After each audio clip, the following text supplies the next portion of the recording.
It's the Mixed Martial Arts Hour with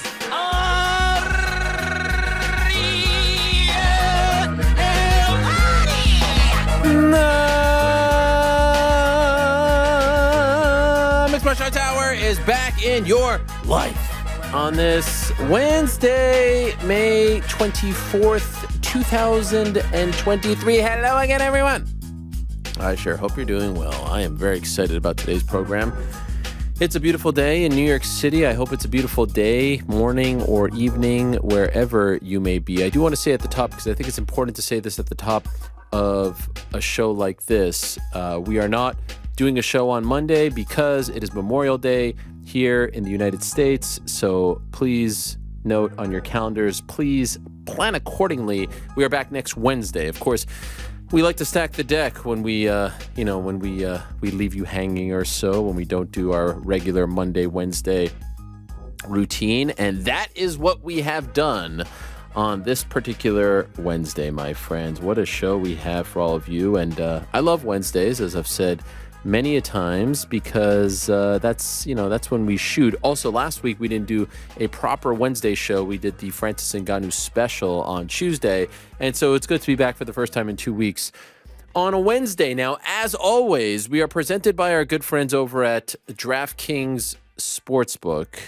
You may know by now they are the official sports betting partner of not only this program, but the UFC as well. Download the DraftKings Sportsbook app today. If you haven't already, use the code THEMMA when you sign up.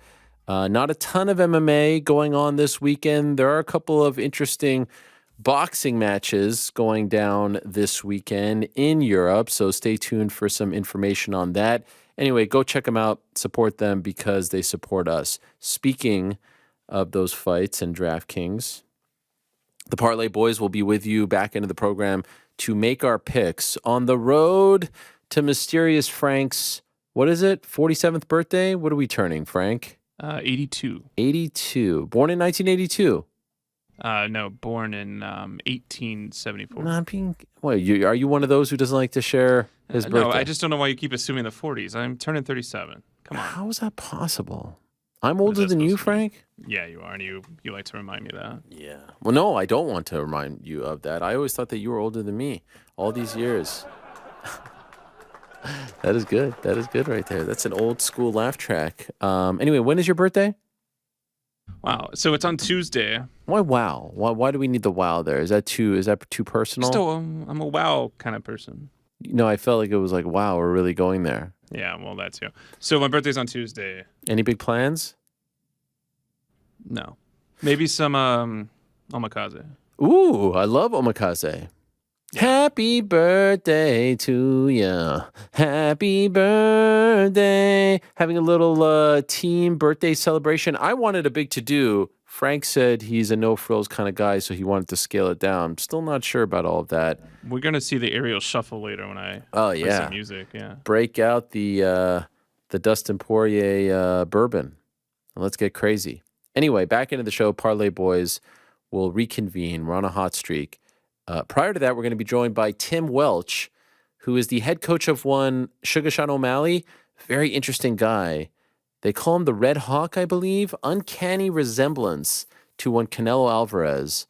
And a brilliant mind, former fighter, very eccentric, very much like Sugar Sean. They even host a podcast together.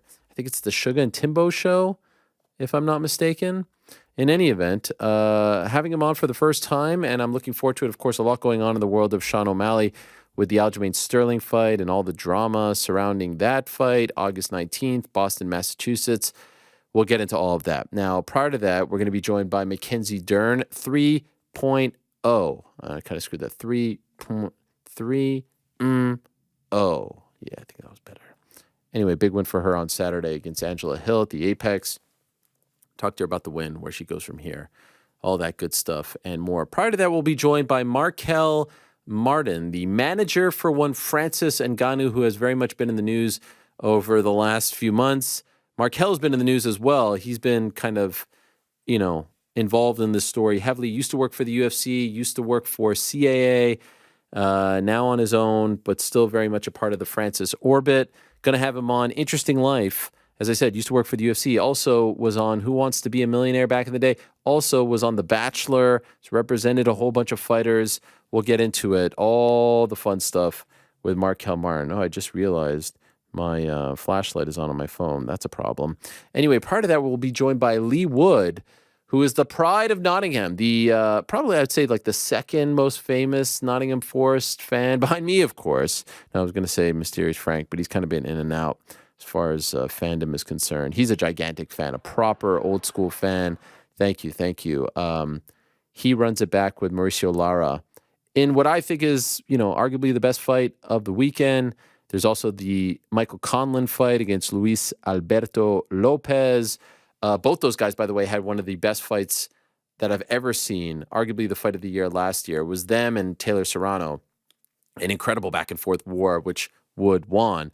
Wood fought Lara back in Nottingham in February, same weekend as the WWE event, Elimination Chamber in Montreal, and he lost that fight. He was winning, got stopped. Now they're running it back 3 months later, so an interesting spot for him this time in Manchester. We'll talk about the fight. We'll talk about Nottingham Forest. I'm looking forward to having Leigh Wood on the program. And prior to that, my friends, what you gonna do when the 24-inch pythons, the man himself, the red and yellow king himself, Hulk Hogan, will be stopping by? Yes, that is in fact a real thing that I just said. Hulk Hogan is going to be stopping by. He's got some new business ventures. He's got some other things going on. Business manager of his, Chad Bronstein, will also be stopping by. Represents the likes of Juliana Pena, the Venezuelan vixen. Ric Flair, you may have heard of him. And does work with Mike Tyson. Anyway, they'll all be stopping by, and it's going to be quite the time. So I look forward to that. The 6-year-old me who walked into Avenue Video, the TMR shopping center in Montreal, and saw the box for WrestleMania 1 with Hulk Hogan and Mr. T on the cover. This is around WrestleMania 1 was 85. I was 3. I think I probably stumbled upon it in 86 or 87. That guy is kind of excited that Hulk Hogan is going to be on his program today. So it's a big deal. But as you know, on Wednesdays, we like to shoot. And so without further ado, let us shoot. Time now for everyone's favorite segment of the week. It is time for a good old-fashioned Q&A, MMA fans. Sometimes people say, Ladies and gentlemen, the let moment him has cook. arrived to hear from the man Let himself, me cook. Ariel Helwani. Live from the Box Studios Said in to you, let beautiful him New cook. York City. Let him cook. It's on What is the that thing? nose. People say, And let now, him cook. to Let us answer your shoot. questions, get out of your seats and on Let your him feet cook. because Let us here shoot. he is, Ariel What do you think? Helwani. Like, I mean, I'm big on TikTok, and I see all the videos like, let him cook, let him cook. Well, it's time to cook, my friends. It's time to shoot. Thank you very much, Mr. Mike Heck, for that song. Thank you very much to the one and only moderator, Lewis, now a year plus in to the relationship, doing a great job as always. And so without further ado, let us get to it. Adriano is first up. The string you're holding, ... Oh, I like where this is going. Dana White has said he would entertain Tyson Fury getting into the cage with Johnny Bones Jones. He isn't a fan of gimmick fights. Quote, it's just not what we do, end quote. The floor is yours. 10-7 coming right up. Oh, guys. It's a great first question. It's a great hot tag. If I'm being honest, Adriano, well done to you. Now, my friends, a lot of people have written to us over the past, 48 hours regarding the, I don't even know what to call these things, like the receipts, the dissection. It's just a breakdown, whatever. You call it 10-7, you call it whatever you want. Talking about like the Francis situation and the hypocrisy and the lies, the Aljo situation, the hypocrisy and the lies. And there's a lot of good people. Like sometimes they don't go over well, and sometimes they go over well. This one went over well, and so I appreciate the kind words of support. People are like, Ariel's cooking, or they say like Wariel, W Ariel, you know that one, Wariel. It's just all kinds of good stuff, Dana Kappen, all that. You guys get the gist. And then I thought it was all well and done. Like I thought it was, we were moving on with our lives. There's big fights this weekend, boxing, slap fighting. I thought we were kind of just like moving, like we turned the corner. We all had our say, and we're turning the corner. And then I see some media done yesterday, and I see one clip in particular. And honestly, at first, can I just be honest with you guys? Like, I'm not even messing around here. You know, like those AI things that are now happening where people are like taking a picture or voice and it sounds exactly like the person, but it's not. It's like, you know, it's AI. You guys know that you've seen this before? Yeah. I legit thought that this clip was AI. I was like, there's no way this clip is real. Someone got, you know, this picture of Dana moving the lips, exact voice, cobbled together some words. There's no way this is real. Then I went and found the actual video, and I was like, okay, well, this whole interview is AI because there's no way this is real. But no, I have confirmed it is real. Dana White was asked about John Jones and Tyson Fury by an outlet called Bro Bible. And I had to watch it 2 or 3 times, again, to confirm that it was real. And because I couldn't believe what he was actually saying. And all it did was confirm everything that I said on Monday, not just from a literal standpoint, but also from the standpoint of it's a walking contradiction at this point. And anyone who's falling for it is just being played. And he thinks that you are falling for it, and you are being played if you are falling for it. Hopefully, those that watch this program and other programs are not falling for it. And so let's take a quick step back. I'm not going to go and do the whole thing all over again. We did it already on Monday. You can go check it out on the YouTube channel. But there's one part in particular that very much pertains to this question and to what I'm talking about. And it's Dana White talking about Anthony Joshua versus Francis Ngannou and dismissing it because he thinks it's a gimmick fight and it's, quote, not what they do, right? Do you remember this? In case you forgot, here's that clip. Anthony Joshua called it a gimmick fight this week. You know, he when asked about that fight, he's like, I'm focused on fighting the best guys in the world. You know, I'm not interested in the gimmick fight right now. And that's one of the big problems with boxing right now is it's all about these gimmicky type fights. And that's just not what I do here. It's not what I do. I put on fights with the best fighters in the world and fights that people want to see. Okay, so that was 4 days ago, right? That was 4 days ago in Las Vegas after the Apex event.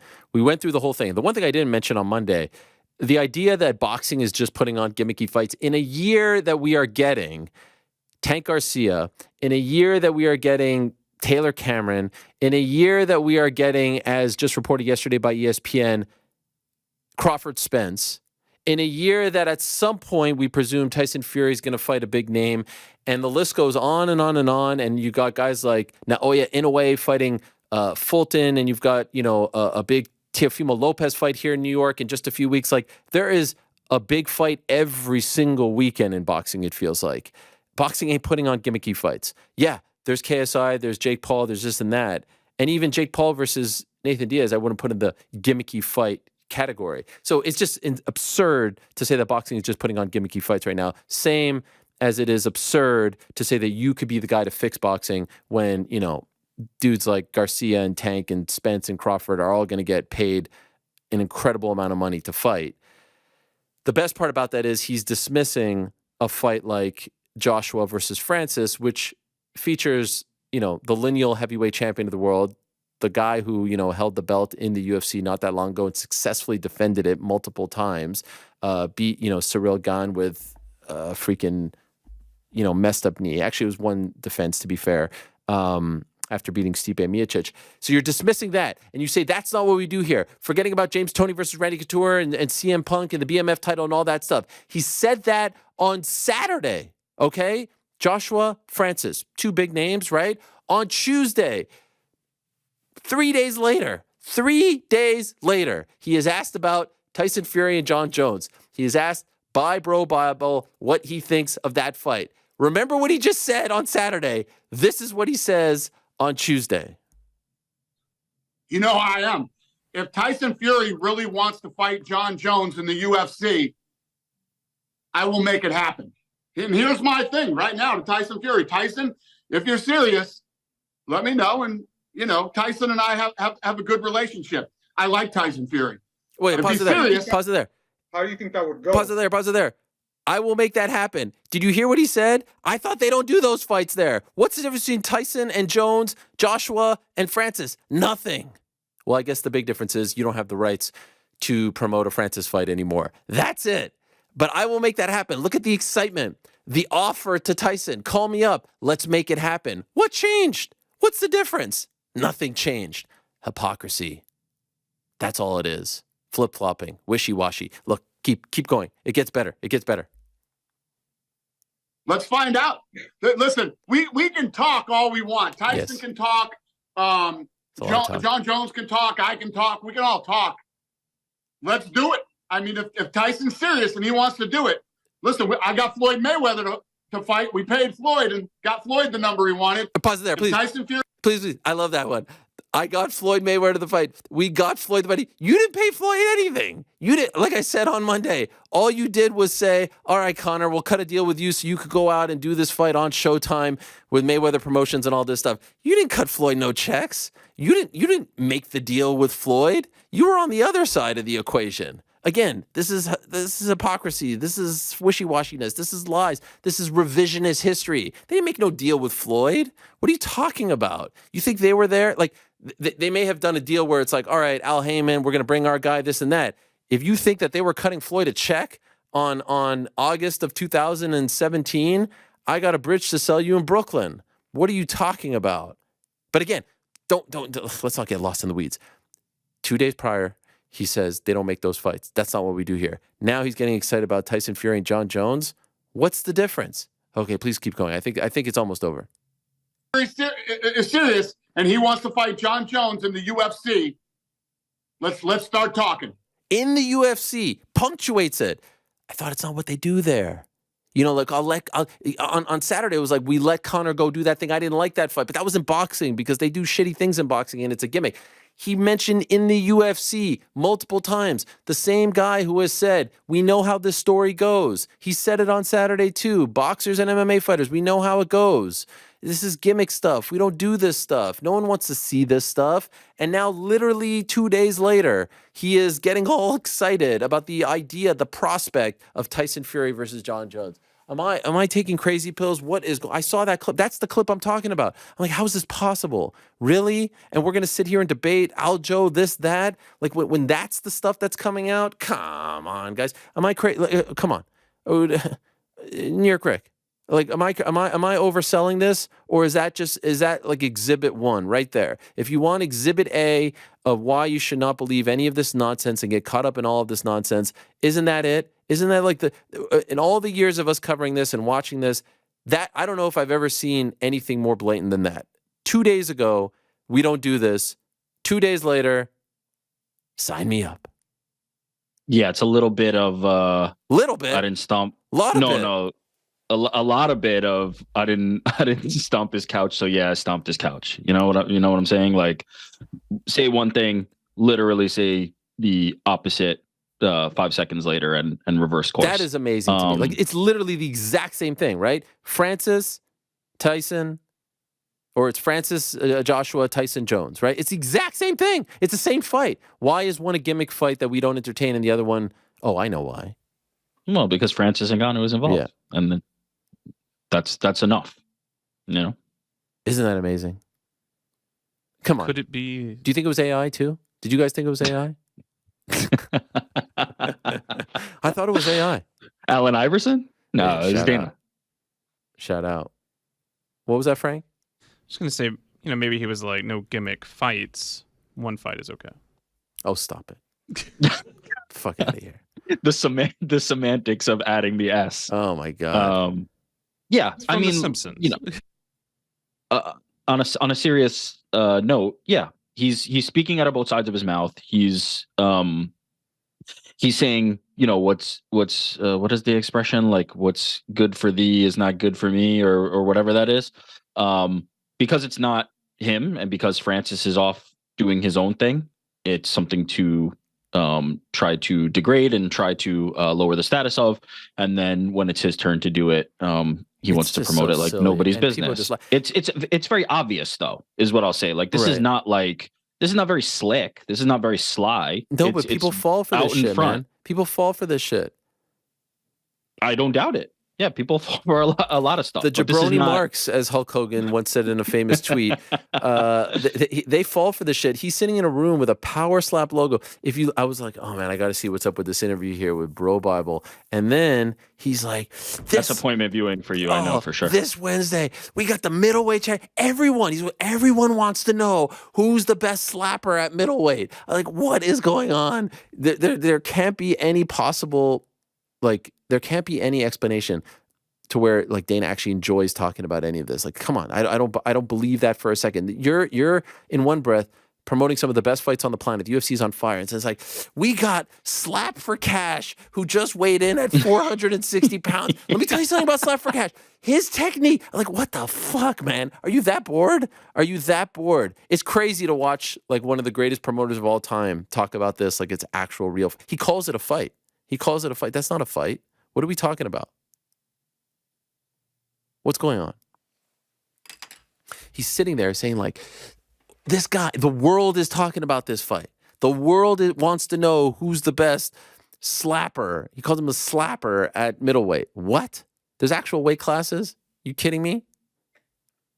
I just thought it was like, hey, Jimbo, truck driver from Iowa, we got this great opportunity for you in Las Vegas. We're going to pay you a cool $2,000.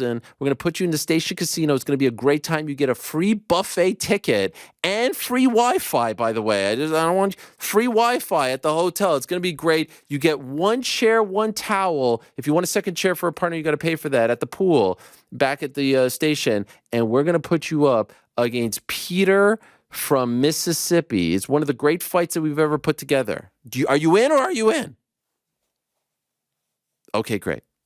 Just wipe off the ketchup off your beard and the mustard and we can get rolling. Okay, bud? All right, cool. We're going to go to your hometown and we're going to film this like it's 24/7. What in the world? What kind of bizarro land are we living in right now?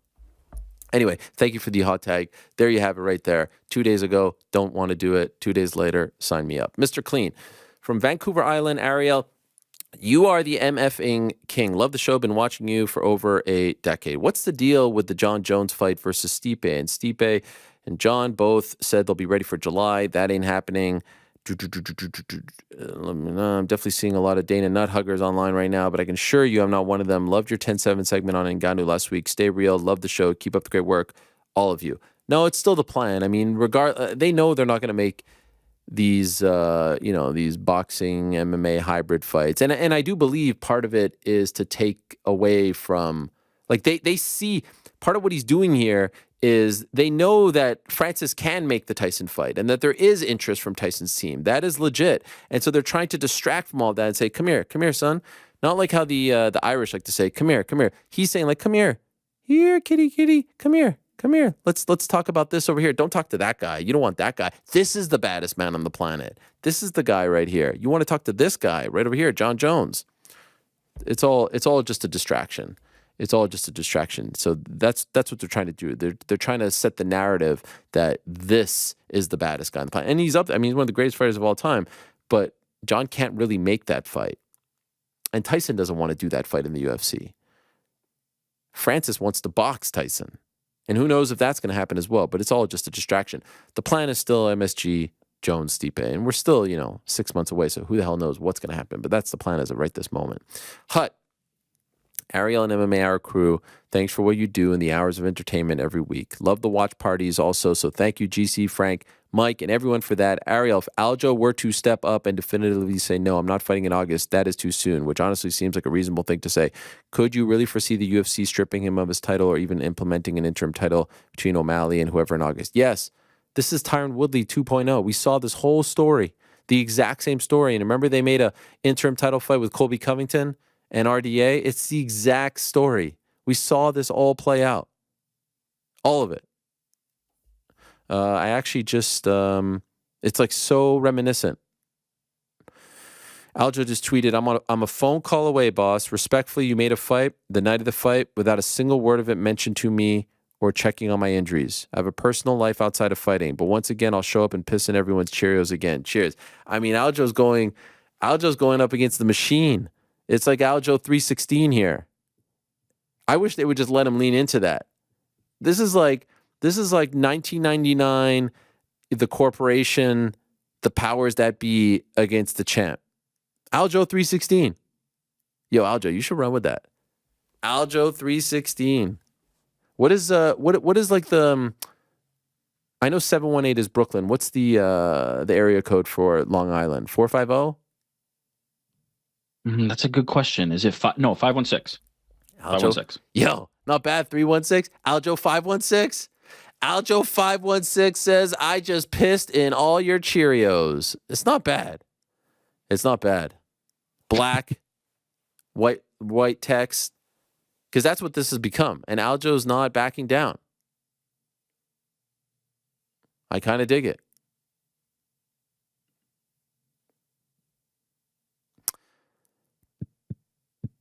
Oh, this guy calls himself an aljoholic. That's not bad too. Knuckle Hedge Guy. Never mind all the BS Dana is spouting about Francis. Dana will always be Dana. Unlike Dana, I want to focus on the facts as you see him. I see so many armchair experts raging in the forums about how Francis will now be free to fight tomato cans in the PFL, not realizing whomever the champ fights is most likely not in the PFL at this time. True. I see JDS is vying for the spot, which for his health, I hope he doesn't get. Clearly, Francis won't have a shortage of fighters wanting that bag. But of all the top-tier fighters in the UFC and Bellator, do you know of any who are close to fighting out their contract who think pose a serious challenge to the champ? You know, there are guys who can pose a challenge to him, but they just may not be big names. That's the problem. There aren't a ton. This is definitely one of the drawbacks. There aren't a ton of big-name heavyweights. There's not a ton of big-name heavyweights, period. And there's certainly not a ton of big-name heavyweights outside of the UFC. You know, there's guys like Alistair Overeem, he beat him. Fabricio Verdum looks fantastic. I don't know what he's done, but he looks tremendous. Is there a great amount of interest in that? There's like the Phil DeFreezes of the world, and who knows what becomes of Bellator by the time, you know, this fight actually happens. But yeah, and I think that's part of the appeal with this 2 million. I saw yesterday, there was some talk of, you know, maybe it was 1 million, whatever it is, 1 million, 2 million to fight him. It's still a big number. Would like to know like what the exact number is though. Don Davis, the president of the PFL, was doing an interview about that with Spinning Backfist. But the point is, like, that's a big number, and I think that's almost like the bait to try to get someone. Now, the UFC is going to make it very hard for someone to leave. You know, they didn't want to let Nate leave to go fight Jake Paul. In the end, I think they kind of realize he's going to come back or wants to come back or wants to keep that door open. So, like, all right, go do your thing, and then you can have a home here. I don't know if it's going to be the same friendliness to someone out there. So there isn't a great answer right now as far as heavyweights are concerned, but let's see what happens. A lot can change in the next 9 or so months. Omega, is it possible for PFL to succeed with a pay-per-view model? Once they announce the date that Francis is fighting, won't the UFC just counter-program with the super stack card? Well, the interesting thing here is they're both on ESPN Plus. So is ESPN Plus going to be down with that? No, this isn't Spike TV and Affliction back in the day, you know, like Affliction on pay-per-view and the UFC going on like they're all, that's the awkward part about all this. They're all under the same umbrella. That being said, I don't think PFL should do pay-per-view. Just being honest. They should put stack cards on cable television. I don't think they have the roster right now for pay-per-view. I don't think anyone outside of the UFC has the roster for pay-per-view. That includes Bellator, that includes ONE, that includes anyone in MMA. And I don't think their pay-per-view back in November did well. Even Francis against someone I don't think should be on pay-per-view. Put that on free TV or cable TV. Even put that on ESPN Plus for $5 is better than pay-per-view in my opinion. It's just too tough. And there's too much UFC on right now where people are paying for that, you know, there's only so much disposable income. Omega says putting Francis on ESPN makes much more sense. I agree. Jamal 2020, aloha Ariel, aloha. By the way, great rant on Dana White spouting off a bunch of BS on Francis's PFL deal. The interesting thing is, during those press conferences, you never hear anybody give Dana any pushback on some of the wild things he says. A lot of times there are several sentences he says that just seem categorically false. Can you remember a time when one of the reporters actually pushed back on a falsehood that Dana White was trying to push out to the media? Look, I don't want to shit on the media that are in attendance. I know what it's like to be there. You're surrounded by PR. You're on their turf. you let him say his thing, and it's much easier for me to sit here and say this. I recognize that. And I used to get annoyed when people would do that to us, not necessarily something that was involving me, but like I would see people on Twitter commenting on the press conference, like, you bring your ass over here if you want to ask better questions. You know what I mean? So don't turn Dana White bending the truth, blah, blah, blah, blah, blah, hypocrisy, blah, blah, blah, and don't make that into an indictment on the media. A lot of those guys are trying to make a name for themselves, are young, are coming up, whatever it is. It's an intimidating scene. There's just no denying that. And denying that would be insensitive. Of course, would I love to see someone push back? And we have seen people push back. I mean, that dude in Newark pushed back just a couple of weeks ago. So of course I'd love to see that. But, let's not deflect. The real story is what's being said, in my opinion. And you could come to places like this and, get the other side of the story. The real story. Dan, Ariel, what is happening with Khamzat?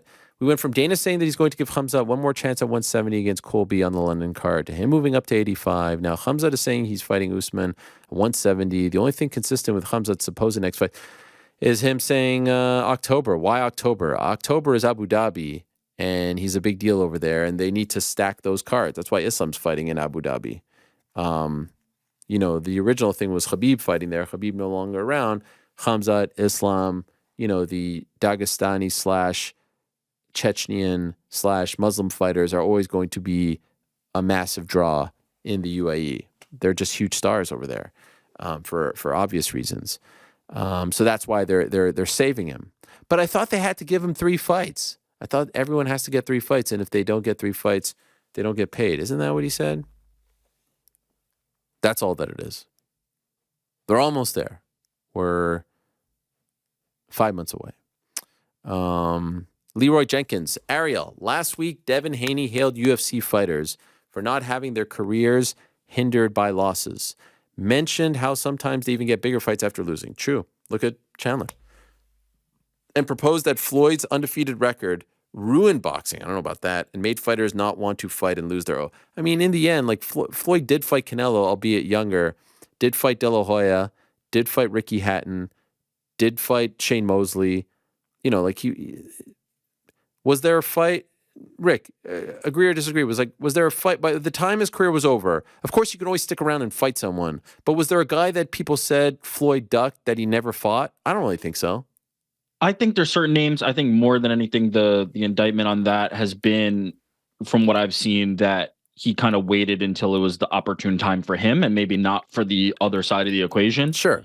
But I think there's a truth. I agree with Devin Haney. I think there's a truth to the idea, and I wouldn't pin it on Floyd Mayweather, but I'd pin it on the boxing model that, like, if you lose your undefeated record, it hampers your progress in boxing in a way that it does not in MMA. That's a boxing No, I don't thing. think that's specific to Floyd. I don't think that's specific to Floyd. That is the nature of boxing in this era. And it's annoying. Why we don't get fights like Gervonta and Ryan Garcia, because nobody wants to drop it, right? That's why it's so rare. But I mean, Floyd furthered it because now there's a guy who went 50-0, and there's something to say, like, well, if you're trying to catch all-time greatness, you have to really keep it going for that long, which makes it even harder. But I would not pin that on Floyd. That's built into boxing. That's baked into boxing. 100%. But he's right about that. He's right about that. I do feel, I don't know if it's because of the UFC, this, that, but look, Spence Crawford, I know that there's some trepidation. Yeah. I'm very trepidatious, I will admit. It feels like we're getting closer. There's that. There's Tank Garcia. Look at Katie Taylor going up to 140. There were 2 undisputed fights just this past weekend. 2 undisputed title fights. Haney, God bless him, he searches for the biggest fight. He went to Australia twice. I know the second one was in the contract, but still, he's going out there and looking for the biggest fights possible, and there's others who are doing it as well. So, I mean, I know he's not on the same level, but look at Leigh Wood this weekend. He got knocked out. He's coming right back 3 months later to try to get that one back, as opposed to tune-up fight or building himself back up, et cetera, et cetera. So boxing's in a fine place, my friends. It's in a fine place. And if you're one of these people that is spouting off there's some real weirdos online that get all like in their feelings whenever I talk about boxing, not recognizing that I used to work on HBO Boxing, not recognizing that I would go to fights back in the day in Montreal, or that I knew what boxing was before MMA. I don't give a fuck. I don't need to prove myself to any of you. But they get so weird when I talk about boxing, like the Serrano thing. They're like, "Oh, Ariel's referencing a tweet from Serrano, not knowing that her coach Jordan runs her Twitter." I said that at the beginning of the interview, you dumbasses. I literally said that at the beginning of the interview. I joked about that. Oh, this guy's such a moron. He's talking about Sky Nicholson and Amanda Serrano. The reason I brought up Sky Nicholson was because when I did the interview with her, she brought up Serrano out of the blue, and I was like, oh damn, I didn't think that Serrano was in your orbit right now. So I was getting the response. These dudes are so weird and territorial about boxing, and you don't know boxing, and you don't understand boxing. Fuck out of here. I'll talk about whatever I want to talk about, and I will go toe-to-toe with any of you on boxing knowledge. No problem. No problem, brother. But, yes. I mean, on the other side of the coin, you're working on a boxing broadcast and things, and, and going to boxing events, and they're on Twitter, so... Sure. Oh, and the other one I naturally, saw was... The other one I saw is that... a hierarchy. That I'm biased towards the zone boxers. I'm like, yo, last month... I mean, if there's anyone who's Switzerland here as far as boxing is concerned, it's me. Last month I was working for Showtime.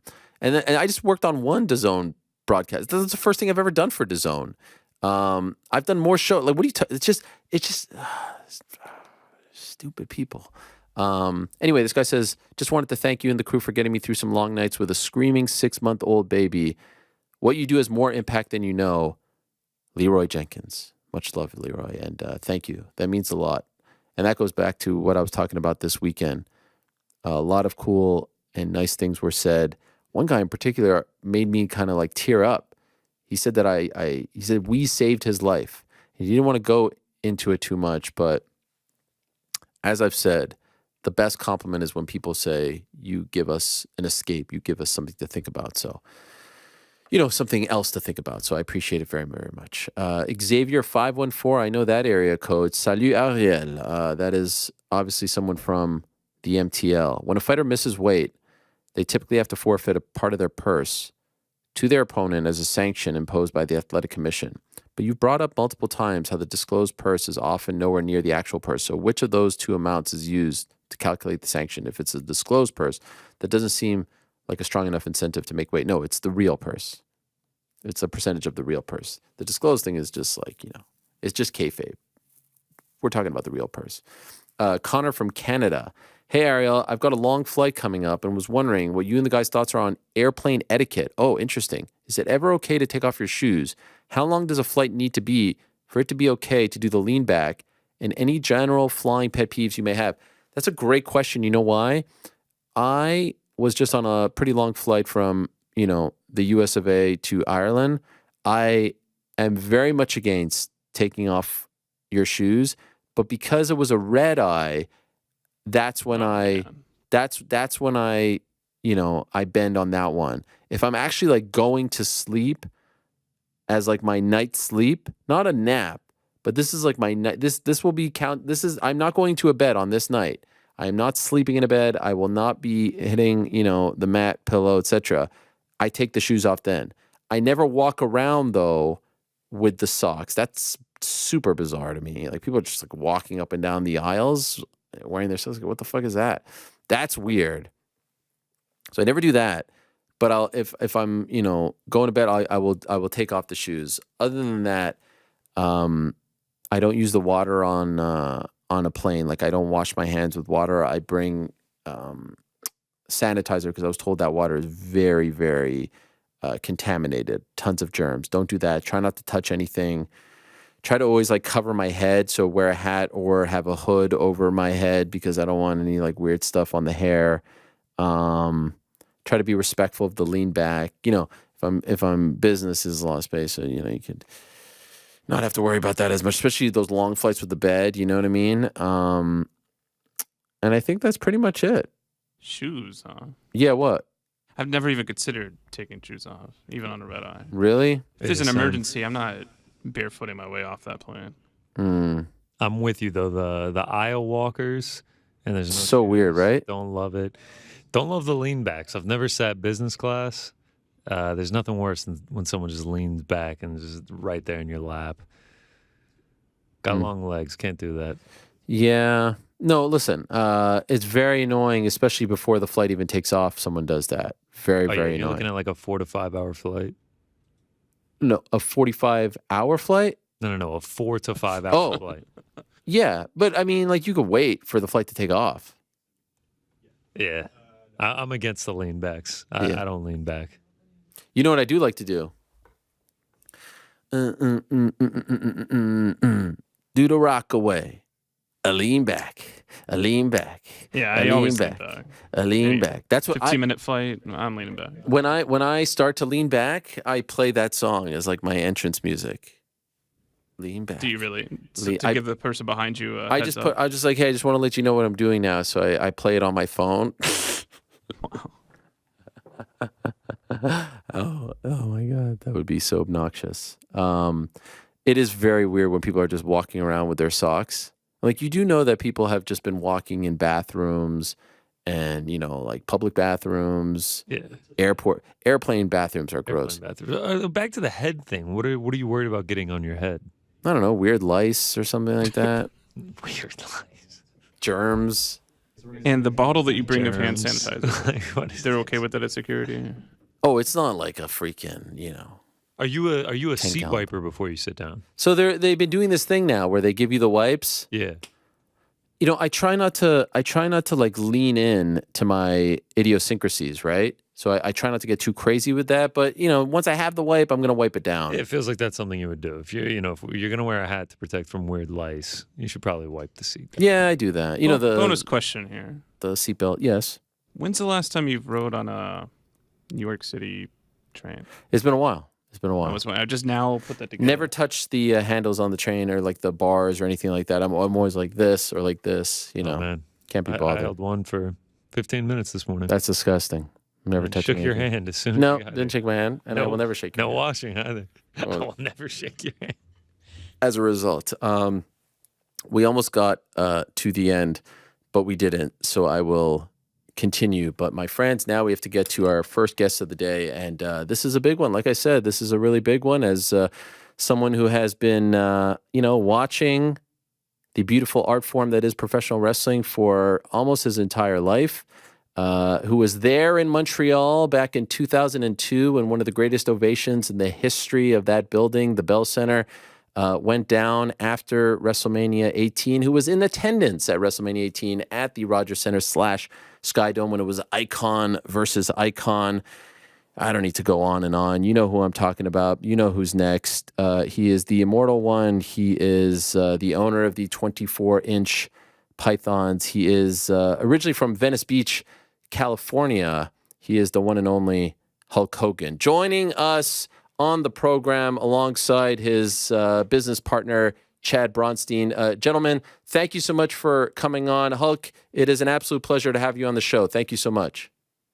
Thank you, my brother. Thank you so much for having us. And I can't believe you were at WrestleMania 18. That's kind of crazy. Hulk, I was in the freaking rafters at WrestleMania 18, and then I went to Montreal, my hometown, which I think has given you some of your best ovations ever for that Raw. Do you remember that one when Brock debuted the following night, and you got like an 8-minute ovation? Do you remember that at the Bell Center the night after? That was crazy. That was insane. It was. So Montreal has shown you a lot of love. Well, Montreal is my favorite city in Canada. It's just beautiful.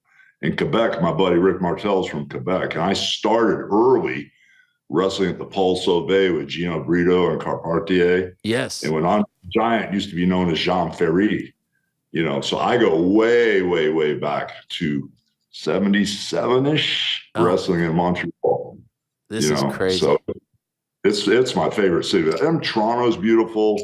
The rest of the cities are great. Winnipeg, Calgary, they're all nice, but that darn Montreal is such a beautiful city. Just gorgeous. Amen. I like that. A nice little. You're now trying to curry even more favor with me, saying such nice things about my hometown.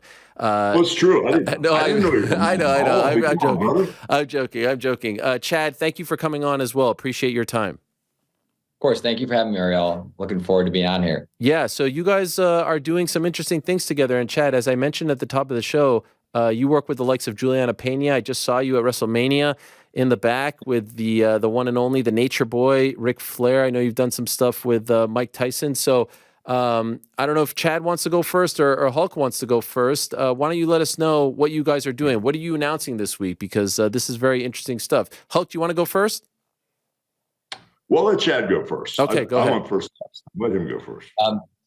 Yeah. So, I mean, Ariel, like you said, we've jumped in this space years ago in the cannabis arena to start, but our focus is on health and wellness and bringing the proper products to market. And Hulk and I met through Ric Flair, and he's obviously friends with Rick and Mike. But listening to his story and what he's, the journey he's been on, we came together and discussed launching what we launched this week, which is a health and wellness products, and specifically around CBD, functional mushrooms, and cannabis. It's kind of like, you've seen with Rick and Mike, and Hulk can talk about it after I'm done, but the journey they're on and how it's helped them and bringing that to market and helping other people is, I think, the mission that we're on. So, Hulk, you were famous for letting us know to take our vitamins and say our prayers and whatnot. Is this the evolution of the vitamins? This is train, say your prayers, and live a healthy lifestyle, brother, because it's the same energy. It's just a different fight. It's kind of like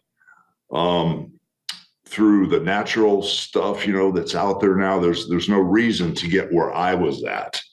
And, I tease all the time, and I always say that nobody gave me the memo that the wrestling was fake, because in the last 10 years, now I've had 28 surgeries. My body just shut down on me with 2 knee replacements, 2 hip replacements. I went in for 1 back surgery, and I've had 10. Wow.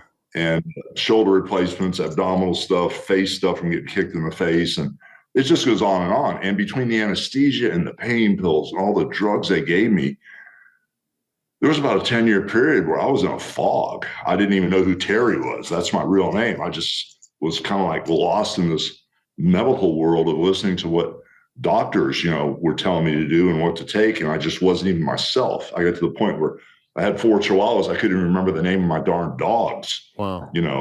And so I decided to walk this thing backwards and back away from the pharmaceutical drugs that these doctors kept prescribing me. You've got 10 back surgeries and knees and hips, and you need this stuff. Well, I didn't need it. And I walked it backwards all the way to the point where I drink a cup of coffee in the morning and eat 2 Tylenols. And then that afternoon, I'd nosedive about 3 or 4 o'clock. I'd drink another cup of coffee and 2 more Tylenols. And then I just said, you know what? I really don't even need that. I got turned on to the CBD world, because I couldn't sleep, and it helped me sleep. And then I met, Chad through Rick and through Mike. And then all of a sudden there was this whole new fight with the same energy to go ahead and help other people like me, that were, in this revolving door of this pharmaceutical world. And there is a better way to live. There's a better way, a healthier lifestyle, to get clear-headed, not have that brain fog, and just feel good again. I mean, I'm 69 years old, and I've been training every day, and I feel like I'm about 25 or 30. And it's all because I made that slow walk backwards and made that transition away from the pharmaceutical stuff to where we're at now. So it's all about choices and living a healthy lifestyle. And that's the reason I'm on the team with these guys. I love it. So, Chad, is there like a line of? I remember the Hulk Hogan. I think it was the spaghetti maker that you had back in the day. Like, is there going to be a line of? You remember that, right? That was great stuff. I mean, I was a mark for all that stuff, Hulkster. But is there like a Hulk version of this product that you're coming out with?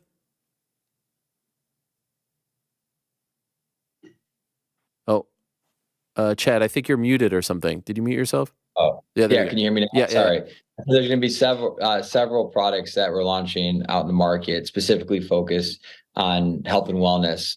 Some will be in the CBD realm, some will be in the functional mushroom realm. And as you mentioned, vitamins now, and people are taking vitamins specifically around CBD. There could be THC vitamins. There's a lot of vitamins out there in the market that are now deemed health and wellness. And so you'll see in the next months, several products that we take to market that mean something to Hulk's journey. I think the reason why our business does really well is that everything we've launched, whether it be Rick, Mike, or Hulk, is that the products are a part of their journey and part of their daily routine. And so that's we try to keep everything we do very authentic. And by the way, Chad, how old are you? I'm 36. So you're around the same age as me. I'm 40. So like I grew up with Hulk. I grew up with Rick. I grew up with Mike Tyson. Those were the guys of my era. Is it surreal for you to be working with these guys? Like you're business partners with these guys and they're just like your buds. That's got to be surreal, right? Of course, yeah, it's very surreal. I mean, I grew up wrestling, right? So same side, and it's surreal. And I think when you're watching on TV, it's a lot different than when you're with them. And I think I've just gotten to know Hulk, and I've gotten the same vibes that I've gotten from Rick and Mike. But I've traveled pretty much everywhere with Rick and Mike, and Juliana Ariel's been with me throughout that journey a lot as well. And you get to see how they interact with people and how they treat people, and how hard they work. And I think for me, it's inspiring. That's what's inspiring to me, like how getting to be around them and see the work ethic and their sincerity. It's different than you see from a lot of other people at that level. So it's definitely been surreal, and it's been a learning experience and very inspiring. Hulk, you said 28 surgeries in the last 10 years. How many surgeries total? Is that total, or is that just in the last 10 years? Oh, no. As I went through the 80s and 90s, I mean, like my left knee, for instance, was scoped. I had 5 scope jobs on my left knee, and then I finally replaced it. And my right knee, I had four scope jobs, arthroscope jobs, and then I replaced that. So there have been multiple. I mean, I've had all my elbows cleaned out, where they go in to get bone chips, bone spurs out from falling and hitting the mat and getting slammed on the concrete and all that stuff that's not supposed to hurt, so there's been maintenance surgeries along the way, but it just happened after that Rock match at 18, if you watch that match, I was kind of like, always had to roll to the left. You can see I was kind of like limping on that left leg a little more than usual.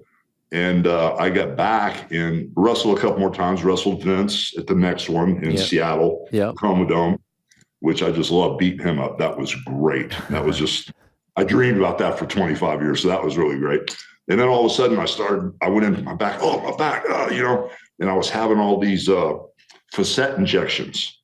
The last 15 years I was wrestling, the doctors were shooting me up with these facet injections because the nerves were being pinched off. Then when that didn't work anymore, they did the radio frequency where they'd go in and they'd actually burn the nerve so I wouldn't feel anything.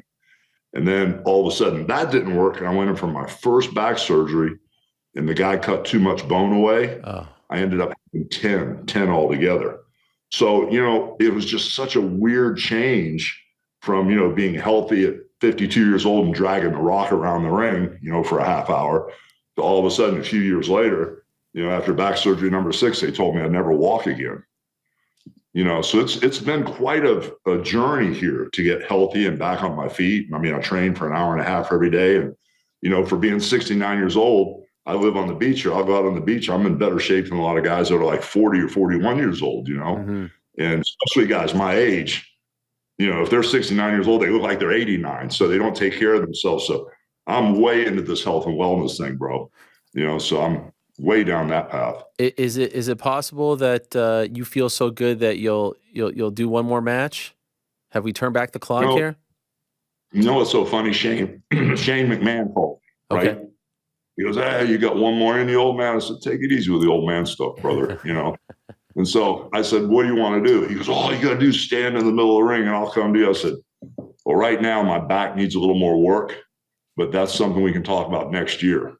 I have always wanted to have a retirement match. Yeah, you've never had one, right? Now I'm not moving around the way I should be. So I'm going to keep working, keep training, and keep doing rehab and see where I'm at about 6 months from now. But all I found out in the wrestling business, brother, is you never say never. Right. And when was that he called you? Was that for this past WrestleMania? No, I talked to Shane probably about 3 months before WrestleMania. Okay. And he happened to be in Madison Square Garden. And there's a place in Madison Square Garden where they've got a Hall of Fame. And they've got my boots up there and they've got my tights. And he took a picture standing in front of it.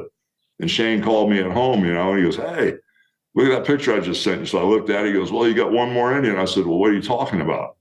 And so he started running storylines by me, to try to ramp us into that mode. And I said, "Well, those are all good storylines, whether you're coming at me like, Hulk, you quit, my father made you, and you left my dad, you walked out on my father," which I did, or go the opposite way, you know, that my dad did you wrong, you know, because him and his dad go back and forth all the time. My dad did you wrong. I want to, you know, revitalize your career. There's several things we came up with.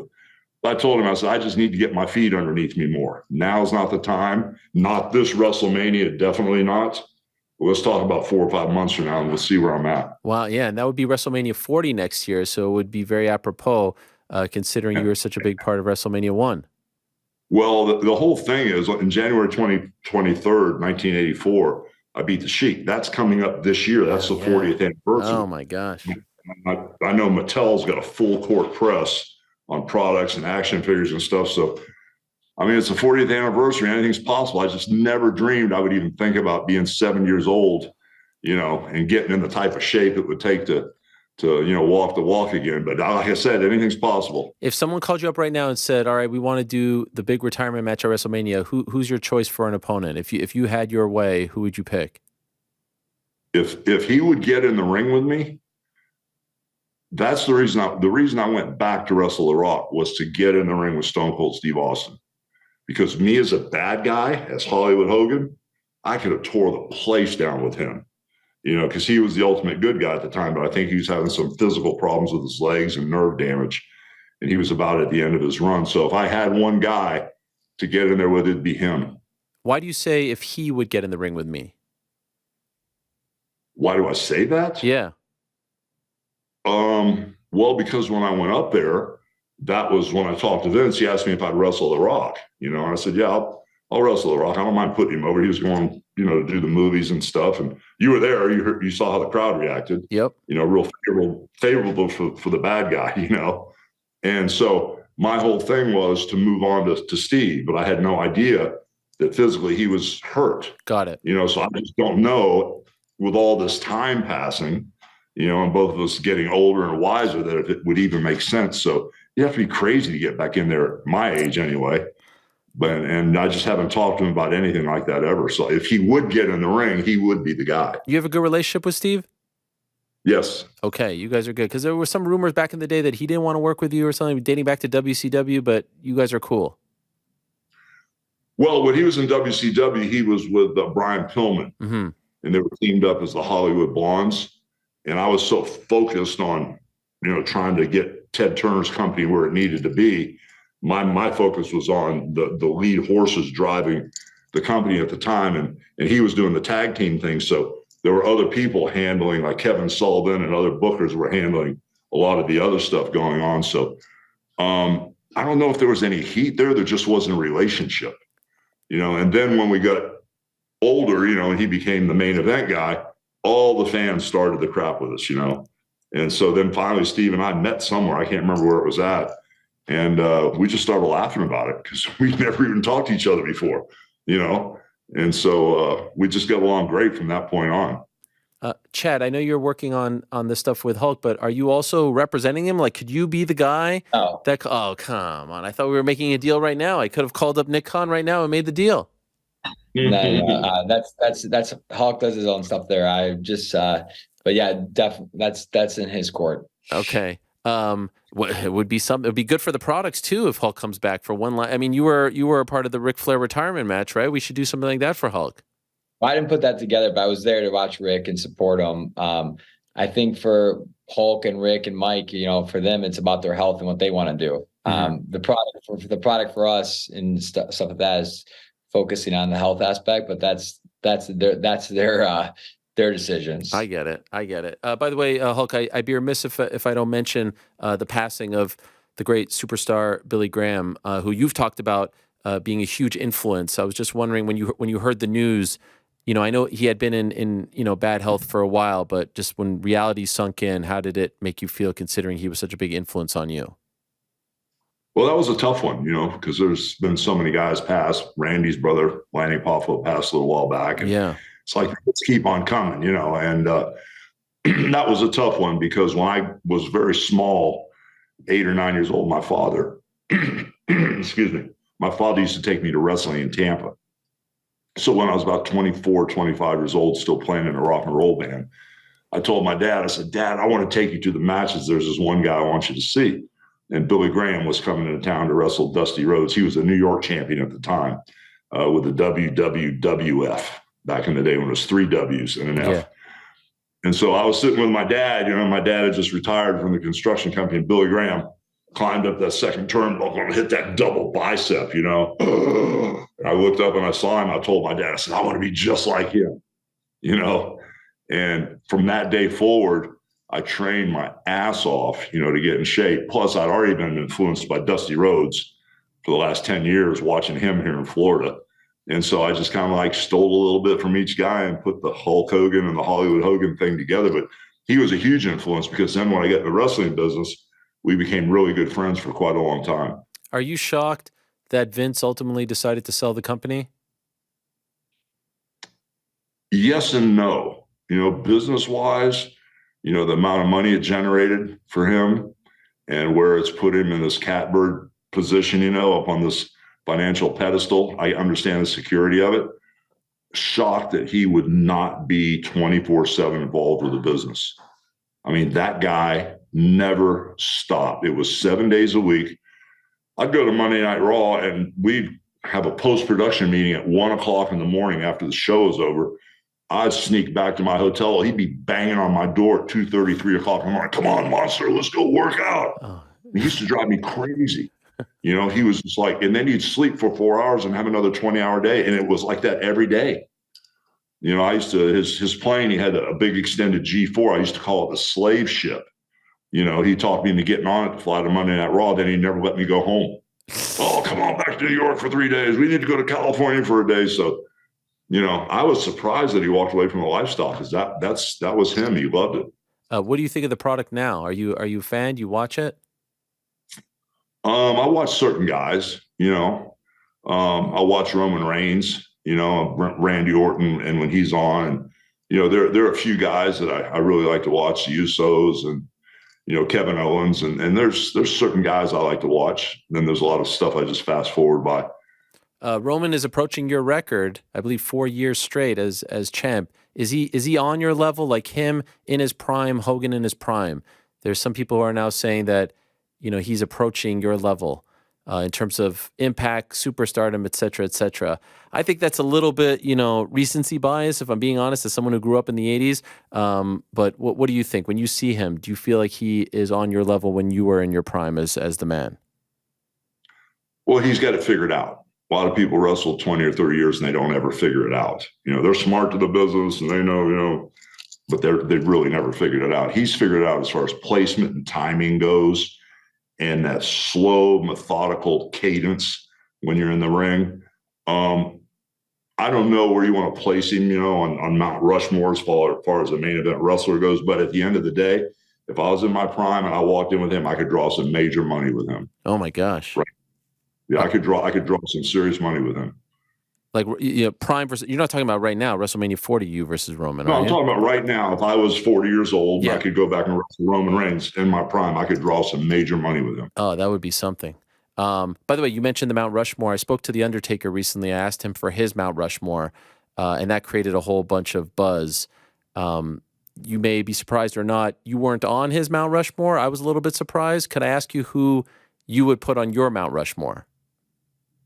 Well, it definitely have to be Flair. It definitely have to be Andre. Have to go with Macho. And then I put myself up there. All right, brother. You put yourself on there. I love it.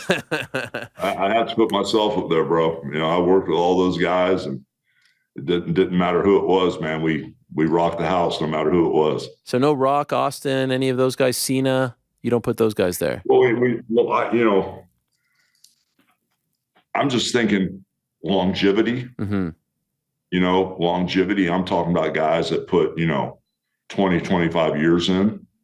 I don't know main event wise how long The Rock was the main event guy. I don't know if it was 6 years or 8 years or 2 years or 4 years, because I don't know time with these guys.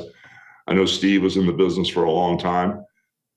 And I don't know if he's a main event guy for 8 years or 10 years. I just don't know the time frame, but I know Randy, was main event guy for 20 plus years. Same with Andre. Oh my God, forever. And Piper was the main event guy forever. And I was looking at it that way. Yeah. No, it's a very solid list. Who's yours, Chad? I mean, definitely, I'm gonna have to go with the same, not the same people, but Hulk, Rick. I would say, it's a tough one for me. My two favorites growing up were Hulk and Rick. So Wow, those look are, at you. yeah, I'm not gonna lie. And then my son, now it's the current day. I don't know. I have to think about it. It's a tough one. I'll just go with my two favorites for Look right at now. you. Wow, what a shock. The two guys that you're in business with. I like that. Very smart on your part. Listen, I think, well, Ariel, I think with the story, like for what I've been, when you're around, like all of them, like, right? I think for me in wrestling, and you probably say this is why Hulk probably said him, Rick, Andre, and who was your fourth? I forgot. You said, Randy. Yeah. Yeah. I think a lot of those guys, they developed the era for the ones that you're talking about in Mount Rushmore, right? They all took from a lot of their styles. So I think that's why when you look at Mount Rushmore, it's the people that kind of, created what other people can come to now. And so I think the old school wrestling era, in my opinion, is better than new school wrestling era. Yeah, no, I get that. By the way, speaking of Mike, would you ask mine? So what do you think? Yeah, you're a big wrestling fan. I saw you WrestleMania in the backstage. Who's your Mount Rushmore? I go with I'll go with Hulk 100%. I mean, you can make a very strong case. When you were on top in the 80s, you were one of the most famous athletes on the planet, period. Not just pro wrestlers. And I'm not just saying that because you're here. I am biased towards Bret Hart. He was my guy. I loved Bret as a Canadian. So I'll put him on there as well. I'll put Rick on there.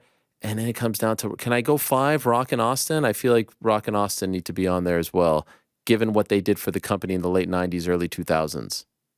No Andre? Yeah, I mean, how many? I got nothing against Bret Hart, okay? Okay. I love Hart, nothing against him. I don't know if he feels the same way. But not too many of us can even lace Andre's boots up, brother. Fair. I mean, he was there. I mean, he did it all. Antonio Inoki, he fought everybody. I mean, he set the stage for all of us, man. I mean, okay, fair enough. I don't want to offend you. Ariel, I'll say current day too. Like we're forgetting Rick's daughter, Charlotte Flair, who in this is one of the most athletic people in the WWE today, and she's killing it. Can we have a female Mount Rushmore? Yeah. We could do two separate Charlotte's ones. top. We could do two separate ones. Hulk, can I ask, speaking of Mike Tyson, a lot of people believe him being a part of that WrestleMania with Austin and Shawn is what ultimately turned, WWE or WWF at the time around the corner and got them eventually on top over WCW, like made them cool, made them hip, made them relevant. Do you think is it possible to say that if they don't make that deal to bring Tyson in the late 90s to WrestleMania to do that whole thing, that WCW's reign would have lasted longer? Would you think he was the catalyst for helping them turn the corner? I know he was. Okay. Talking with Eric Bischoff, that was definitely the defining moment where we got checked at the gate, And plus, there was all kind of other stuff going on with WCW at the time, which wasn't wrestling friendly and consistent with putting the product out. And some guys got full of themselves and didn't want to bring their boots to the arena. I'd rather talk than wrestle, buzzkill, and all that kind of stuff, which doesn't work. So there were a lot of factors going on, but that was definitely the nail in the coffin when Mike came in. That was a monster. That was a real big one. Are you aware? Do you watch AEW, and do you think that they could be what WCW was to WWF at the time for those 83 straight weeks? Do you think they could be like a legitimate force in the sense that they could one day take over WWE? I was talking to somebody and I equated it to NASCAR drivers, that you need seat time. You need to spend time in that seat until you start winning championships. It's almost like AEW is on track. They're kind of like the little engine that could, and they're on track. I just think they need more seat time. They just need to be around a little bit longer to be really, really, really competitive, where they could go head to head on Monday nights or something like that. But they're moving forward, quite quickly. They're doing a great job over there. So you're a fan, like you check them out sometimes? Yeah, I record everything, brother. I mean, I'm a wrestling fan. Come on, I record everything, and I'll sit back and I'll fast forward through stuff and watch stuff I want to watch. Or if a match is the shits and I can see it going nowhere, I'll blow right by it. But yeah, I mean, they got a lot of talent over there, a lot of good guys. Just a couple more minutes with you guys, and I really appreciate the time. This is great. And again, there's no official name for the line of CBD products, or is there, Chad? So it's obviously Hulk's Health and Wellness brands right now, but in the general, each product that we launch will have its specific name. So its umbrella company is obviously Hulk's company, right? And then each brand, like we've done with Rick and everyone else, will have its own name in reference to that specific product.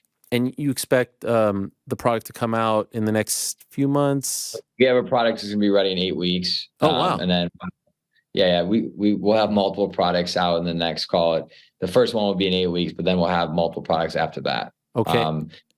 And we've been talking to Hulk for a while and understanding what is important to him. And so we have a good read on what we're going to develop. So we're excited.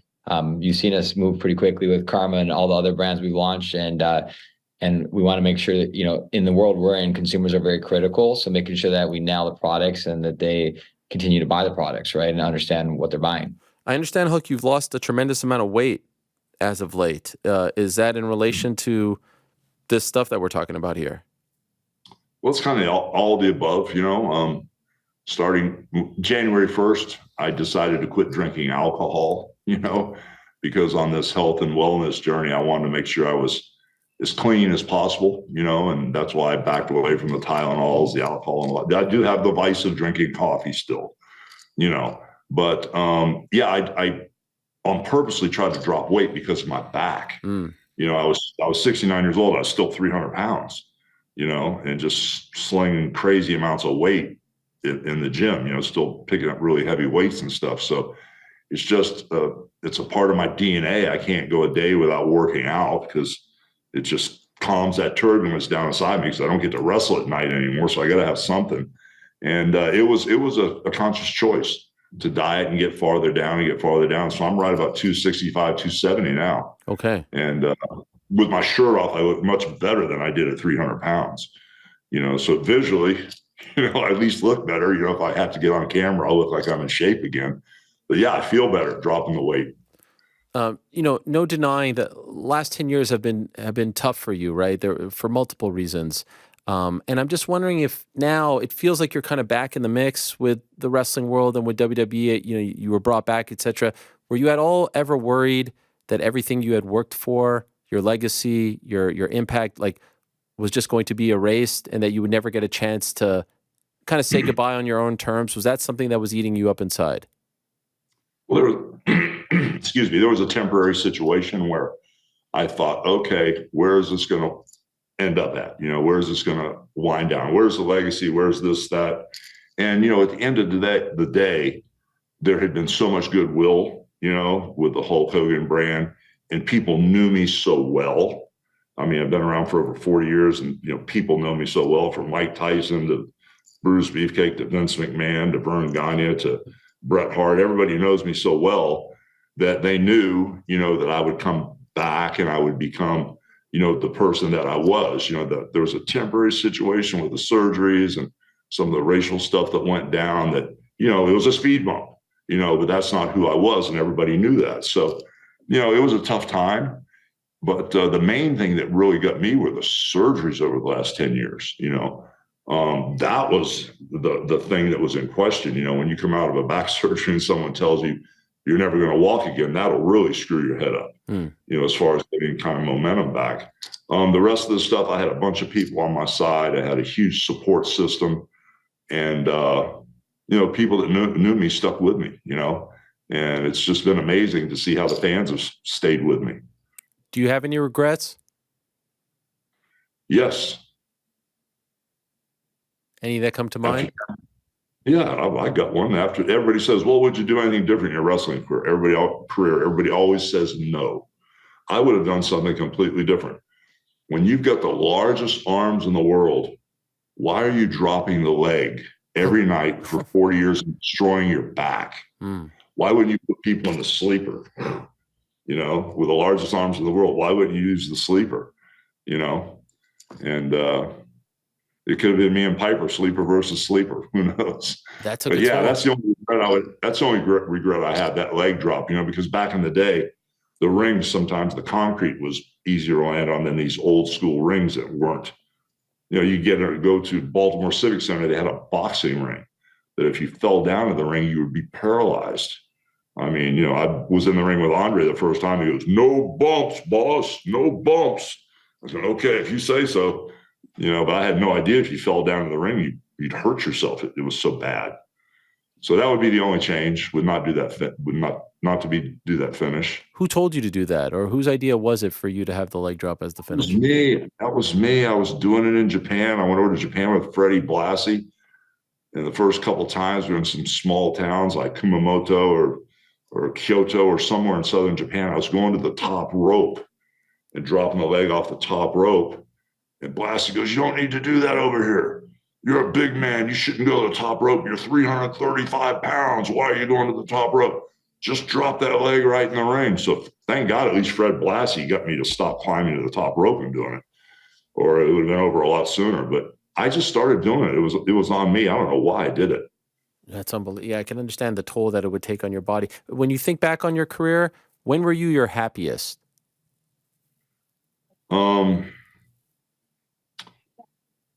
That whole red and yellow run was great, brother. I mean, it was like, I was married. My kids were very small at the time. Like you said, I was on fire during the 80s. That was a great run, and I thought it would never achieve that type of happiness or greatness. Then I went to work for Ted Turner and did that whole NWO thing. And everybody said I couldn't be a good bad guy, which I think I proved them wrong, and that was great too. I mean, I've had 2 major lightning bolts in my career, which doesn't happen very often to people. And, when I'm working and things are just rocking and rolling, that's when I'm the happiest. Do you think Cena should have turned heel at some point? He always kind of referenced you as, maybe I was too hot, I'm selling too much merch. But I always would have loved to see his version of Hollywood Hulk Hogan. He could have done it. I think he, decided to switch gears and the Hollywood thing took precedent. But there was an opportunity for him to turn heel. When was that? My gosh, I guess when I first went up there, people were kind of getting a little,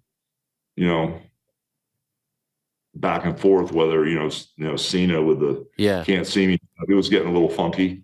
When I go to the ring with people, I can feel if I need to dig or not.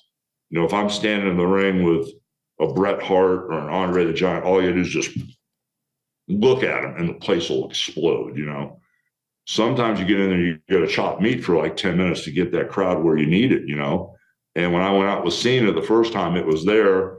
And then when I went out again, I went, things feel a little different out here, So I could tell, there would have been a great time, as I did the year thing. If he'd have got me from behind. Oh, man. Oh, we would have been rocking, man. Oh, my God. The money you would have drew there. That would have been insane. Thank you. Yes. Thank you. Okay, one last one, and then I'll let you go. Is there one match that you're most proud of? Well, the one that I'm most proud of has to be the WrestleMania 3 match with Andre. I mean, that etched the wrestling business in stone. If we had not have done what we did that night, if I would have had a bad night or a bad match, and Andre was hurt really bad. He had some serious back issues. If you ever watch a match again, I keep him real close to the ropes at all time. If we'd have, had a bad match or the venue hadn't sold out, we'd have had a major problem moving forward. And, we had the people that own the building, after we put the money down for the building, they called us and said, "You need to cancel the date." And they said, the Rolling Stones are coming in the week before you, and then you're wrestling, and then the week after you, the Pope's coming in. So the Stones did 80,000. No, the Stones did 84,000. The Pope did 80, and we did 93. So thank God we didn't cancel the venue, but I asked Vince, "Oh my gosh, we might not sell it out. We might not, should we cancel?" He goes, "No, monster, we're not canceling anything." Vince never hesitated. I was the worrywart. Well, what stories? I can sit here and bother you for hours about all these stories, including my favorite cartoon, Hulk Hogan's Rockin' Wrestling back in the day. Saturday mornings, there was nothing better than Rockin' Wrestling. That's underrated. A lot of people don't remember Rockin' Wrestling, but I had the lunchbox even, Hulk. That's how far back I go. This was a great honor. Thank you so much for coming on, and good luck to you both on this new venture. Chad, please keep us posted on it. Good luck with everything you're doing with Rick, and And of course, Mike Tyson and Juliana with her, recovery now. Unfortunately, she won't be fighting in Vancouver, but we wish her the best as well. Appreciate both your times very much. And Hulk Hogan, all the best to you. And I hope I'll see you in Philadelphia for WrestleMania 40 for that retirement match. And I'm going to take the credit for it. By the way, if it happens, I'm going to say it all started. This is the seed right here. I just want to let you know I'm taking the credit for it. All right? All right, my brother. Thank you so much. All right. Thank you, guys. Chad Bronstein and Hulk Hogan, guys. What about that? Is that something? Kind of surreal, right? Definitely. Can't even talk. And by the way, pretty awesome here. A text from my mom, Hulk Hogan with 5 exclamation points, because no one knew how much I, loved that world more than my mom and dad. I would sit with the LJN toys. I had the ring. I had a box of all the toys. I'm not going to talk about what happened to the toys because I don't want her to feel bad. She always feels bad when I bring this up. But I had every single one, from King Kong Bundy to Bobby Heenan to Hogan to Mean Gene to Randy to Brutus Beefcake. On and on it goes. And Kamala. And I would sit there and I would make cards and matches with my legs crossed, and I would sit in front of the TV while watching Maple Leaf Wrestling, while watching Superstars of Wrestling, while watching the VHS tapes that I would rent from Avenue Video, and then Plas Video, and then Blockbuster Video in Montreal. You tell that kid, freaking back in 1987, 88, who cared about nothing but wrestling, that it was first wrestling for me, and then it was basketball, and then it was football, and then it was baseball, and fight sports and all that stuff. But that was the first thing I ever loved. So that was pretty damn cool, I must admit. And I hope you enjoyed it as much as I did. And no denying that he has had many, many, many transgressions, over the last decade or so, and wanted to, touch on those as well. A lot of that could be its own interview, but it does seem like he is somewhat back in the limelight, in the good graces of the WWE world, and it's a complicated life. It's a complicated life and legacy that one Hulk Hogan had, but no denying in the 80s. I mean, he was up there he was on SNL, he was on MTV. He was the face of pro wrestling, but really one of the most famous athletes on the planet, I would say. Performers, you want to call him that, but I would say athlete. In the 80s, very few people were hotter than Hulk Hogan. So best of luck to them. Now, let us move along. As I said, no major MMA this weekend, but there's a really interesting fight, a boxing match going down this Saturday in Manchester. It's a rematch of a fight that happened just 3 months ago, and what a fight that was. And our guest at this time was involved in what I thought was one of, if not the best fights of 2022. His fight against Mick Conlan, who is also fighting this weekend, is one of the best boxing matches that I've ever seen, period. Now, I really wanted to have him on today, this guest, because he's got a huge rematch on Saturday, but also we share something in common. We are both gigantic Nottingham Forest fans. And so without further ado, let me say hello to the pride of Nottingham, the one and only Leigh Wood. Forest are magic on and off the pitch. Forest are magic on and off the pitch. Come on, Leigh Wood. What's happening, Leigh? How are you? All good, mate. All good. Are you still buzzing from the weekend? Leigh, I mean, I can't even tell you. I was at the Katie Taylor fight in Dublin on Saturday with some of your Matchroom pals, and there was no reception in that damn 3 arena, so I kept having to leave the arena to get the updates. I turned it on when Awoniyi scored to make it 1-0, and I was freaking out, Leigh. I couldn't even contain myself. I saw you live tweeting it as well. Where were you watching that? That was unbelievable stuff. Yeah, so I wasn't allowed to the game, too close to my fight. I was in Essex, watching it on TV, and it proper picked me up. It's lifted me up for this week, The pressure's off now, Another year in the top flight at least, and I think we'll have a better year next year. I agree. And what a team. I mean, I was worried, by the way, they would get, relegated. We'd lose Brendan Johnson. My mate, Brendan Johnson, who I was interviewing back in February, and then you just popped in the middle of the interview. It was incredible at the world-famous City Ground. Morgan Gibbs-White, who unfortunately wasn't put on the England squad today, which I think is a travesty. Stevie Cooper. We could go on and on about those guys. Can I ask you, though, because I have fallen in love with this team. People think I'm jokingly, but, I care about this team as much as any of the teams that I grew up, the Knicks, the Bills. I adore this club. There's something about the fans, the atmosphere, and the players in particular, and the bonding with my kids. When did you become a Forest fan? I think I was, as far as I can remember, both my granddads were both Forest fans. Kids at school, there's a few Man U fans at school, but I was talking primary school, majority of them was Forest fans. So just as long as I can remember, probably primary school. I remember running around primary school shouting Pierre Van Odonk's name, which was probably like late 90s, which was probably when Forest went down from the top flight and we've only just got back to. And this season, did you go to a lot of games? Yeah, I've got season tickets. Obviously, I have to work around it with fights. But yeah, I go to as many home games as I can. Actually, the weekend that you fought Lara the first time, that was the one where they tied Man City, right? Chris Wood. Yeah, that was a really big result for us to get a draw against Man City is almost like a win. Yeah, we've had a really good form at home, haven't we? Like not many clubs have beat us. We beat Liverpool, West Ham, drew against Man City, beat Arsenal. So yeah, it's something is going really well. We need to just capitalize on what we're doing there, I think. And I want to ask you obviously about your fight, but I'm just curious, like when a result like that happens, I know you said you were in Essex, but could you explain to me or describe what Nottingham is like when, the team has a result like they did this past Saturday against Arsenal? What is it like? I need to experience it myself, but I'm just dying to know.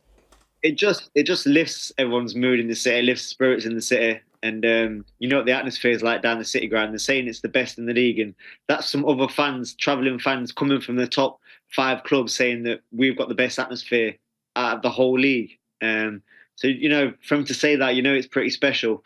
I think not just because we've been outside of the top flight so long, but I think the Nottingham people do get behind the sports. And, the county next door, you've got the cricket, Trent Bridge, myself, Nottingham Panthers. The fans are just passionate and they get behind their own. It is great. Who's your favorite on the team right now? I can't have favorites, can I? Okay, fine. You know what it is? Like, I'm really, I'm quite tight with Steve Cooper. Wow. He's such a great guy. I talk to him here and there, and yeah, he does a lot for me. And we're talking now. Let's hope he keeps his job because he's done a fantastic job the last few years. That's one of my favorite stories of this past season, by the way. The fact that all these other clubs pulled the plug on their manager. And can I say we? Am I allowed to say we, Leigh? Yeah, you're not saying, if you're a fan, mate, you're a fan. All right, because some of the people, they call me a plastic fan, but I have it in my blood. All right, and we stuck with Stevie. By the way, yesterday was Brendan Johnson's birthday. Happy birthday to Brendan. You got to actually be in the room with him. I don't know if I'd be able to handle that, Leigh, if I'm being honest. I mean, I proper love Brendan Johnson. What a guy he is.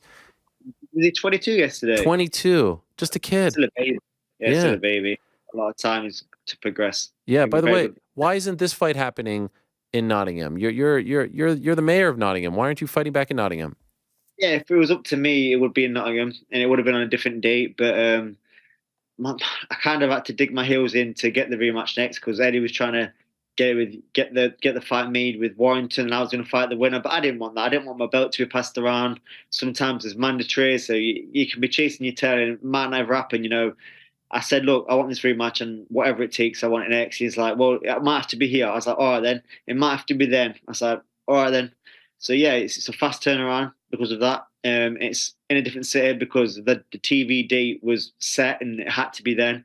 Nottingham Arena was booked. Sheffield Arena was booked. So here we are in Manchester, but I feel great. Everything's gone really well. Preparation's gone perfect. Can't wait for Saturday night. Okay, so that was actually my next question. I love the fact that you're going right back into the fire, but it's literally 3 months. Like, you don't see this often, especially after the way the fight ended. Just from a health standpoint, in a perfect world, would you have rathered, wait a little bit longer to do this fight? Personally, no. Just because a few reasons, really. The first one being the first time I boxed Lara, I had a year out the ring, and that's a long time. A whole year out the ring is to compete at that level. Just going through everything, like the routine of fight week and getting in the ring, and that. I feel like I've done it yesterday. I feel like I'm seasoned again. Like I've boxed regular. I feel like I've been boxing regular, and also my age. Like I'm 34. I'm 35 in August. I don't want to be waiting what could be another year for let someone else fight, and then this is the time. I'm still at my best.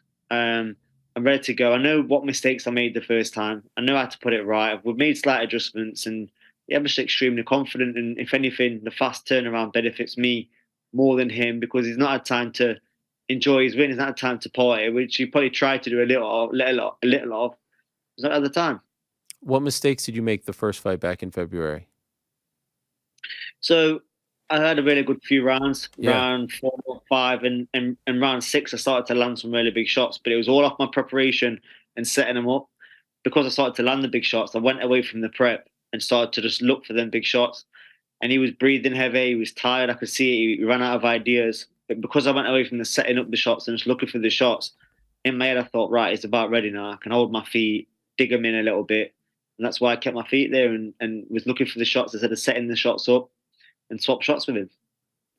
A fight, it was a big fight for you. It was in Nottingham. There was a lot of buzz surrounding it. You were looking so good early on. How long did it take for you to get over the fight, get back into the gym and kind of move on? Or perhaps you haven't moved on. You need Saturday to help you move on. Yeah, my closure will be when I get my belt back. Straight after the fight, I had a holiday booked with my kids. I took both my kids to Dubai. I actually trained out there. I was doing a few runs and that, keeping on it a little bit. When I got back, I was straight back in the gym. And then the week after that, I was straight back in camp training twice a day. So I've not really had like a layoff.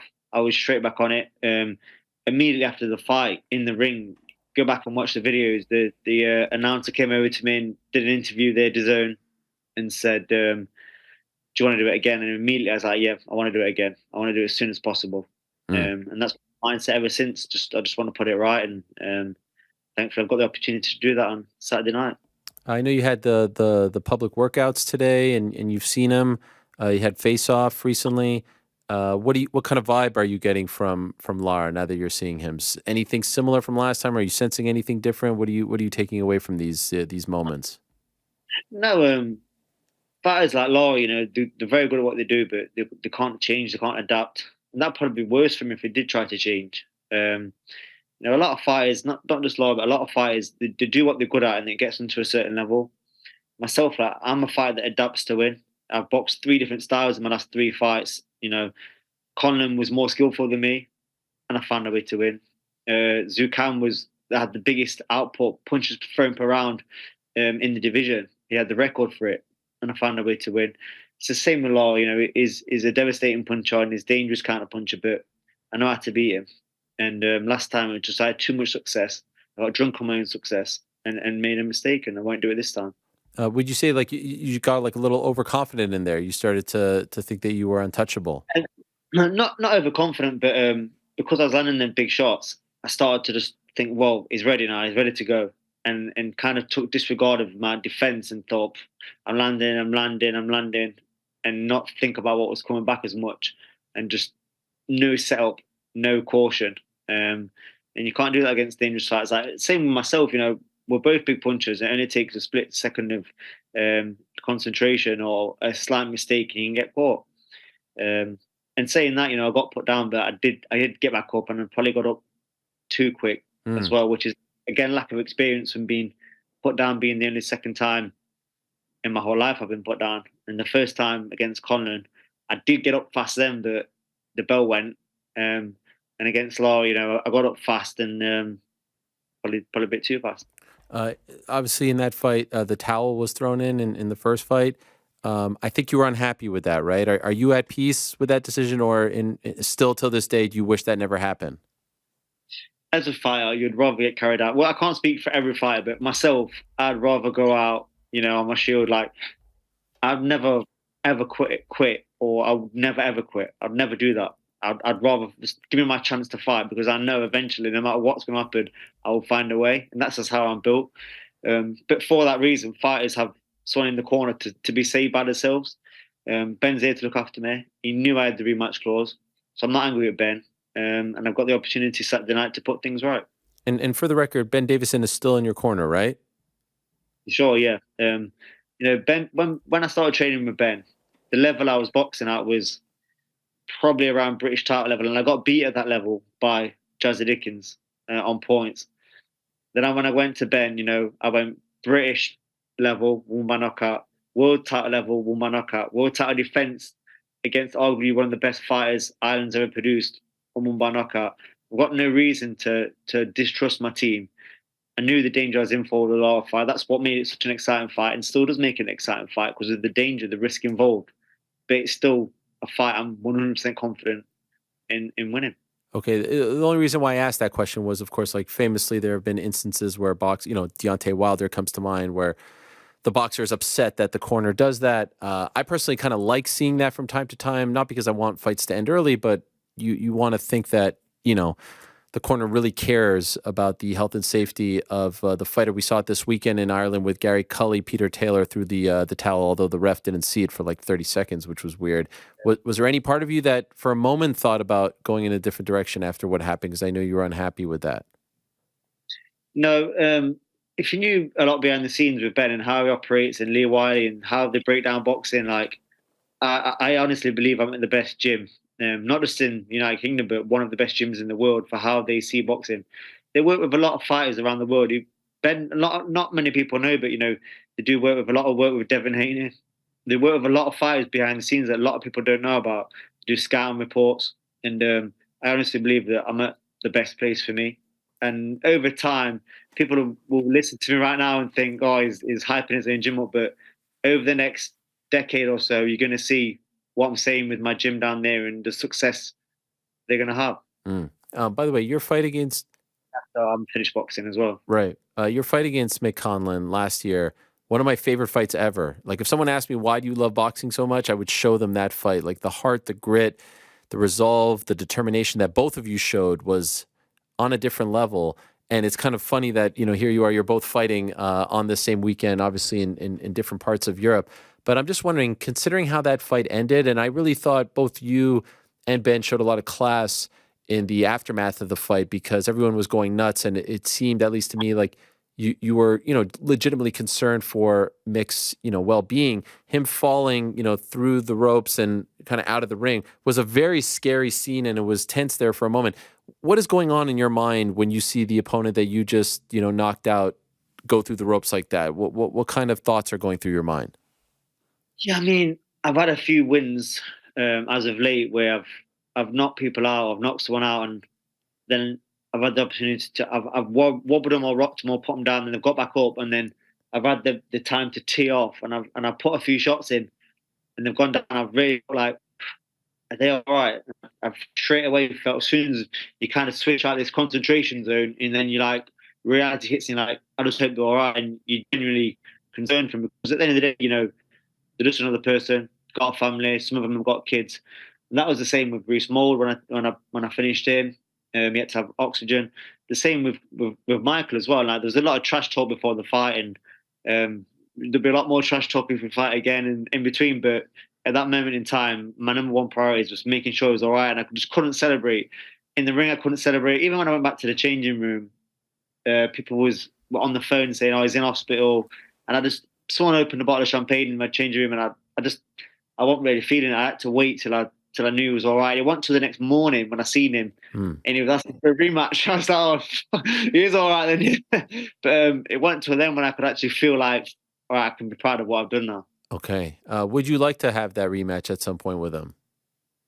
I think it's one of the biggest fights in boxing, that rematch, and especially if we both do well on Saturday night, which I intend to, and I think he can as well. It's a massive rematch, and it's a fight I'd really like to do again. Can we do that at the City Ground? Like, what is going on here? When are you going to fight? I know there was some talk of you this summer at the City Ground.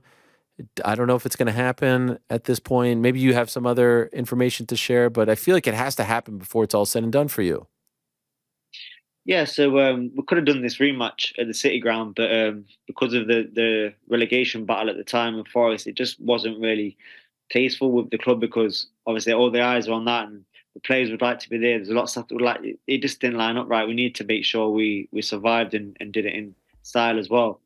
So that ruled out the rematch. But one of the only reasons I'm still going, I do love fighting, but one of the only reasons I'm still sat here today is because my dream to fight, to headline at the City Ground, be the first person to do it, and that dream is still alive, and I will not stop till it comes true. And I need to win my fight on Saturday night here in Manchester, and then my next fight, or maybe early next year, it could be a Conlan rematch. It's going to happen. Golly. Might have to come over for that one. Imagine Steve Cooper walking you out at the city ground. I mean, the place would go insane. Yeah, it'd definitely be a big night, one to remember. But things have got to line up as well. Sure. I'm talking, but I'm still 100% confident it's going to happen down the line. It just needs to line up, and it could be next. It could be around October time. There could be an international break. With the club, it needs to line up as well. But first things first, Saturday night, and get the win at any cost, and then can start penciling a few things in. Two last quick things. Could I just ask, just curious, it seems like we're going to get Terrence Crawford, Errol Spence in the summer. Who the hell knows with these guys, but it seems like we're close. Who do you like in that fight? Yeah, I've seen the rumors today. To be honest, I would lean towards Crawford. I think he's a slightly better fighter. Can just adapt a little bit more. He's very smart, and he sees things, little changes and little patterns boxers working. He seems to find them patterns quite quick and explore them. So I would lead towards Crawford. Yeah, that would be July 29th. And Saturday night, you versus Mauricio Lara 2 in Manchester. What is the official prediction, other than you winning?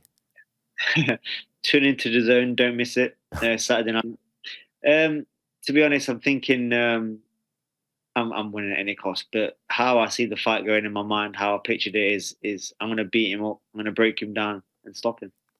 Love it. I wish you the best, my friend. In this chair, we're not necessarily supposed to root for people, but all those rules go out the window when it comes to Nottingham, all right? So I wish you the best, my man. We're pulling for you here. Hopefully all goes your way on Saturday, and then hopefully we get to see you at the City Ground in the very near future. Thank you so much for coming on, and we'll continue those good vibes from this past Saturday against Arsenal. Hopefully it extends to you this Saturday. Thanks a lot for that, Ariel. Last game of the season on Sunday, so make sure you don't miss that as well. And next year, if you want to come to a game, just shout me. I've got spare tickets next to me, my season tickets. So just let me know, and we'll get you over. Yeah. Very kind of you. Thank you. You're a gent. I appreciate it. Good luck to you, Leigh.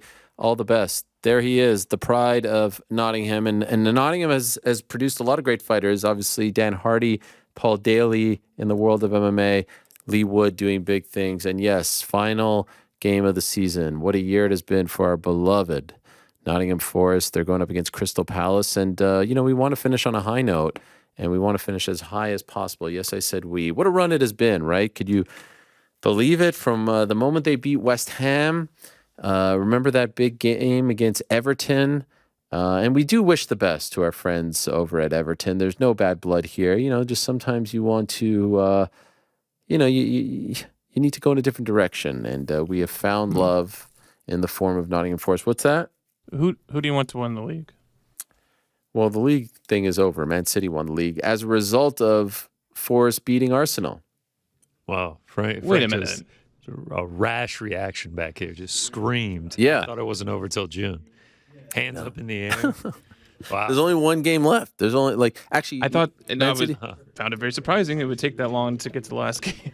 No, this is it. It's this is the final weekend. Man City has a game today, but then the final weekend is this Sunday. All the teams are playing this Sunday, but it's a crazy stretch coming up, guys, because we've got this weekend, final weekend. Then June 3rd, we have the FA Cup final.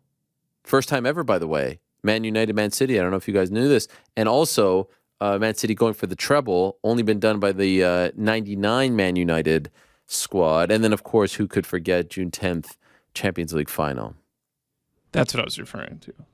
That's what who are they playing? Right. Who's the final? They don't know yet. Incorrect. Who are they playing He against? looked at me so surely. I've never seen Frank so offended. No, because before. This is incredible. I'm gonna break the fourth wall here. It's just Oasis is allegedly gonna get back together if Man City wins. Really? That's what Liam Gallagher said, but he's also known to lie. Okay, all right. It is Man City versus Inter Milan. Oh, yeah, that game there. Yeah. All right. Yes, that is a big game. I can't wait for that. I'll be watching with my kids. That's going to be very exciting. Now, let's move along and talk to our next guest, who we've talked about a lot over the last few months, in particular in our conversations with one Francis Ngannou, who obviously has been the big story of the last few weeks, months in the world of MMA. But I I want to talk to, one of the major players who, again, we've talked about a lot, but not too on this program. He's Francis's longtime manager. He has been by his side through all the ups and downs. He has had a front row seat to this wild and memorable and sometimes wacky ride. He is Marquel Martin, and he's kind enough to join us right now via the magic of Zoom. There he is. Marquel, my man, how are you?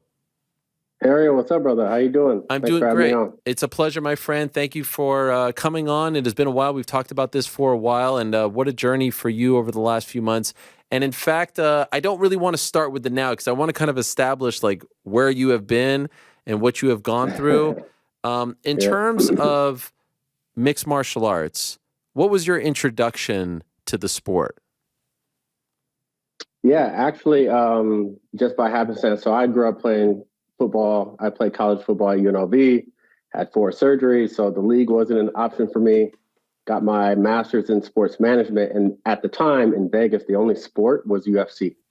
So I was working at Nordstrom actually, and one of my clients was the EVP of marketing partnerships, Mike Mossholder. So I asked him for an internship. That internship interview turned into him offering me a job. So I was there. Yeah, I started off as a global coordinator doing sponsorship deals and worked my way up. And I was very fortunate at the time to be at the UFC because that was like the rise, right? Ronda Rousey, Conor McGregor, right? The Reebok deal, all of those things. So that's how I got introduced into the sport. And just obviously I know like the era that those fighters were in, but like what years are these that we're talking about that you were actually there? I think 2011 or 2012. I think the end of 2011 to 2016 when WME bought us out. Okay, so that's like a 5-6 year run. 4 or 5 years. Okay. By the way, also people may not know this. You were also on The Bachelor and Who Wants to Be a Millionaire, right? Was this before or after the UFC run? No, it was actually during. So again, I lived in Vegas for 12 years. I got a random call because one of my best friends, she nominated me to be on the show. And actually, if you know the old UFC office, there was a gym downstairs. So Craig Busari, Dana would be there, and I'd work out too all the time. So we were all cool. So I remember asking Dana, I said, hey, like I was nervous, like I was still kind of young in the company.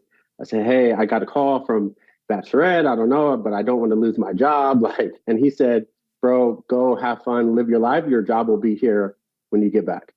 So I ran up and told Mike Mossholder, and he was good. So I actually went during. Wow. This was 2014.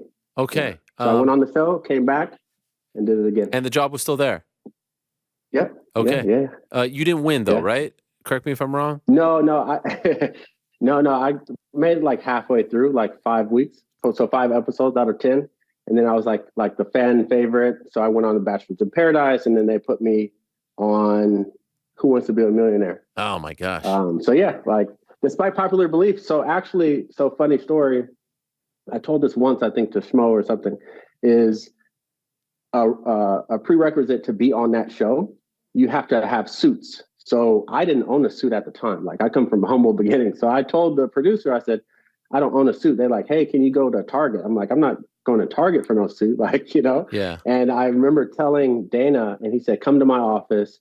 And then David August was there, tailored me up. So Dana actually bought me my very first 2 suits. Wow. Ever. That is wild. You still have those? Yeah.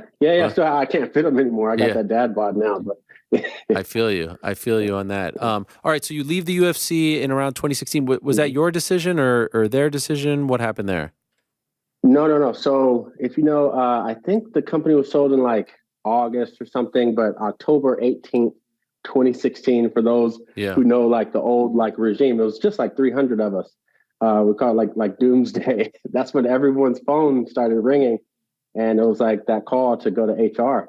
Like I have a video of it. I should post it actually. But yeah, that's when like it was kind of layoffs because of redundancies, right? WME had somebody who did my job. So they didn't need me, right? So it's just like kind of cross off the list. It was no harm, no foul. I was young, right? Doing good, successful. So I was actually, I had heart surgery 7 days after that. Damn. So I was like recovering, trying to figure out what I wanted to do. And then I got a call from CAA. Heart surgery for what? Like, what was wrong with your heart? Yeah, so I played sports all my life, football and track. And I went to the dentist to go get my wisdom teeth taken out, right? And my wisdom teeth was impacted. So they were going to put me under anesthesia. And thankfully, my dentist put an EKG on me. Wow. And he said, hey, do you have like heart issues? I was like, no, I've been playing sports all my life. He was like, it looks like you're having a heart attack. He was like, I can't put you under in good conscience. So you need to go see a cardiologist. So lo and behold, I, was diagnosed with hypertrophic cardiomyopathy, which is what, if you know basketball. So Hank Gathers, or no, who's the guy from LMU? Hank Gathers? From Loyola Marymount, Bo Kimball's friend. Yeah, I think it was Hank Gathers. Was it not? Okay, yeah, I think so. Yeah, so I have the same exact heart condition that he had, which causes athletes to like suddenly drop dead. So through my relationship with the UFC, I went to go get a second opinion at Cleveland Clinic, best heart doctors in the world. And yeah, so I have a defibrillator. Wow. Now, and yeah, everything's okay. Okay, so everything's okay. And then you end up going to CAA and working in their combat department to represent fighters, right? Yeah. So I had no idea what CAA was, to be quite honest. I was actually negotiating my contract to work in Denver for Kroenke Sports and Entertainment. And I got a random phone call from Nez Balelo, because they were co-representing GSP at the time. So because of the GSP stuff, they're like, hey, we may want to get into this business. And actually someone from the UFC was kind enough to say, hey, Marquel just got let go, but he's really good. You guys should give him a call. And then so Vegas to LA, and I grew up in Southern California. I was like, let me go ahead and take this interview. And then I remember telling my parents, I said, there's some fancy suits around here. I think I'm going to take this job instead of the Kroenke Sports and Entertainment. So that's how I ended up running the division. How do you end up working with Francis, representing Francis? Yeah, so at my time at UFC, you know what's happening, like who we're getting behind. We know who the sponsors, like who we should push towards sponsorships. Right. And, I think it was like T Wood was always great at the time. Like there's a short list of names. And then Francis came on the scene, and that was the talk of the internal building. So when I got to CAA, they said, hey, how do you want to map this out? I said, I really want to go after like the markets, because at UFC, so my value proposition as a manager, agent, whatever you want to call me, was that I worked at UFC, right? Like, so I know the ins and outs from that perspective. So knowing that there's a likely chance that they may at some point want to go to Africa, at some point want to go to India, at some point want to go to Mexico, right? That's how I started my recruiting. And I ended up getting Francis's number somehow. And I met him at the Wynn Hotel. And it took me like a year to sign this dude. Because like, if you know Francis, like he doesn't trust easy, right? I went out there with my presentation, because at the end of the day, like I knew the UFC business. I didn't know the management business, but I understood the concept of it. And learning from CAA, they're some of the best agents in the world, whether you're at WME or CAA. So I said, listen, like your story and who you are, right? Everyone doesn't need a CAA. Everyone doesn't need a WME, but like we can get you in the movies, we can do books, like your story, you're bigger than just what you do. So at the end of it, we built a relationship, and thankfully, like he was my first like big sign, if you will. And what was the first fight that you guys worked together on? Like, like that you represented him? Yeah, so this was before Curtis Blades. We went out to Beijing. Okay. This was after, so I was at the Derek Lewis fight when he lost. And I remember, like, again, that was me just like, I was there because I had another client on that card. I think Tom Duquesnoy was on that card, I think. The Fireball Kid, right? Wasn't that his nickname? The Fireball Kid? Or the Fire Kid? Yeah, my guy. That's my guy. So I ended up texting him because, again, I'd already known him for almost a year at the point. And I just said, like, keep your head up, like, because obviously we know what happened after the Derek Lewis fight is like everyone, right, kind of shat on him, but I'm not built like that. So I was just, just keeping in touch. And then he ended up being in LA, and then he decided to sign with us. So Curtis Blades was the first fight. Yeah, I repped him. When did you start to feel like the relationship between the UFC and Francis wasn't moving in the right direction, in a positive direction? Well, I mean, one could argue like as soon as I repped him, it wasn't like necessarily in a positive right direction because it was right after that Derek Lewis. So I think, I don't know if they purposely like wrote him off or whatever, but you got the feeling that he was kind of like, you know, his strength of schedule, right? To put it into football terms, he had Curtis Blades, then he fought Kane, and then JDS, right? You know the roster. And it was just a function of, I think what ultimately did it was a little bit of the past, which I wasn't privy to, which was, you know, Dana talks about there is a moment or incident with after the first Stipe fight, right? So I know Francis's side of the story, and I know Dana's side of it, but I wasn't there. So, you know, it's kind of water under the bridge. So we kind of thought, I even, you know, at this, and people don't understand, like I had a great relationship with UFC. I worked there. I know a lot of the people, like they were like family, you know, but being on the other side is a different kind of situation. So, but I think, you know, when it really went south was probably the interim around that time between Derek Lewis and Serial. Okay. And so just curious, like you say you have the good relationship, but, and I've talked about it a little bit on this show, CAA and Endeavor, like they are two rivals, right? That's bigger than any single person. And so just curious, like, did you feel like once you went to CAA, they viewed you in a different light? Like, were you now the enemy all of a sudden because you had the great relationship, you leave on good terms? Did you feel all of a sudden some frostiness just because you were with CAA? Yeah, I noticed that right away, but not to the gravity that it ended up being, right? So my first like assignment was with GSP before the Bisping fight. So it was me, Nick Khan, right? We saw Dana in the background, shake hands, right? And, you know, Dana and Nick have a great relationship. And Nick, you know, I looked up to Nick, right, at CAA. So everything was cool.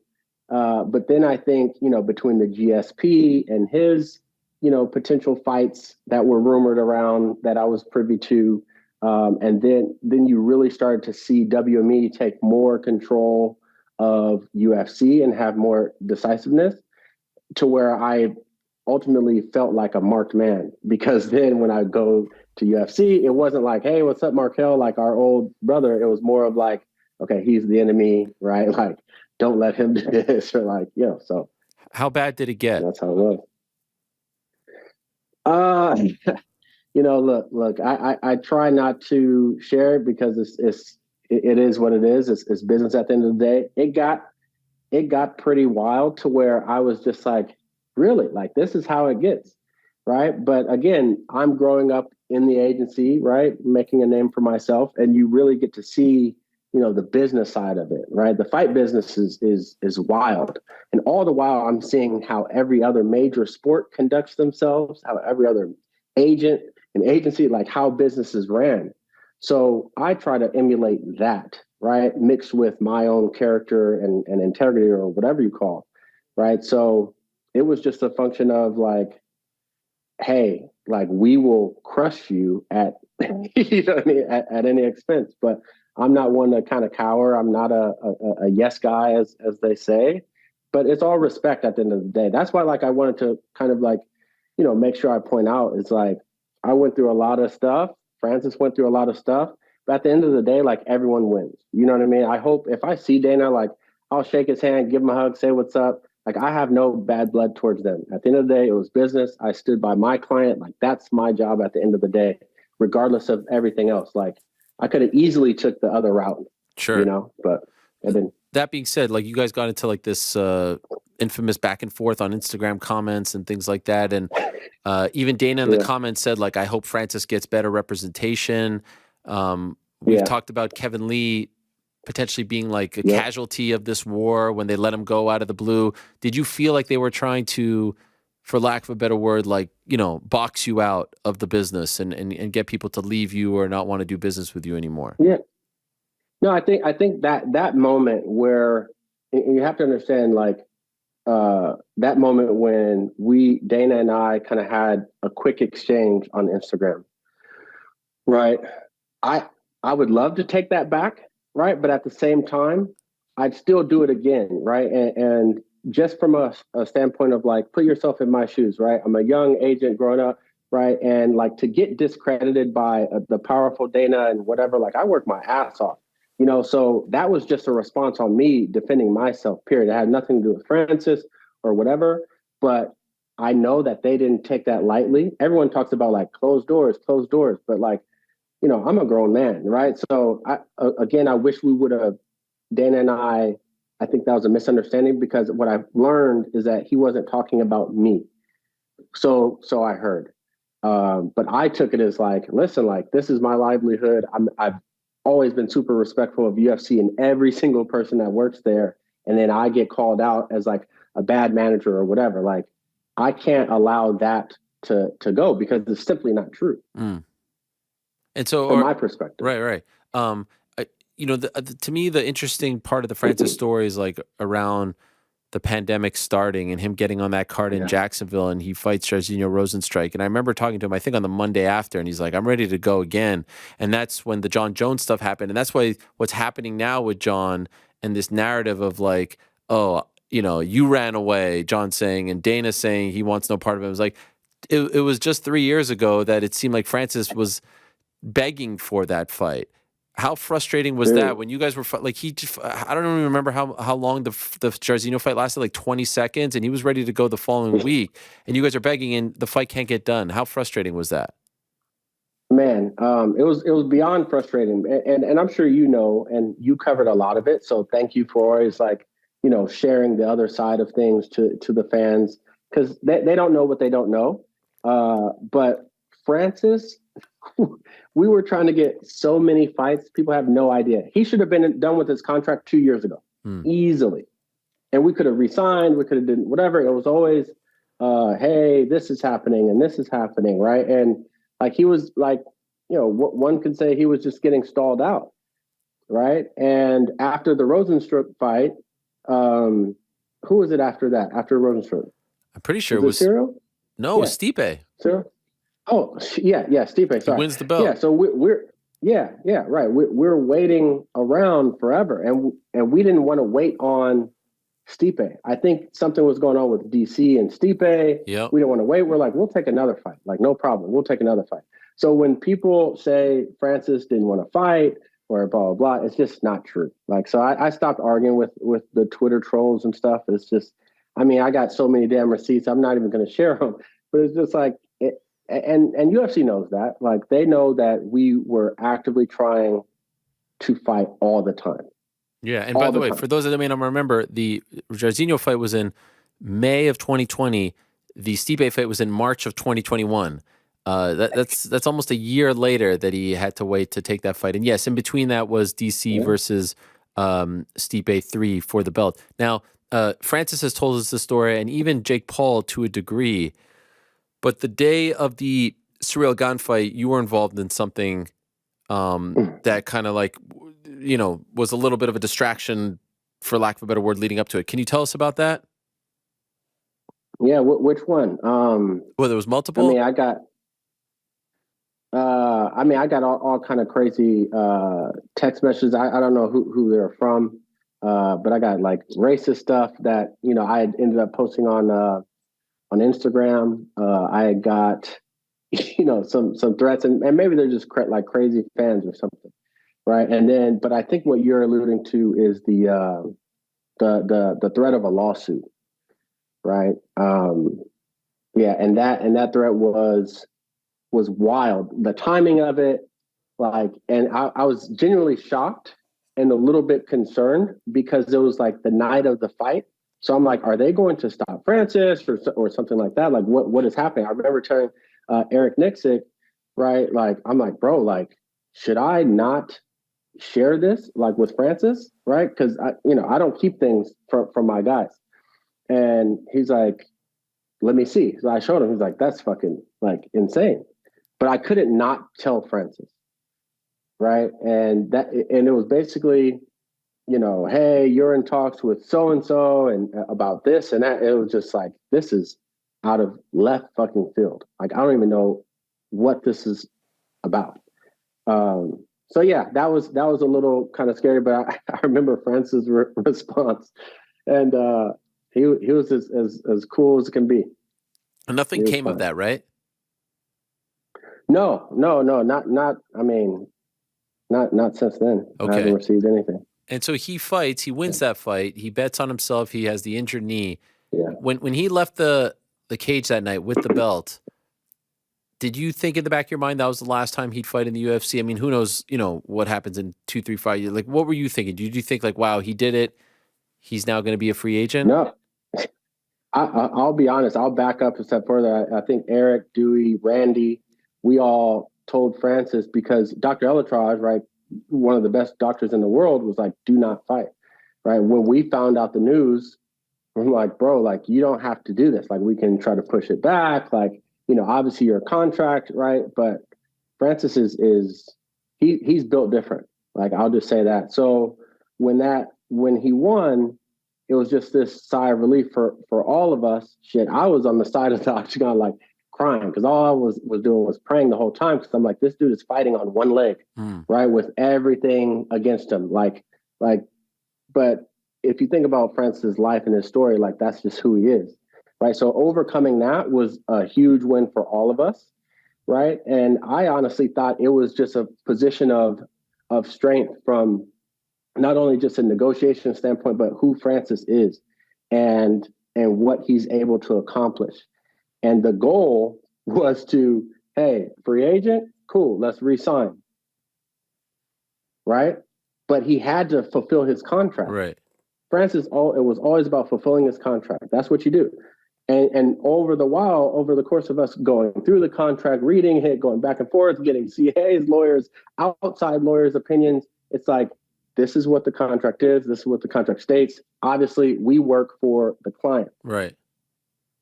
Right? I know how big like UFC is and how great they are. They're amazing. Like, if you don't give respect to Hunter and Dana, like, you're crazy. Like, I have tremendous respect. Francis has tremendous respect. But at the end of the day, we have to make smart business decisions, right?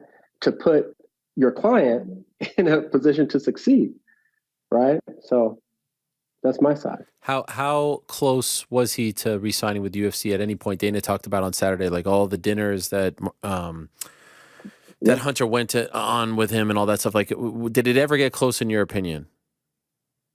Yeah. I thought it got very close. I wasn't a part of the conversations at in the fourth quarter, if you will, and you can probably guess why. But in my conversations post those dinners and all that stuff, like, there was a real chance that he was going to sign, right? But it had to be. Go ahead. Sorry. No. Yeah. It just had to be under the right terms. People are saying, "Oh, it's all about money." Like, chill. If we were to, like, keep it 100, as they say, right? It's like, this dude got offered the biggest contract outside of Conor before the interim fight with Cyril and that. And he said no, because it wasn't about just like money. Obviously money plays a factor, right? But it was other things that were important to Francis. And who am I to tell this dude no? Right? Who am I to say, like, nah, you know what I mean? Like, do this deal. Like, that's not the kind of person I am. That's not the kind of manager I want to be. That's not the kind of that's not the kind of business I want to do. And Francis at the end of the day makes up his own mind. But I would say that he was very close. I would say that I wish things were different. I think there's a lot of miscommunication in the back and forth and getting all these people involved. But, at the end of the day, I still think everyone won. When you hear Dana talk about like the Francis situation, like you did on Saturday, how does that make you feel? It used to like bother me, to be honest. But like, I honestly, man, like, God is good, bro. Like, we've been through, Francis been through the worst of it, right? Like, I had my own share. Our whole team went through a lot. It's stressful when you're trying to like really back a guy. But Dana's going to say whatever he wants to say, right? He's a promoter. He's a business owner. So I look at it through a different lens, right? Like I look at it through a different lens now. So although it's kind of hurtful because I think that they were tight at one point, I think that there was a tremendous amount of respect between UFC and Francis. So to see it, yeah, it kind of seems like, come on, do we really have to go there? Do we really have to do this? Do we really have to do that? But at the end of the day, if you look at it from a perspective that I'm trying to look at, is like, look, they have to do what is best for their business, and we have to do what's best for our business, meaning Francis. Are you? So it is what it is. It's not going to stop, Yeah. Are you happy with the way things turned out from an MMA standpoint? I'm going to ask you about boxing in a moment, but from an MMA standpoint, are you happy with the way things turned out? Meaning the deal that was announced last week. Man, absolutely. That's why I'm just here, like thankful, like to God, because it was a lot, man. Like and people were assuming this and assuming that, but Francis, I got to give all the credit to Francis, right? Like, and he was able to kind of withstand all the tide and all the pressure, all the media hate, not yourself, of course, but all the naysayers, and come out with arguably the best deal that we've ever seen in MMA, period.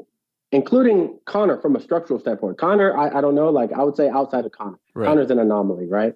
But for sure, he's the highest paid heavyweight ever, right? This guy, with the PFL deal, the way that it's structured, it's unprecedented. Like this is a game changer. Like that's why I'm kind of shocked. Like I thought everyone would celebrate this, like even fighters, right? Even managers. Like I have no hate towards anyone. Like this is better for the sport. The first thing that I saw at CAA when I worked there, right, because it's literally the best, of the best in the world. I'm like, the UFC side is top level, but the other side is like the wild, wild west. Like the managing and fighter, like that side needs to catch up with UFC, in my opinion. And the only way to do that is to have a person or someone like a Francis that's willing to say, okay, I'll be first. This changes like fighters are going to get paid more from UFC. They're going to have more opportunities, right? You see Dana saying, Tyson, come on, like, come on, like, let's put on this fight. Like this helps everyone. So people, I know behind the scenes kind of, fighters will reach out to Francis and that's beautiful, but I wish there was a lot more appreciation for a person like Francis, and maybe it will happen later on, like years to come. But this dude is a game changer. Like, and that's what it is. So we accomplished a lot, and I'm happy for him, man. And I'm going to be rocking with him till the wheels fall off. So where do we stand with the boxing side? I think that's the one that everyone's waiting on. Like, is this going to happen? Is he going to get a Tyson? Is he going to get a Wilder? What could you tell us about this? Yeah. Listen, I think obviously that's something that Francis has always wanted to do. UFC knows that, right? And that's what I wanted to always push for. That is going to happen. Who it's going to be against, we don't know. We've had a lot of positive conversations. As you know, boxing is even crazier than the MMA space, right? So things just take time, right? Obviously, we're in the social media age where no one wants to be patient for anything.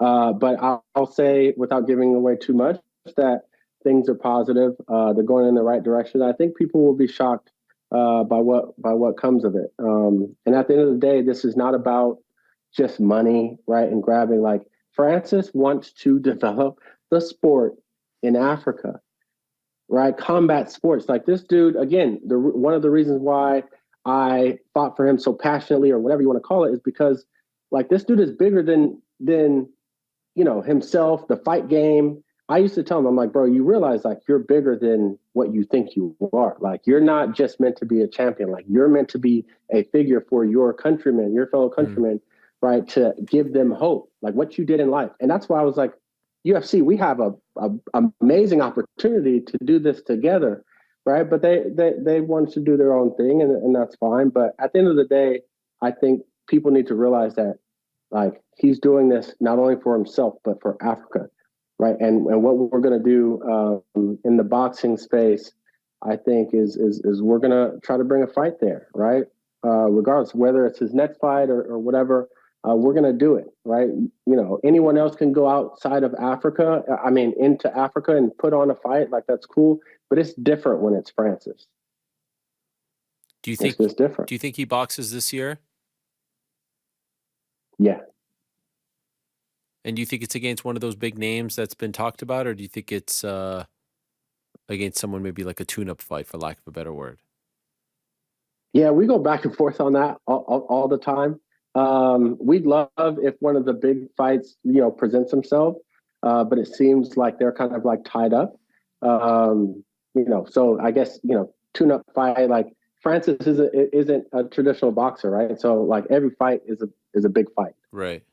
But I know Francis wants to challenge himself, right? Obviously, you see Deontay out there, Anthony Joshua out there, Tyson Fury out there. We'd love that matchup. I think, that's something has a narrative and a story behind it that's bigger than just the fight game, right? And at the same time, we want to see who the baddest man on the planet is. I know Dana just said that, but I'm like, I guess John Jones has the GOAT. He is the GOAT. Don't get me wrong. But baddest man on the planet? No. Like, can't. Maybe the interim baddest man on the planet or something. But yeah, I think Francis has that. And for you, moving forward, are you able to do business with the UFC, represent fighters that aren't Francis? How is that for you? Yeah, I mean, I'd love to. That's, I guess, up to UFC. I have no issues with them. I'm going to always conduct myself for professionally. I'm going to always treat them with respect, right? And if a fighter wants to be represented by me or someone like myself, right, then that is what it is. They'll know what they're getting out of me, right? And that's what I believe true representation is. But I also understand that, like, it's just a different space. But I'll tell you one thing, like, I hope that this deal that Francis has and what was done serves as kind of inspiration or a blueprint for, fighters to get, their just due. Do you think it will, though? I don't know. In the short term, no chance. And I've never been a huge advocate of a union or whatever, but I'm just an advocate of fighters being smarter about business, right? And I don't have all the answers. I'm full of faults as well. But at the same time, it's come on, guys. I don't know what to tell you. UFC is the best in the world. They're great at what they do. They are great at what they do. But at the same time, it's you guys got to understand, things can only progress. Change is good.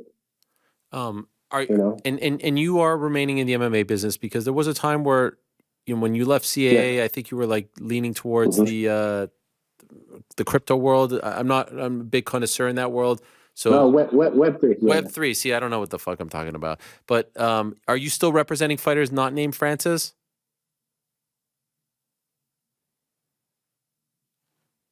Did we lose him? He's frozen for the moment. That is horrible timing. We need to get him back real quick. I can't end on that note. Can we just call him up real quick? Yep. All right. Oh, is he back? That entire time. I think we just said what am I doing now? Yeah. Are you still representing fighters?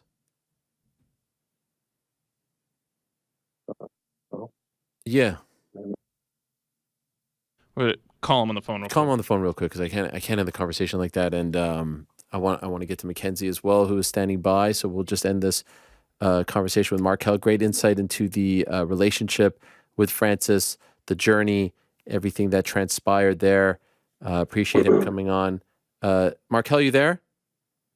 Yeah, I'm here. Okay, sorry. I just don't want to end the conversation on the shitty Zoom note. Are you still representing fighters not named Francis?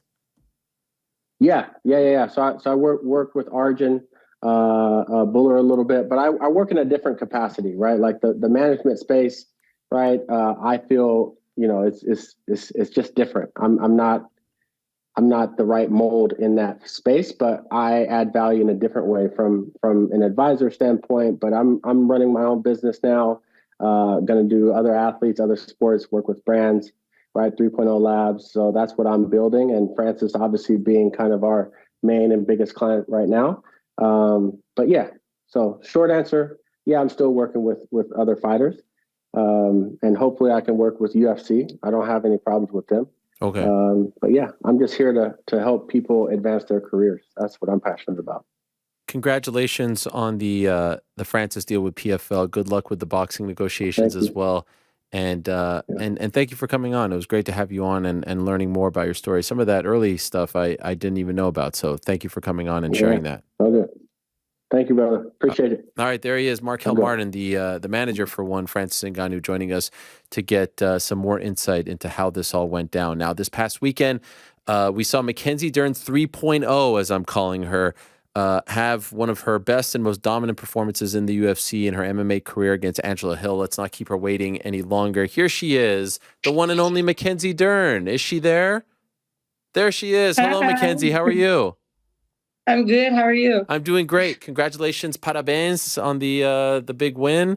Very exciting stuff. How do you feel about this Mackenzie Dern 3.0 that I'm trying to push on people? Are you okay with that? Are you in line with what I'm saying? Good. Yes. Do you know why I say 3.0? No. Okay, so I feel like 1.0 was like the jiu-jitsu expert that came into the sport and you weren't really quite sure how this would all turn out, this and that. 2.0 was post, birth, right? And then you came back and you were like super mom out there, super strong.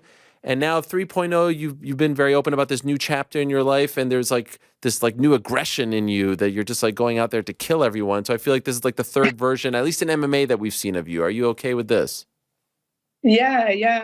I'm hoping this is the version that gets me to the belt. So I hope we get to 3. But I mean, hey, if maybe after we get the belt, then we'll go to like a 4.0 or something like that, like the champion, defense Mackenzie, But I'm enjoying. I mean, these are all like parts of me, so it's just they're kind of each getting unleashed at different phases of my life, So, I mean, even in jiu-jitsu, I feel like when I became a black belt, took me a couple of years to kind of get into the black belt level, because you're fighting other black belts, but they're black belts for like 10 years, 15 years, you're like the new black belt.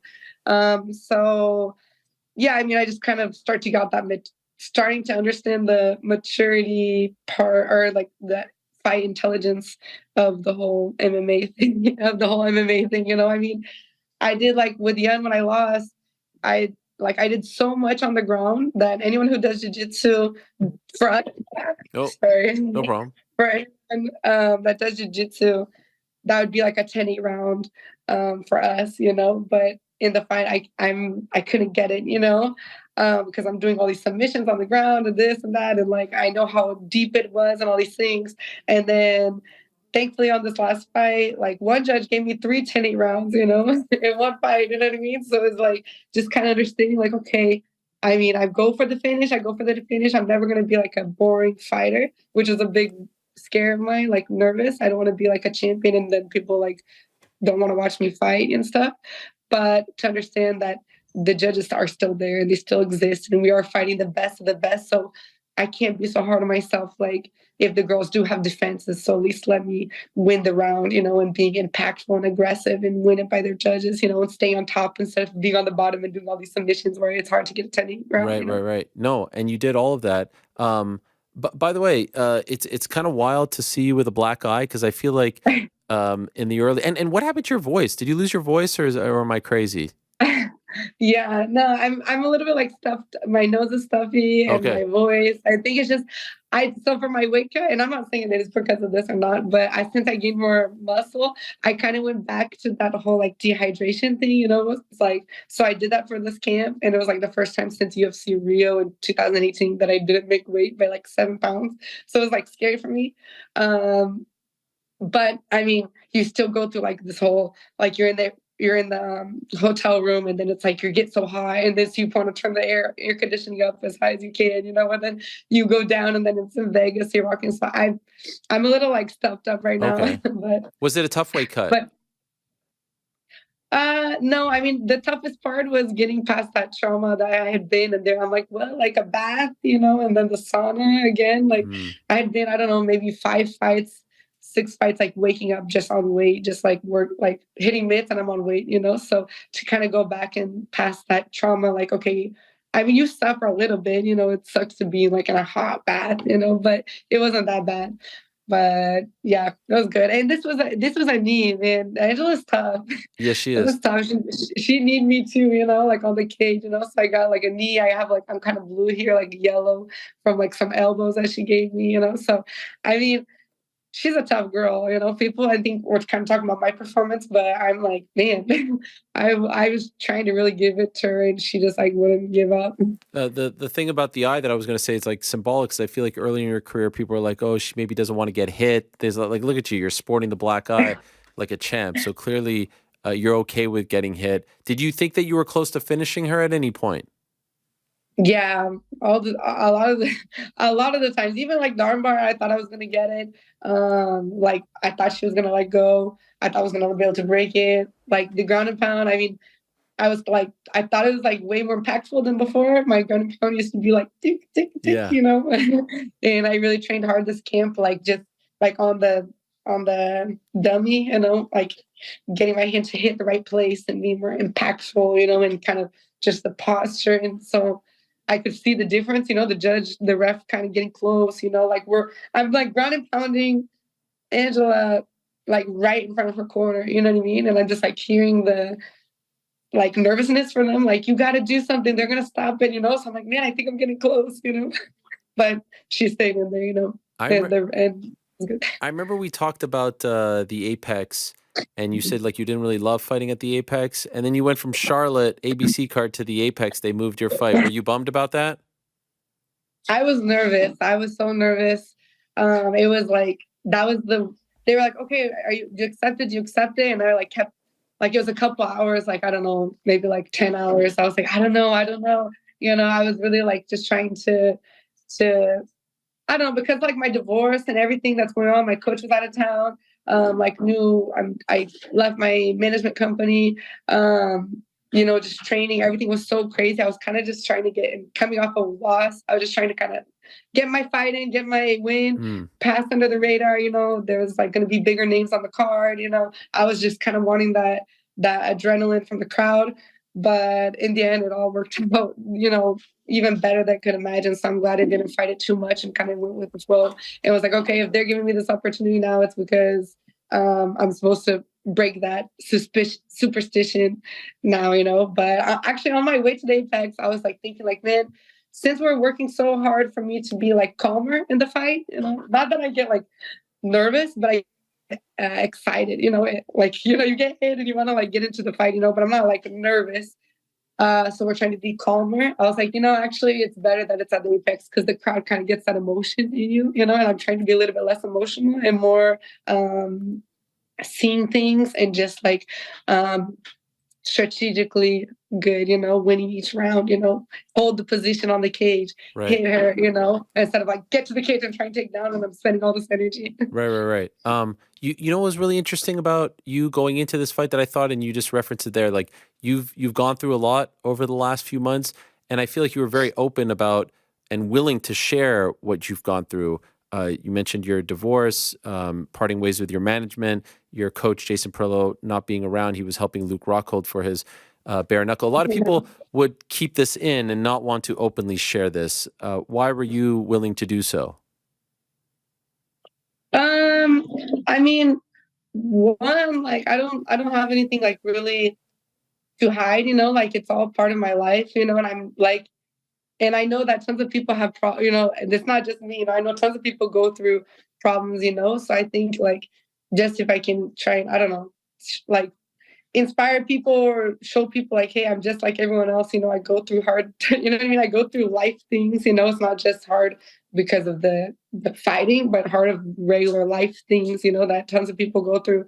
But like, I thought about getting out of the fight, like the first month, I thought about leaving the fight, but I like, no, let's do it. I'm not going to let someone else, take me away from doing what I wanted to accomplish, So I thought it was important just when people ask me about it, just stay true. And also too, I mean, just like, even for me, the divorce was the biggest thing, like to be going through like this whole justice system and I don't know, kind of being like the woman on the side of this whole thing happening. And I'm going through this like divorce for a camp and I'm having to like prove and defend myself in the justice, like for the justice system, that I'm not a negligent mom because I work, and I'm not a negligent mom because I take my daughter to train with me when she's not at school. And I'm like, this is bizarre for me. Like, this is so crazy. I felt like I need to say something, and just represent, like, it's not bad that we work as moms, and thankfully my job lets me be like a stay-at-home mom and work at the same time, because my job is very flexible, so I felt like I've been having to defend myself this whole time for things that I never thought I'd have to defend myself for. So to be able to talk about it, even just like, like abuse, like in the relationship and things like that, like I'm a fighter, so what I represent for, I believe what I represent for women is like, I can defend myself. I have confidence and all these things, but being a fighter, you're like a weapon, you know what I mean? You're like a weapon. So I was in a situation in my relationship where I couldn't even defend myself because I was getting like threatened that if I did anything, I'd be taken to the police and I could lose my daughter and I could do this and I could do that. And I'm like, how am I someone who can defend myself? And I'm in a situation where I can't even defend myself. Like the person's yelling at me, being aggressive with me, like at my work, at home, putting me in situations that I can't even do anything because if I do something, they want to take me to the police and say that me as a fighter, I'm the one who's being aggressive. I'm the one that has this, and it's like that's like a type of abuse, So the moment I decided to leave, it wasn't it was more than that. I don't want my daughter to think that that's a healthy relationship, And sometimes us as fighters, we have this image like that we're the ones that start fights with people. We're the ones that think, but we get put into situations where people want to try and get a reaction out of you and have you do something just to be able to like sue you or try and take you to the police or try and do something like that. And especially someone that you live with, it's not healthy, and it's crazy for me because I always want to represent someone who can stand up for themselves and can defend themselves for all the women out there, So for me to see myself in that situation was really hard. Were you physically abused in the relationship? Yeah. Oh, wow. I'm sorry to hear that. And is that ultimately why you decided to leave? Yeah.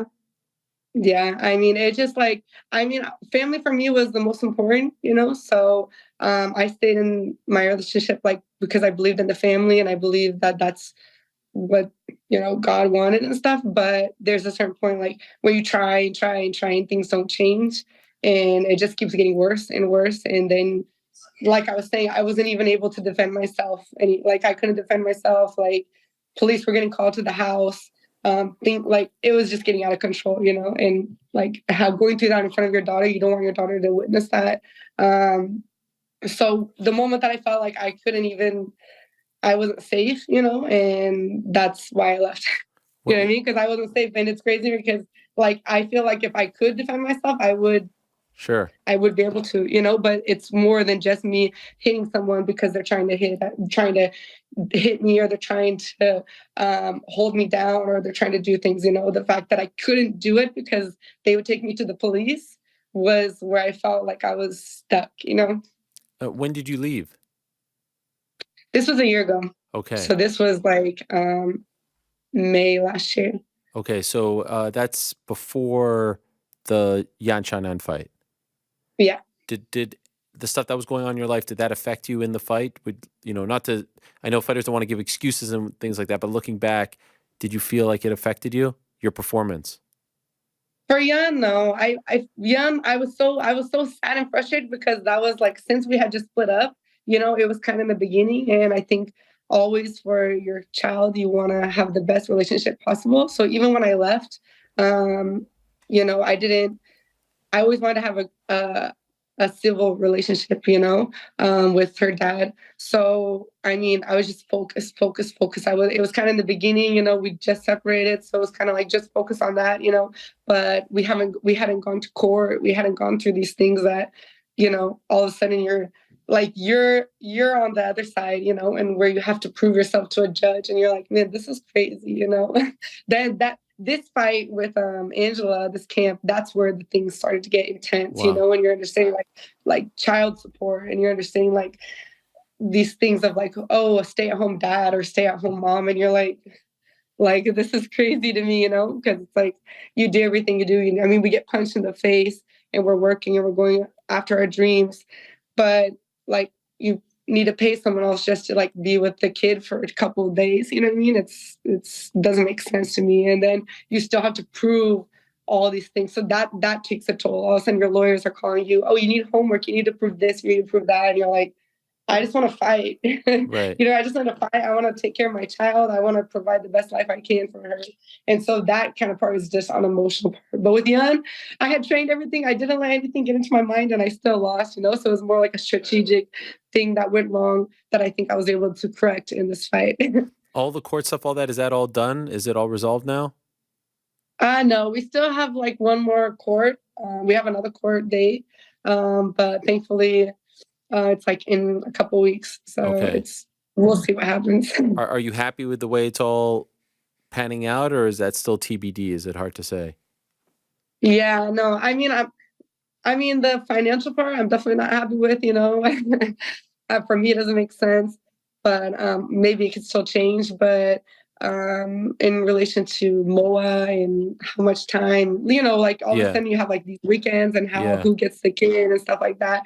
That for me, it's fine. You know, I always want MOA to have have a relationship with her dad. You know, that's one of the reasons like why we even got married. You know, it's like so that he's Brazilian, you know, so he could stay in the United States and be able to be close to his daughter, no matter even if we are together one day or not, you know. So that's always a priority for me is that Moa has a relationship both with her mom and her dad. So that for me is good. But the financial part, I mean, definitely when I'm getting like punched in the face and like fighting Angela and stuff, I'm like, freaking, I can't believe I'm doing this. I'm going to have to be like paying how much money for someone like that says that they can't work because they have like pain on their back. You know what I mean? It's like, come on. Is it fair to say you took out some of your frustrations on Angela? I mean, yeah, for sure. Definitely. Nothing personal against Angela, though. Yeah. You know, but it was definitely, you know, I was very grateful that, you know, if I didn't do it to her, she was going to do it to me for sure. You know, so I was very grateful that my work gives me the opportunity, and this isn't an aggression that like it was just for this fight. You know, this is like the aggression, like you said, like a Mackenzie 3.0. This is something that was part of our game and our strategy that we want to take all the way to the belt and stuff like that, you know. But it came out and I was able to have this vision with all the craziness that was going through my fight for this, you know, because this is something that my dad and Roger Camus have been telling me to do for a couple of years, and I haven't understood. I'm like, what do you mean? I am aggressive. I'm trying to submit the whole time of the fight. You know what I mean? You guys can't see I'm doing everything I can to close the distance and catch these girls, but they just keep moving. And when I pull guard and I do this, I'm being aggressive. But I'm like, oh, okay, now I understand. Like, even if I don't submit, the judges are there, you know? So we do have to count them there, you know? So if I don't submit, at least let me win the round, you know, not be on bottom doing 100 million submissions where I can't even get a 10-8 round, you know, let me sell it to the judges too, you know, and the public and let out my aggression. It was great to see your daughter there. She's so cute. She's so beautiful, and to see it like with your mom, it's just a beautiful thing to see that. Was that, correct me if I'm wrong, was that the first time that she has been to one of your fights live? Oh no. She's been before, okay. Yeah. She's been to a few. She was sad. She wasn't gonna be in my fight in Charlotte. When they moved us, it worked out. Yeah, she was it was perfect. and seeing, like, this is a small intimate area, like I'm sure you see her like when you're out there. What does that do to you, seeing her watching you? I mean, I didn't see her during the fight or anything like that. I just saw her. Yeah, I just saw her after the fight. But yeah, I was so focused in and everything like that. Like that's kind of like my moment. I kind of forget Mackenzie the mom, forget Mackenzie, you know, and just the fight, you know. But after that, you know, I know how much she likes it, because even before camp and stuff, she asked me to put on my walkout music in the car, you know, and she gets like, I ask her, she gets nervous. She says she feels like butterflies in her stomach, you know. So you can tell, but I think it's so much emotion that she's just like. And then it all comes out, like she kind of started to cry a little bit, you know, just I think she gets so excited, you know, it's a lot of emotion for her. But yeah, usually she'd go in the ring with me, but this time she didn't want it. She was kind of like, no. Do you think she enjoys watching you fight, or would she rather not? I think she likes it. I think she enjoys it. But like I said, I think it's just so much emotion for her. I mean, from what I try to think about it as when it was me, you know what I mean? So I don't know. I think in a couple, she already kind of said, she wants to come to the fight. But I mean, I remember growing up when I'm 6 years old, 7 years old, watching my dad compete at jiu-jitsu tournaments, and he would be winning and I'd be crying, you know what I mean? Like just so excited, like crying, like, you know? So I think that's kind of what she's feeling, you know, but not that she doesn't want to see it, you know? Okay. What are you going to do about the management stuff now? Yeah, I mean, I'm talking to some managers. I'm like almost coming in on one manager specifically. So I'm excited about what could come next.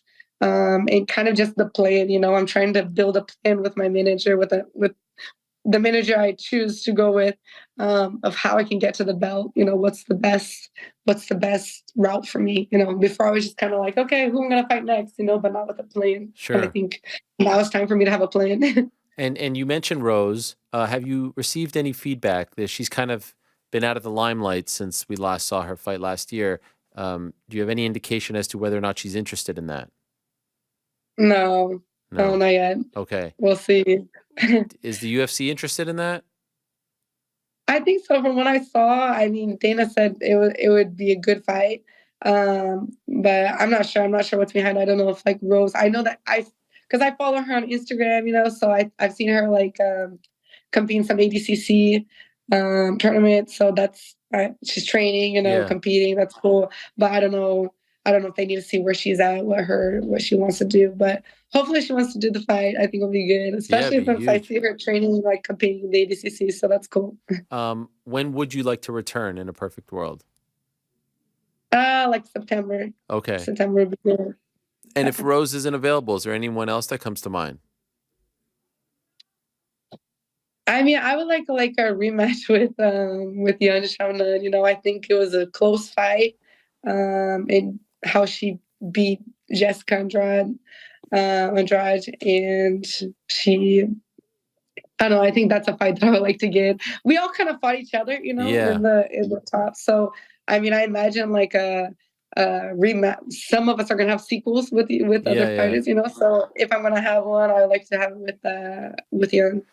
You know, of all those fighters in that weight class, I feel like you're one of the more popular ones. So I feel, you know, this is just the reality of the situation. I don't think you'll need many wins to be in that title picture.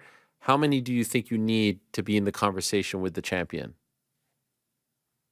I mean, I think one more good one, I could already be there. You know, if I continue to have a good performance like I did to Saturday, you know, it's like, I mean, Angela, she's number 14 on the rank, so she's behind me, you know, but I mean, people don't realize like a lot of the girls would have given up in the fight, you know, like she's tough, you know, and she's fought all the best, like she's fought almost everyone, you know what I mean? And like maybe it looked like, oh, the 2 times I fought someone in the top 5, I lost to Marina and to Yan, but the strategy that we came in with Angela, that's something that I think will be effective with, is what I should have done with Yan and Marina, you know what I mean? But I wasn't able to put that into practice or understand that, or even train like ground and pound, you know, to hit in the right spot and all these things that I did in this camp. So I think independent if it was behind someone behind me in the rank or someone in front of me, I think if I can have a good performance like I did Saturday,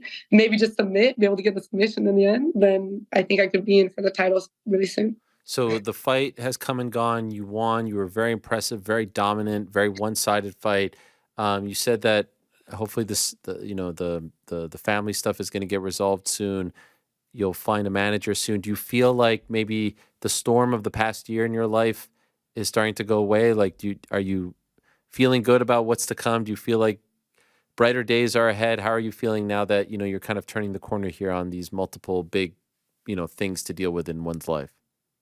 Yeah, for sure. I definitely do. I mean, just the fact to have like the performance I did in the conditions of my camp that I had, you know, imagine like when I'm training like full focus, you know, everything's all organized in my life, you know, like I think we'll be at a really good phase of my career. So I'm definitely seeing just many opportunities coming ahead of me. You know, just ways to work on my brand, you know, make like my brand, my image, you know, so that we can set it up for even when I do stop fighting eventually, you know. yeah, just being more efficient, you know. I think even like this, I had like such a dominant performance, but I'm still getting hit, you know. So there are things that I'm wanting to be more efficient. I want to have since my style is so aggressive and forward, you know, I don't think it's the most safe style of fighting, you know. So since I want to have a longer career, I want to try and be as efficient as possible, you know. So I definitely do see like the light at the end of the tunnel. And of course, I'm never going to be problem free. No one's problem free. You know, we always have new problems. But yeah, I mean, I think this was a pretty big storm that I was going through, but we're getting past it, and it worked out for the best. Great. Well, I'm very happy to hear that, and very happy for you. And I'm sorry you went through all of that over the past year, but I hope that those days are behind you. And I mean, the fact that you looked like that and fought like that in the midst of everything that you were going through on Saturday, I can't even imagine when the water is calm in your life, what you will do in the cage. So keep it up. All the best to you. Congrats on the win, and hopefully better days are ahead, less stressful days are ahead for you and your family, and you can just focus on the good things and the fighting and all that other stuff, and good luck getting that big fight that you're looking for next.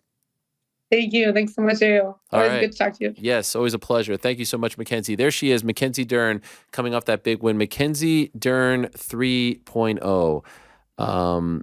Very, got to give her credit, very open with, all the things that she's dealing with. And we don't often think about that when it comes to the fighters. You just kind of sit down and you watch the fight, and it kind of happens in a vacuum, like a 15-minute or 25-minute vacuum, right? But then you think about like, oh my gosh, could you imagine? Like, I feel like sometimes I can't even do this show when I have something on my mind. Could you imagine fighting another human being? And it's not like if I have a bad show, I could come back on Wednesday and have a different kind of show, a better show. I could come back on Monday. When you're a fighter, you have to sit on that performance for months. Unless you get lucky and you get a quick turnaround, you're going to have to sit on it for 2, 3, 4, 5, 6 months. So much stress, so much pressure.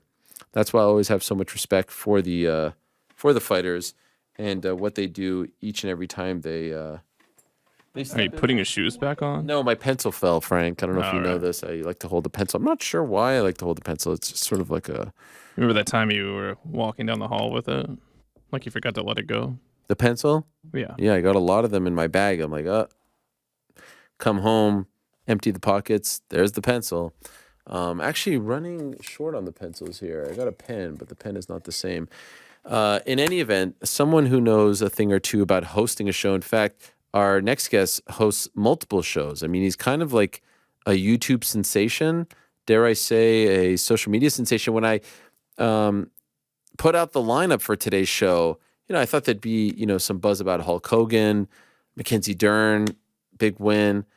Most of the comments were about our final guest of the day, if I'm being honest. He is the head coach for one Sugar Sean O'Malley. You may have heard of him. Like I said, a YouTube personality, a YouTube sensation. They like to refer to him as the Red Hawk, I do believe. And does a great job online, hosting, analyzing. What's going on with the music? We got to do it for the Red Hawk. Oh, okay. This is his music. Okay, I didn't know. Is this his theme song? The Red Hawk has his own music? All right. Hello, Tim Welch. How are you? Are you coming? Did you give us this music? Where is this music coming from? I'm very confused right now.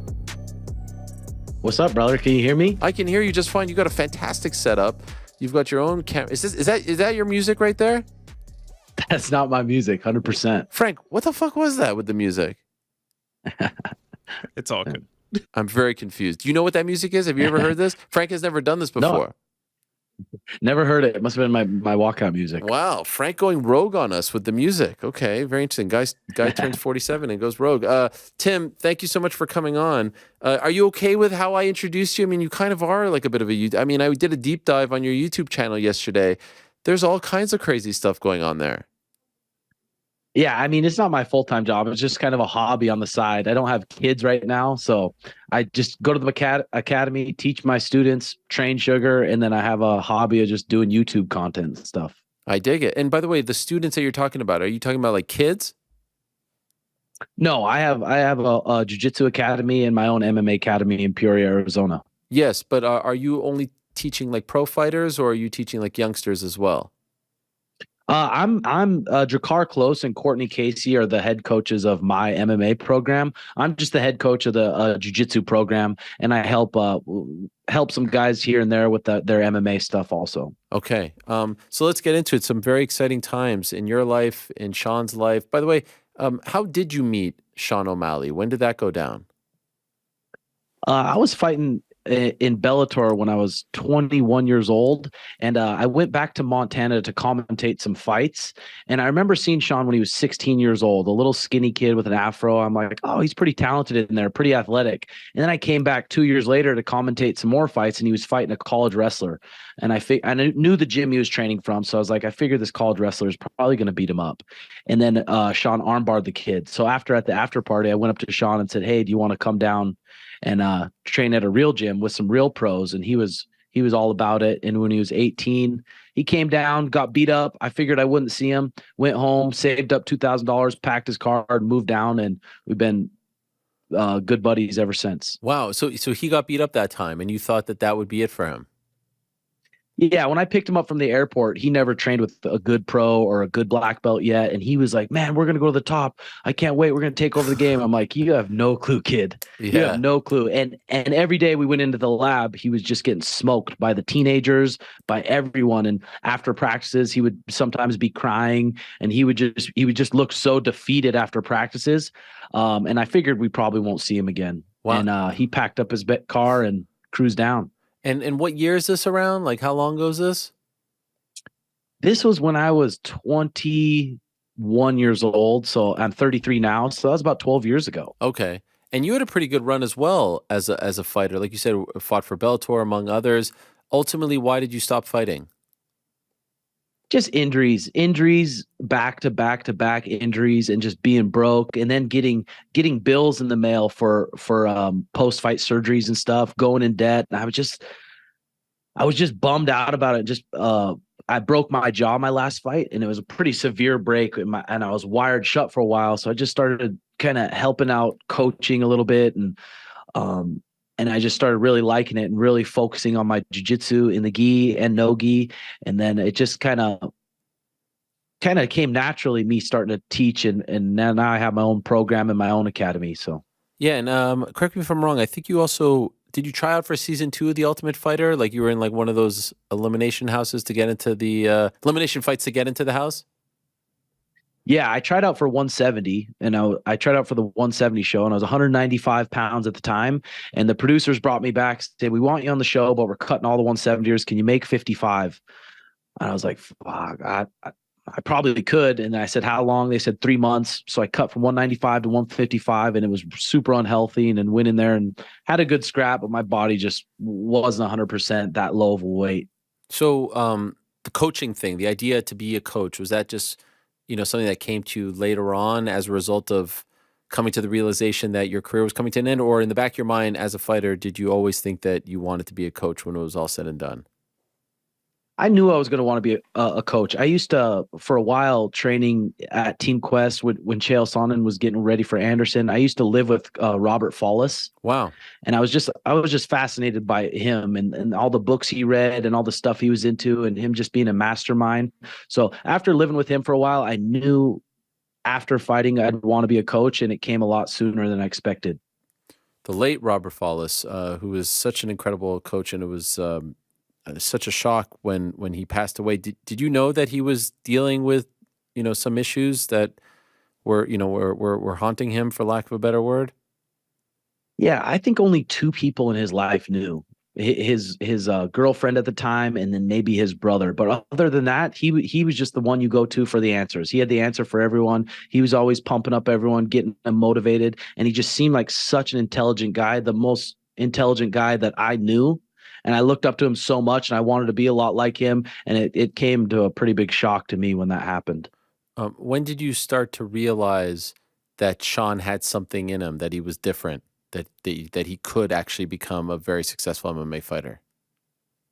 I knew he was a great athlete, and I knew it's rare when when the lights go on and they're in the cage, they show up every time. And I saw that early on. And he had a lot of amateur fights. I think he had around 14 amateur fights, but he didn't wrestle in high school. He didn't have that grappling background. So I'm like, that's so hard to catch up on these days. But he was so disciplined, going to the gym twice a day, taking his ass whoopings over and over. And he's just been sticking with it. So probably after about his third professional fight, I really knew this kid's probably going to be something special because he's so athletic. He's so gifted. His eyes are so good. His speed's so good. His reaction time's so good. And then it's backed by just a really good, committed work ethic. And a lot of people need like motivation from their coach to keep showing up. He's not that type. He's the last one that needs motivation from his coach. He's going to do everything top to bottom. He's going to be to every practice, probably 20, 30 minutes early, getting his mind ready for the practice and getting his body warmed up. So he's always been super disciplined. That's when I knew I was like, man, this kid could probably take it pretty far. You are his coach. Fair to also say you are his friend. Dare I say like a very close friend, right? Yeah, I mean, we got an apartment when he moved down, an old crappy apartment that was $700. We were both broke, and we just kind of grew up together, and been going through life together. And he's probably one of my best friends, and yeah, I'm kind of his coach to him too. Yeah, so it's interesting because like a lot of historically, forget even boxing because it's a totally different thing there. But like even in MMA, like you think of like a Greg Jackson or a Faraz Zahabi, all these Henry Hoof. You see the coach fighter relationship, but you rarely see them on the level of you and Sean. Like you guys seem like two peas in a pod. Like you seem like legit best buds to the point where you're hosting your own podcast together. The is it the Suga and Timbo show or is it the Timbo and Suga show? I keep forgetting. Yeah, the Timbo and Suga show. You're the A side. You go first. Yeah, that's right. So like it's different. There's not like that line there, so to speak, where it kind of gets blurred. Do you think that works to your advantage? Is that just something like, would you prefer not to be best friends with people that you coach? Do you even think about these things? It's very rare to see something like this, a relationship like this. Yeah, I know how rare it is, but he's so good at when we're in the room, when it's time for the coaching side to turn on, he's really good at just listening. And when we're outside of the gym, we're always messing around. And I think it's good because I don't have kids right now. I don't have a lot of other things to do besides just study fighting, be in the training room, coach my students. So I get a lot of focus and things I'm reading or things that I'm studying that stick out to me. I'm constantly messaging it to him. So we got a good relationship and it works out good because he knows when to shut off the friendship and I know when to. It just kind of came naturally. I know it is pretty rare. Yeah. The great Chael Sonnen, who you just referenced, has called you one of the most brilliant minds in MMA. When you hear something like that from someone like Chael, how does that make you feel? I mean, there's guys out there that have been around the sport way longer than me, and there's guys that are just on another level than me. But as long as I just stay hungry and keep learning and try to just become an expert in all these areas, I think one day I could be one of the greatest, one of the best minds in MMA. But right now, there's guys that are way more smart than me. So I do think it helps that I fought in the past. Sure, 100%. I was going to ask you, do you put yourself in the category with some of those coaches that I just referenced? The great names. There's a lot of great, Eugene Behrman's, the Ray Longo. Is Tim Welch in that category now? I don't know. All the things I've done. I've on the TV show Bellator's Fight Master. Greg Jackson was my coach for a while, living with Robert Follis, training under John Crouch for 8 years. It's just things I've learned from these guys and I'm putting it back into my guys. So it's just things I've took from other people. To say I'm up there with one of the best, I would say no, not right now because I haven't really done a ton coaching, but I think one day I could be. Well, you're about to go into your first UFC title fight as a coach, right? I mean, this is a big one. It's Sean versus Aljo, August 19th. Last time we saw Sean was in October. As his coach, would you have preferred there not be so much time in between his last fight and his title fight? Yeah, but he was putting together a lot of fights back to back, a lot of camps back to back, and his body was beat down. And it's been 10 years of him fighting constantly, besides that little 2 years suspension. So giving his body just time to heal and rest and still stay disciplined. He wanted to fight. He wanted to fight earlier than that, but the UFC just were just like, let's just kind of wait around for it. So I don't think don't think it was bad because now his body's healed up. He's ready for this training camp. It's going to be a long one against Aljo, so his body's going to be ready for it. How did you feel about the Petr Yan fight? How did you feel about his performance? Did you think he had done enough to win before they read the scorecards? I knew it was going to be close because it's just so hard with each judge. You don't know how they're scoring these takedowns. Even if he gets a takedown, it does nothing. You don't know if that judge wrestled in the past and he's counting something for those. So I knew it was going to be close, but if it's based on damage, look at Peter's face, look at his face. I knew there was a possibility that we were going to get our hand raised, and we did. So, were you hoping that the title fight came again? You know, Sean told me, was it last week, 2 weeks ago, that he was hoping for Henry. He put it on Twitter as well that he wanted Henry to win because he wanted to punch him in the face. As the coach now, feelings aside, who are you hoping was going to win that fight in Newark? I was hoping Henry also, just because the accolades he has. He's double champ, Olympic champ, and if Sugar laid him face first and KO'd him, then that would just be that much sweeter. Plus, he is kind of annoying, and I think a lot of people wanted that. But Aljo won, so we got to get prepared for him. Aljo's, I think, the most dangerous bantamweight of all time, and it's going to be a fun challenge getting ready for him. There's been a lot of drama with this date. How do you feel about everything that's going on now between Aljo and the UFC? Even just moments ago, Aljo tweeting to Dana and stuff like that. A lot going on here that doesn't really pertain to you guys at all, other than the fact that you're fighting on the date. But there's a lot of back and forth on that side of the fence. How do you feel about how this has all been handled?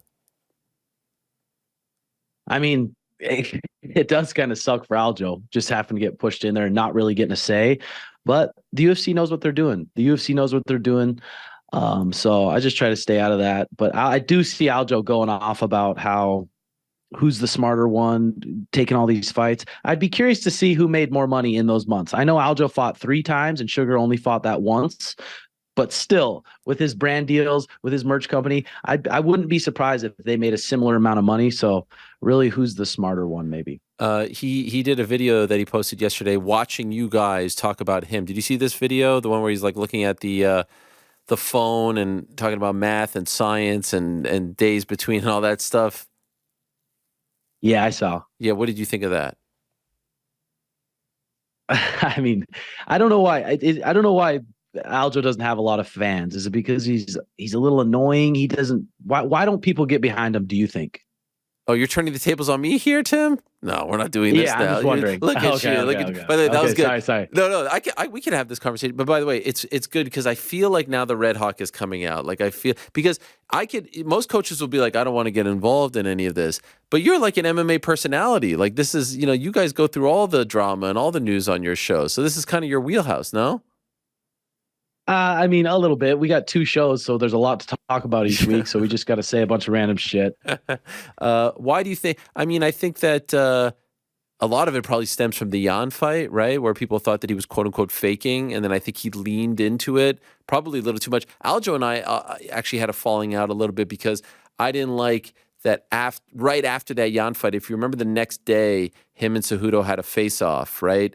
And there were all the pictures that came out with him holding the belt, and he didn't like the fact that I said on the show with DC that, like, if you weren't really happy with the way the fight went down with Yan, the first one I'm talking about, like, don't do the face-off with Cejudo. Don't take the pictures with the belt. Like, say, hey, I'm only going to touch this belt when I beat this guy fair and square, that type of thing. So he was upset. And I think a lot of fans have still hung on to that. I do feel like some of it is turning, though, now, especially after the win over Cejudo. Like, I feel like he's starting to finally get that respect from the people. Do you agree with that, or are you getting a lot of people saying, we hope that you beat this guy up? No, I agree with that. I mean, he's grinding on his YouTube too, and all his numbers are growing. I think people are going to get behind him. If you keep winning, no matter what, people are going to slowly start getting behind you, and that's what he's doing. So, do you feel like the UFC wants you guys to win? Oh, what? I mean, yeah, for sure. Having Sugar be the champion, I mean, what other bantamweight in history has just one-punched people and walked off? Like Mark Hunt, a bantamweight, a tall, skinny kid with tattoos and curly hair, one-punching people and walking off. The UFC knows what they're doing. Sugar's a big superstar, and the UFC helped with that. So I'm sure the UFC would love to see a KO artist that's as flashy as Sean be the champion. I did see recently you gave some love to Aljo. You think he's the toughest guy in the division? Would you say he's the toughest matchup right now for Sean, given his skill set? Oh, for sure. For sure. Because our professor, Augusto Taquino Mendez, he won the ADCC championship, and he's very strong. He's very strong, and he's one of the best grapplers in the planet at that weight. And he just even talked about how strong Aljo is. He's just so physically strong, and he's not only a good wrestler who's going to get on top and just sit in the guard and not know how to pass the guard. He's going to pass. He's going to advance. He's going to move to half guard, punch you, move to mount, take your back. He's really good at jiu-jitsu, and he's the expert back taker. You make one mistake with Aljo, he's going to be on your back for the rest of the round. And he's physical, and he's an athlete, and he's not super basic on his feet. He's super funky on his feet. He's just throwing random kind of spazzy stuff. It makes it super dangerous. It makes him hard to prepare for. And I definitely think he's the most dangerous bantamweight. So that said, like we haven't seen him lose in a while. It was the Marlon Moraes fight, which I know you could say he was probably en route to losing the first Jan fight, but he didn't actually lose it. Who knows what would have happened? What's the key to beating him? I mean, he makes a lot of mistakes too. You see him dropping his hands, dipping his head. Henry's only 5'2", and he almost smacked a head kick on Aljo, and he's hitting him. So the key is going to be, good footwork. It's going to be a big cage. That'll be a big difference. I think the small cage had a lot to do with Corey Sandhagen and Aljo, him sprinting right at him, double-legging him, getting his back. And then obviously you have to be able to sprawl, and just be careful when you're getting up. He wants you to go to all fours and get up so he can body triangle your back. And he's an expert in that area. So, and there's a lot of things on the ground that people haven't seen from Sugar. There's the plan against Sugar, his whole career, he spins, he does flashy stuff, is pressure him, put him on the cage, take him down. That's every single game plan of people's fights. When they fight him, that's been their game plan. So we've been preparing for that kind of stuff for the last 10 years. Aljo's a whole different animal, so we're going to find out what happens. Demetrius Johnson, Captain Eric Albarracin, even Cejudo have talked about like his takedown technique, and how it's a little bit frustrating. DJ was on the show saying like what he thought Henry should have done when he drops down to his knees and whatnot. What can you guys do to counter that?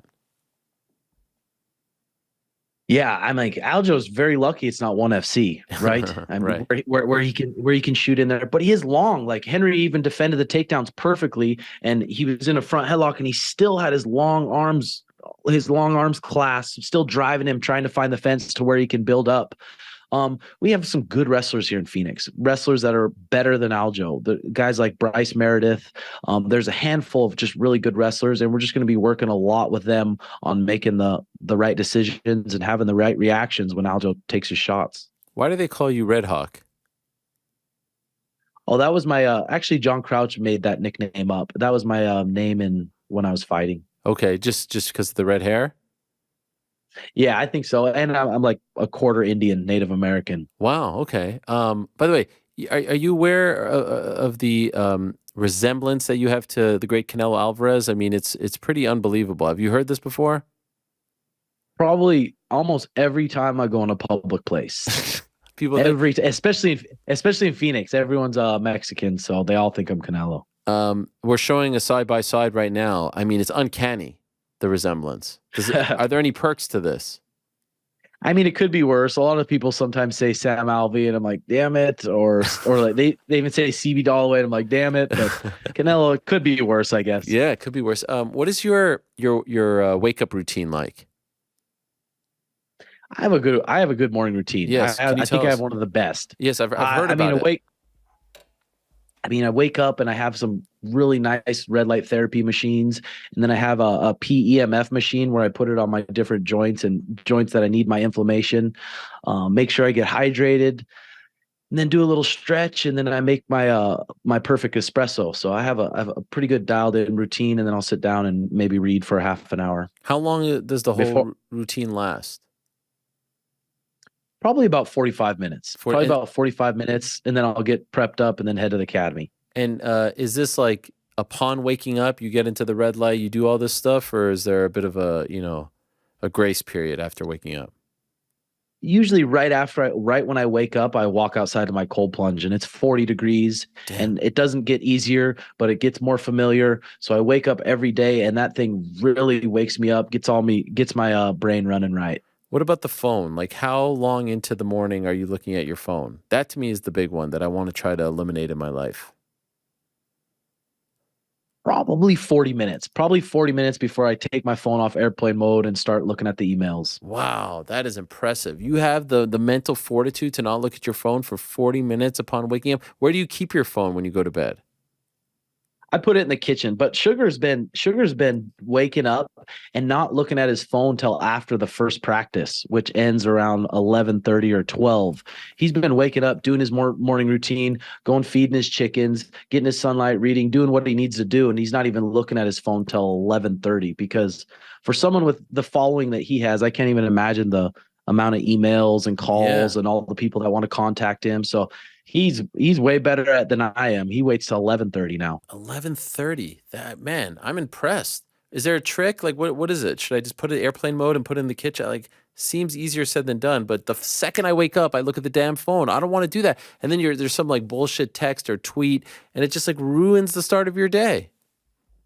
What app do you open up first usually? The first app? Mm-hmm. Does text count? So you check your text first. Yeah, check the text first, because that's like then probably Twitter, I have to say. And I hate it. I really want to stop. I wonder how much more creative you would be if you didn't first thing you wake up and get other people's problems directly into your inbox. If you just let your mind cook for a little bit, you'd probably be way more creative, maybe. God, see, this is a good coach right here. I love the way you're saying that. Someone once told me, like, our minds are not hotel rooms. You can't just let people check in and out of your mind. And that's what we do when we are on our phone looking at Twitter, Instagram, and all this bullshit. Yeah, and especially reminding Sugar of that, because when he's not fighting or when he's injured, there's YouTube, there's all these business opportunities. Being able to shut that off for the next 3 months and telling people, hey, don't even contact him. Don't even talk to him. I'm not even going to bring up anything about podcasts or money. We got to just focus on our training, our sessions each day, and let his mind focus on what he needs to do. I think it's powerful. Well, when you guys are preparing for the fight, like leading up to the fight, will you stop the podcast? No, but we don't prepare for it. Right. I think we need to hire someone or a producer that prepares for it, prepares topics, prepares things. We show up and we just talk about the shit we're going through. So sometimes it's not very well prepared. So once it's our main focus, we'll probably build it into a bigger show. Would love to have like a Jerry Springer type show one day.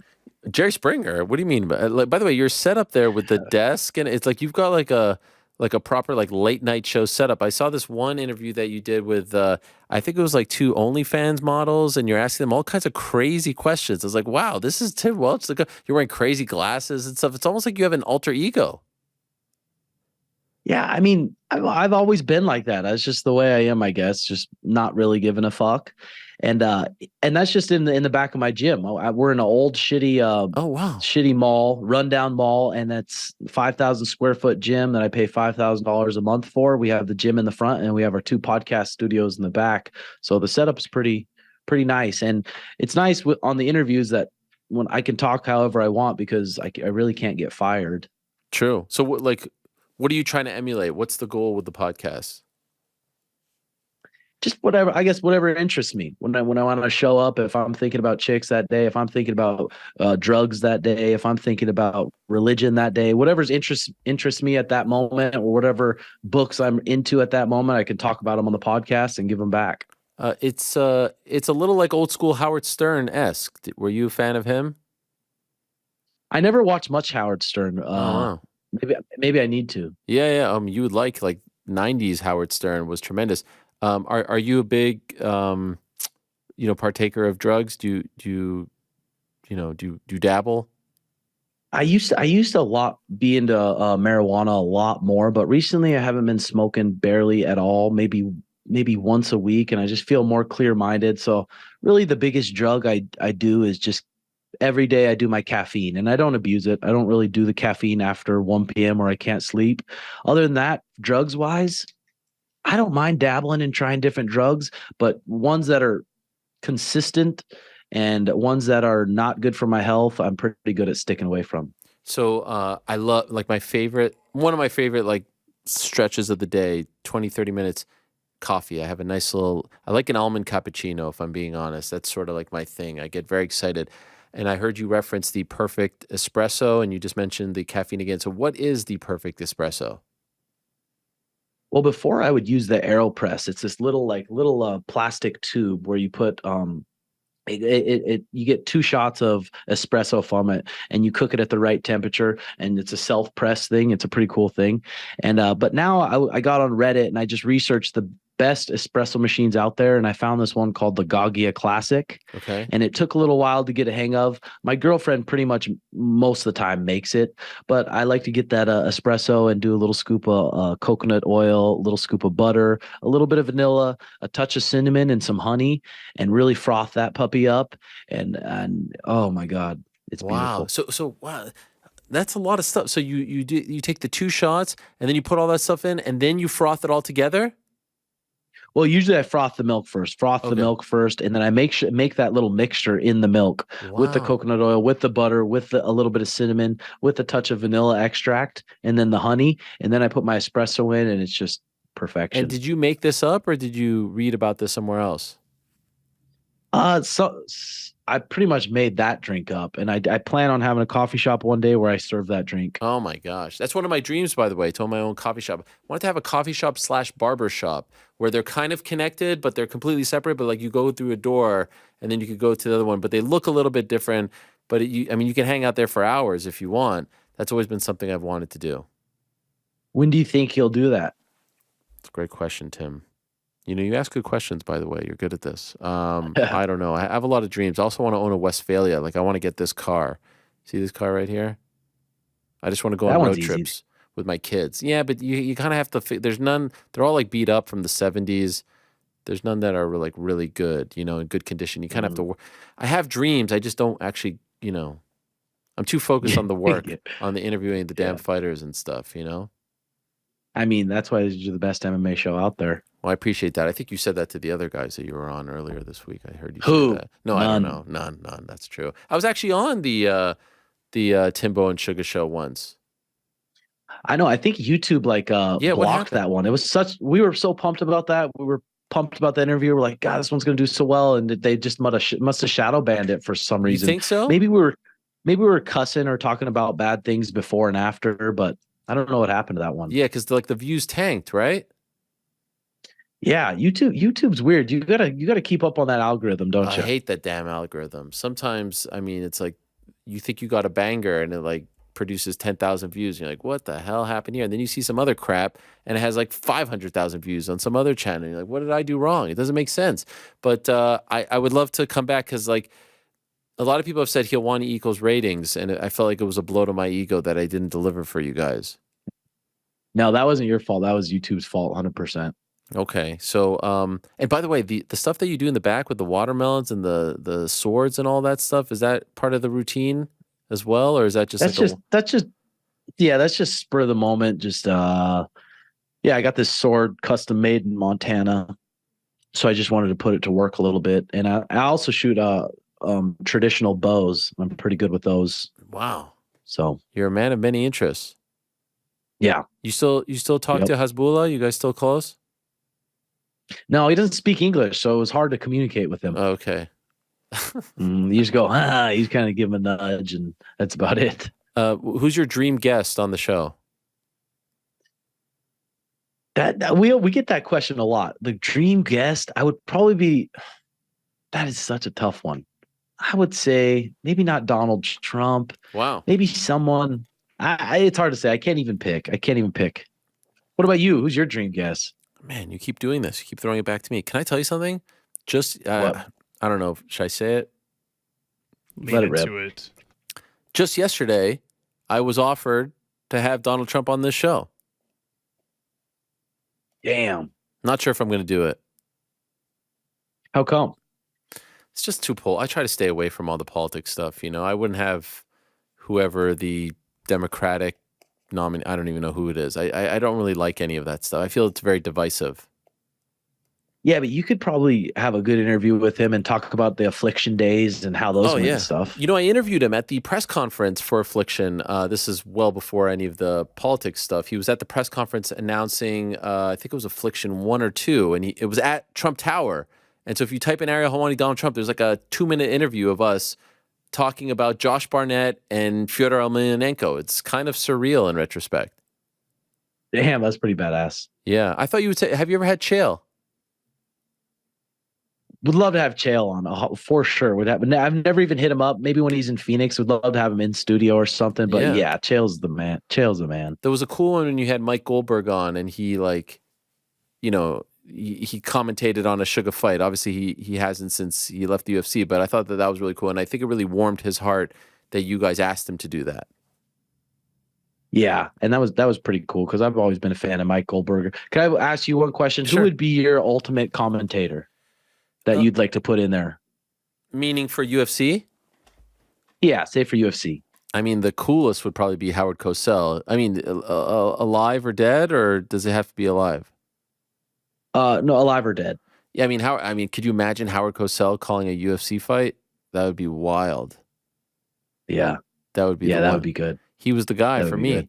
He was the one. I told my parents in 2001, I want to be the Howard Cosell of MMA. Obviously, I will never be the Howard Cosell of MMA. He's incomparable. But one thing he did say, Tim, was he always told it like it is. And so I've tried to do that as well. Yeah, that's pretty badass. How does it end on August 19th? What are you envisioning? I just, Sugar's reaction times are so good. And if you make a mistake striking, look at Peter Yan, how high his guard is and how sharp of a striker he was. And Sugar was able to find his chin and drop him. I just cannot see. I mean, I think Sugar's going to crack him. I think he's going to hurt him, wobble him, and Alger's going to take a shitty shot, and he's probably going to put him to sleep one way or another. Wow. What a scene that would be. Well, I wish you guys the best as you prepare for the fight. This was a lot of fun, Tim. Thank you for coming on. Keep up all the great work as far as the coaching is concerned, but also the content. You're an internet darling, as they say. The people really love you and have your back. And I like the alter ego as well. By the way, when you're in the alter ego state, are you the Red Hawk, or is there a different name for that, or is that just Timbo? Who is that guy with the glasses and the crazy shirts and all that stuff? You know, I wear those glasses because the lighting in our studio is so bright that you'll get a headache if you don't wear them. Okay. So that's why I wear those glasses. But there's not alter ego. That's just me. And my students know it, and everyone knows it. That's just me. Well, much respect. Keep being you, my man. And good luck to you guys as you prepare for the title fight on August 19th. And thank you for coming on. We'll do it again soon. Ariel, you're the man. See you later, brother. All right, there he is. Tim Welch, the head coach for one Sugar Sean O'Malley. What an interesting character, and a man who has had the opportunity to learn from some of the very best in the history of the sport. Robert Follis, John Crouch, has been around the likes of Team Quest, Chael, and those guys back in the day. I mean, they were the bee's knees. So I'm looking forward to that, and hopefully it all comes together. And I appreciate him saying that he does kind of feel for Aljo. It's not the best situation. And you wish he didn't have to deal with that. The quick turnaround is something. 3 months. There are some fighters, why don't they have Jamal Hill fight on that card? And I'm just saying because he fought in January, or someone who hasn't fought, in the last 2 weeks to turn around and fight in August. It's a pretty quick turnaround. But, guess they wanted a big fight for Boston. Let me get to the last question of On the Nose, and then we'll get to the picks, if I may. Great conversation. What an eclectic mix of guests on today's program. This is really, kind of the, I feel like this almost kind of shows off the range of this program now, and perhaps why we're, evolving from the name. We had arguably the most famous pro wrestler of all time on the show. We had guy who's headlining a massive boxing event this weekend on the show. Had an MMA manager, had the winner of the past weekend's UFC event, and the head coach of the guy who's that is an eclectic mix, if I do say so myself. Give ourselves the old Barry H. The thing is, we have a great booker. That's the thing. And so when you have a great booker, you're going to get, great guests. It's just the way it goes. Adriano says, hello, Ariel. Someone you have mentioned in the past is Howard Cosell. Wow, I didn't even know this was coming up here. His relationship analysis and interviews with Muhammad Ali left a footprint in the world of boxing and combat sports. I truly believe after the recent release of the McGregor Forever documentary, you've become the Howard Cosell of MMA. I mean, come on.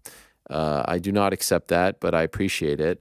If I can make a comment on behalf of everyone who follows your career, congratulations on all the success and mark you're leaving in the combat world. One day there will be someone saying, I want to be the next Ariel Helwani. Well, I appreciate that, Adriano, but I don't agree. But, we're working. We're trying.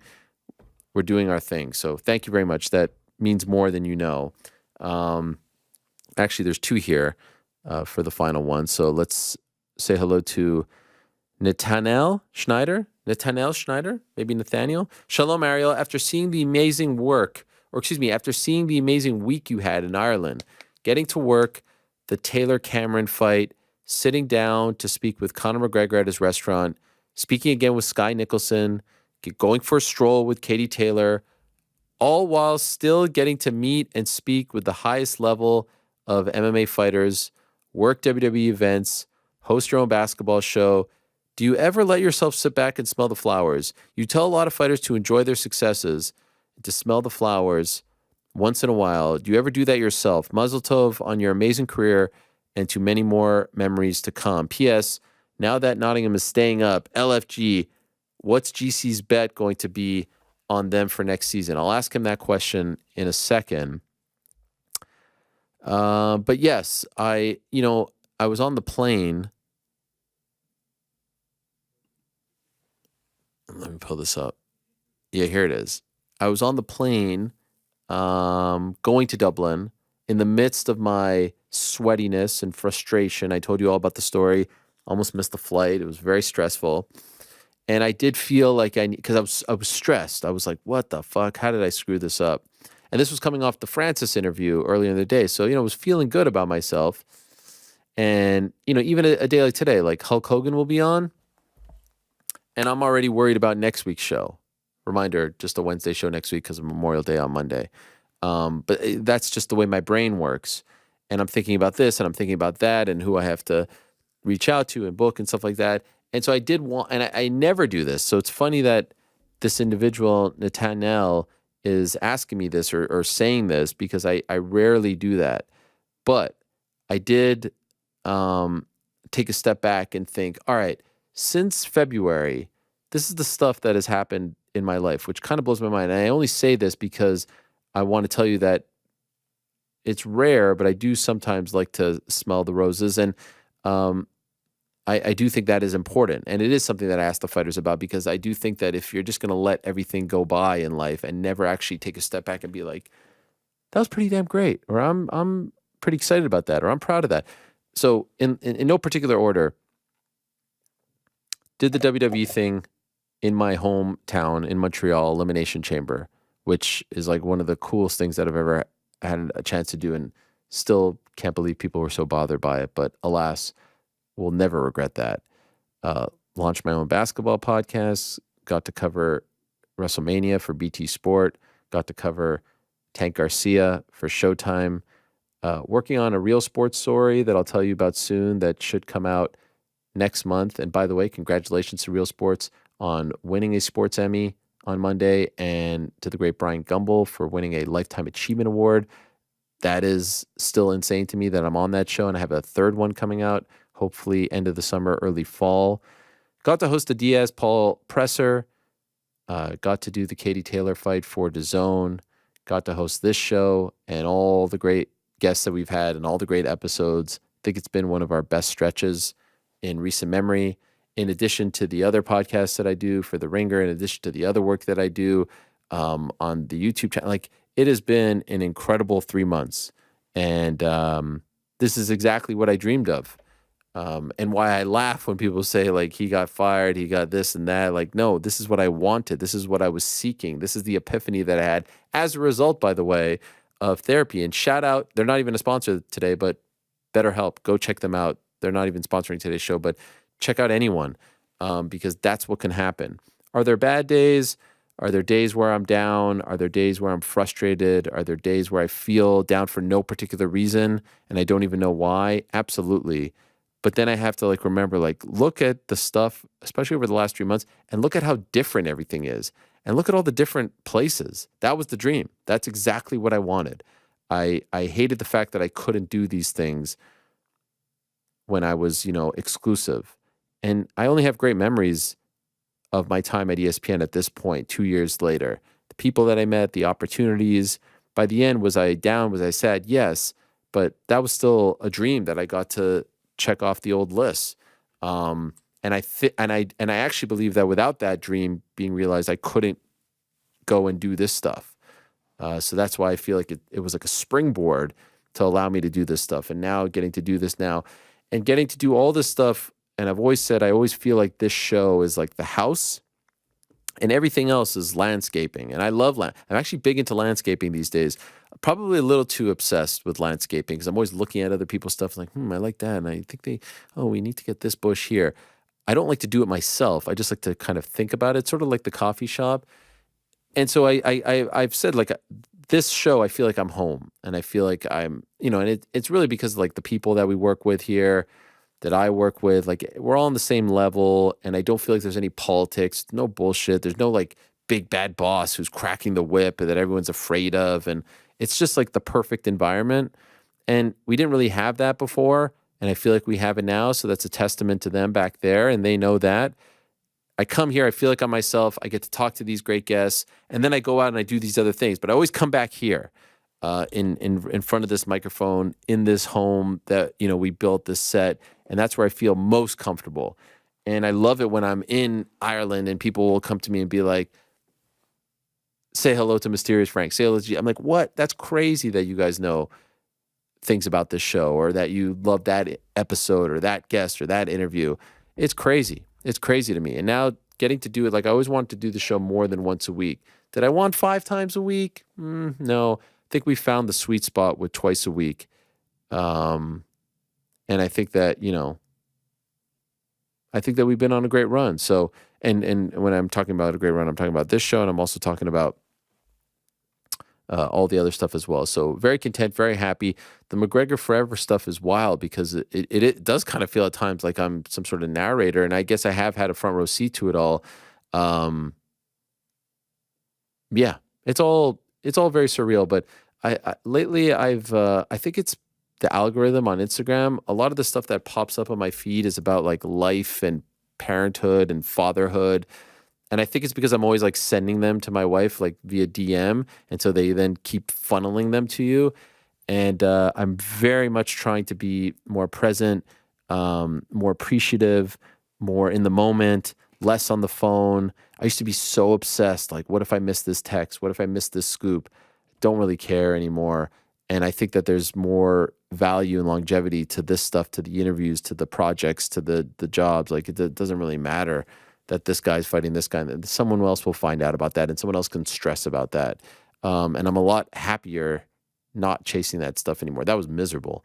And if I stumble upon it, great. But I'm not banging down doors. And so doing little changes, checking in on yourself, readjusting, reevaluating, all these things are very important, very valuable, very healthy.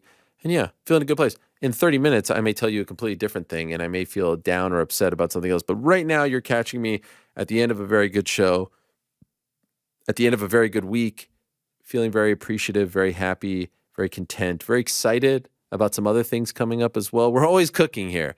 Like I said at the top of the show, we're always cooking. There are some people in our lives, i.e. Mysterious Frank with the weird music that he played at the top of that Tim Welch interview, who kind of are not allowing us to cook.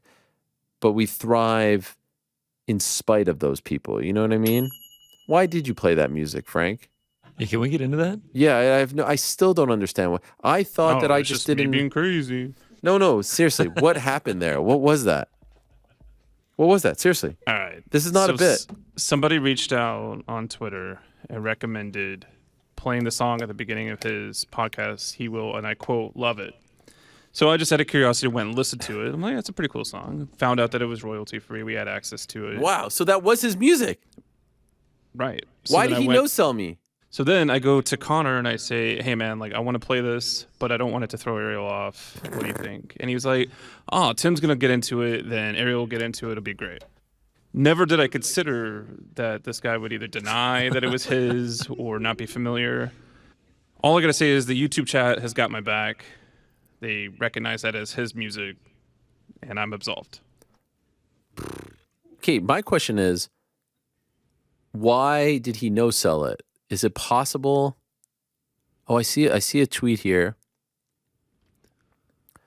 I'll say Frank immediately pulled up the YouTube channel afterward, and it's definitely his music for his YouTube channel. Zach says, shit, hopefully Tim Welch pulls out some of the funky music to open up the interview. Zach then writes, MF Zoom, please play some groovy music to open up the Tim Welch interview. The type of music he opens the Red Hawk recap with every episode, he'll love it. And then at 3:54, Frank writes, my disappointment is immeasurable and my day is ruined. Zach then responds, dude, yours and mine both. I'm about to delete the tweet. I'm embarrassed, was so confident it was a good idea. If he would have been like, yeah, that's my jam, I would have been like, yeah, cool. But he didn't say that. As long as you can give me a ride home with the box of all my belongings, I appreciate it. No, I just didn't get it. Is it possible? Never again. I mean, I appreciate the guy from Twitter admitting, like, hey, he was wrong. No, but here's the question. Is it possible that just wasn't his song? No, I've listened to all of the Red Hawk recaps. Like, I just started selecting, and they all start the same song. Found the name of the artist, found the name of the song. Never again am I doing this. I don't care if they're like, you can even say, Frank, play the song for this kid. Nope. I feel like... I can confirm it. I'm listening to a Red Hawk recap intro right now. It's the exact song that Frank played. Also, just a second ago, this is weird now. This is freaky. I just got a text that said, red alert, Ron DeSantis is running for president and Joe Biden is counting on you to pitch in right now to help defeat him. What? Why am I getting these texts? The fuck is going on? Wait, you know what? I feel like we need to figure this out. Could we just wait 1 second? I just need to call Tim real quick here. Why are you doing that? No, I need to know if that was his music and why he no-sold it. I'm FaceTiming him because I'm going to tell him that you feel horrible. It's your birthday, and this is just bizarre. Let's see. Hey, Tim, it's Ariel. I'm still on the show. You're live on the air now. Can I ask you just one follow-up because we're talking about you? Is that okay? A lot of love for your appearance, by the way. You know, the guy who played the music when you came on, Mysterious Frank, he feels horrible because he feels like he dropped the ball. He's claiming that is your theme song, and we're trying to figure out if A, that's true, and B, if so, why you no-sold it. Was that, in fact, your theme song, or did he mess it up? I love you, Frank, but that wasn't my theme song. So he messed it up. Okay, well, there we go. He's claiming that you no-sold him, and I'm like, you know what? I feel like his reaction would have been better if it was, in fact, his theme song, and now we have the truth. He fumbled the ball. All right, great. Thank you, Tim. Sorry to wake you up. All right, brother. You're the man. There he is, Tim Welch joining us. Your thoughts, Frank, on Tim saying that wasn't his theme song? Speak. What? I did drink some Nerd Focus. Yeah, how was that? Oh, shout out to Aljo. I'm wondering if I'm having like an alternate reality of events here. Like, I'm playing the song right now on YouTube with Red Hawk recap. Tim Welch's name on the, I don't know what to believe anymore. Is this even you, Ariel? I don't know. Chat GPT, question mark? Well, yeah, Play the song one more time for us, Frank. We acknowledge that. I think that was the Chat GPT Dana earlier. I mean, it bumps. By the way, the YouTube chat is saying that he's trolling us. I'm listening to the beginning of a Red Hawk recap in my left ear, and I'm listening to what Frank's playing in my right ear, and it's the exact same song. I swear to God, I think he's trolling. I think he is. This ear right here has really? Red Hawk recap in it. This has Frank's music, and it's the exact same song. Never again. Your thoughts, Frank? I mean, I'm just, I'm legit disappointed. I don't like to use. I mean, he's kind of he's a character, so I guess he is trolling. Mm. No, I'm sorry. I got your back. I think the biggest thing is he never like corrected you. He wasn't like, no, this is my theme song, or my theme song is XYZ. I do admit, now replaying what he said, That's not how you respond to somebody. You're just like, oh no, that's a cool song, but that's not mine. That's not what he was just like. No, this is not mine. Like that's kind of rude, right? Yeah, I'm very curious about all of this. I'm very confused. Also, I mean, I feel like you could have just like slacked me and been like, "Hey, by the way, we're gonna play a song. Like, go with it." Oh, it's my fault now. I got it. Well, I mean, it feels like you kind of went rogue on me there. I had a producer back here. Do you think you would have been like? Do you think you would have been like? That's not the Red Hawk recap song, Frank. No. If you guys would have wrote like, "Hey, all right, we're gonna play this music. He's gonna like it." Just play it Actually, up. no. I actually think this might be better for you because you were like, "Oh, what is this?" Like, "Oh, is this his music?" And then he's like, "No, this isn't my music." Instead of you like playing it up and being like, "Yeah, it's the Red Hawk recap music," and him being like, "Ariel, this isn't it, dude." All right. So I think this makes you look better. All right, fine. Tina Turner passed away? Yeah, rest in peace. What the fuck? So much sad stuff happening. Legend. What was her most famous song, Frank?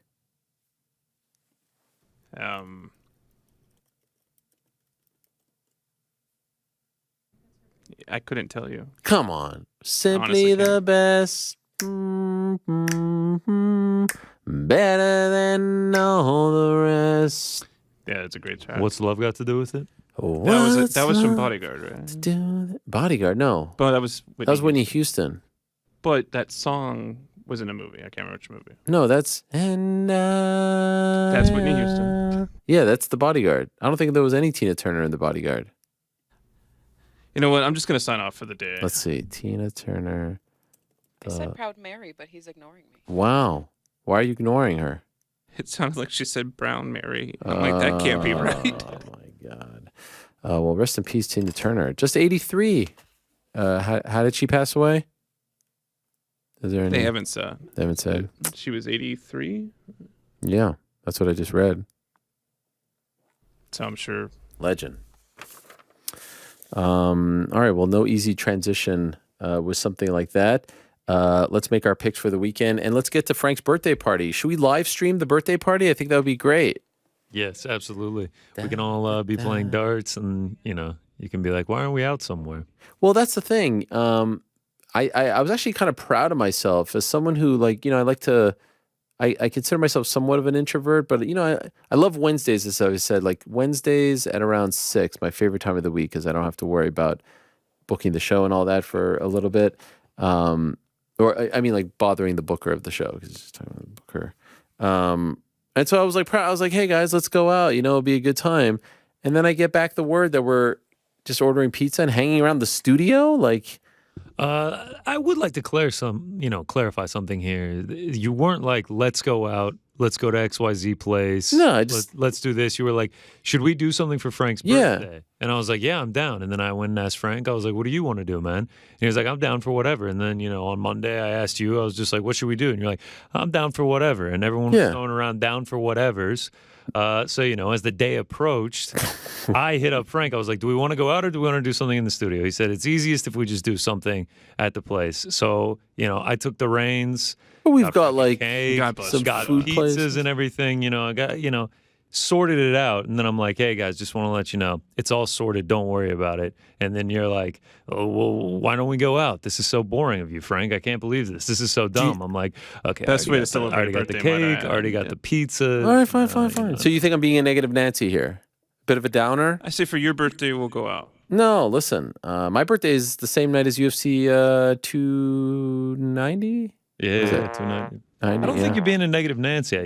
I had lofty plans. Because I remember. I think if you could have communicated the plans better, it felt like we didn't hear anything. It was on ice. It was no. I threw it to you guys. Listen, I'm just a willing participant. There it is, right there. You threw it to us. 1,000%. We made something happen, and then you were like, "I don't love this. Let's do XYZ." We're showing our dirty laundry. Pizza's been booked. Cake's been all ordered. right, fine. Now here we are. I just think Frank deserves. I remember last year Frank was a little disappointed that none of us went out, so I was trying to make amends.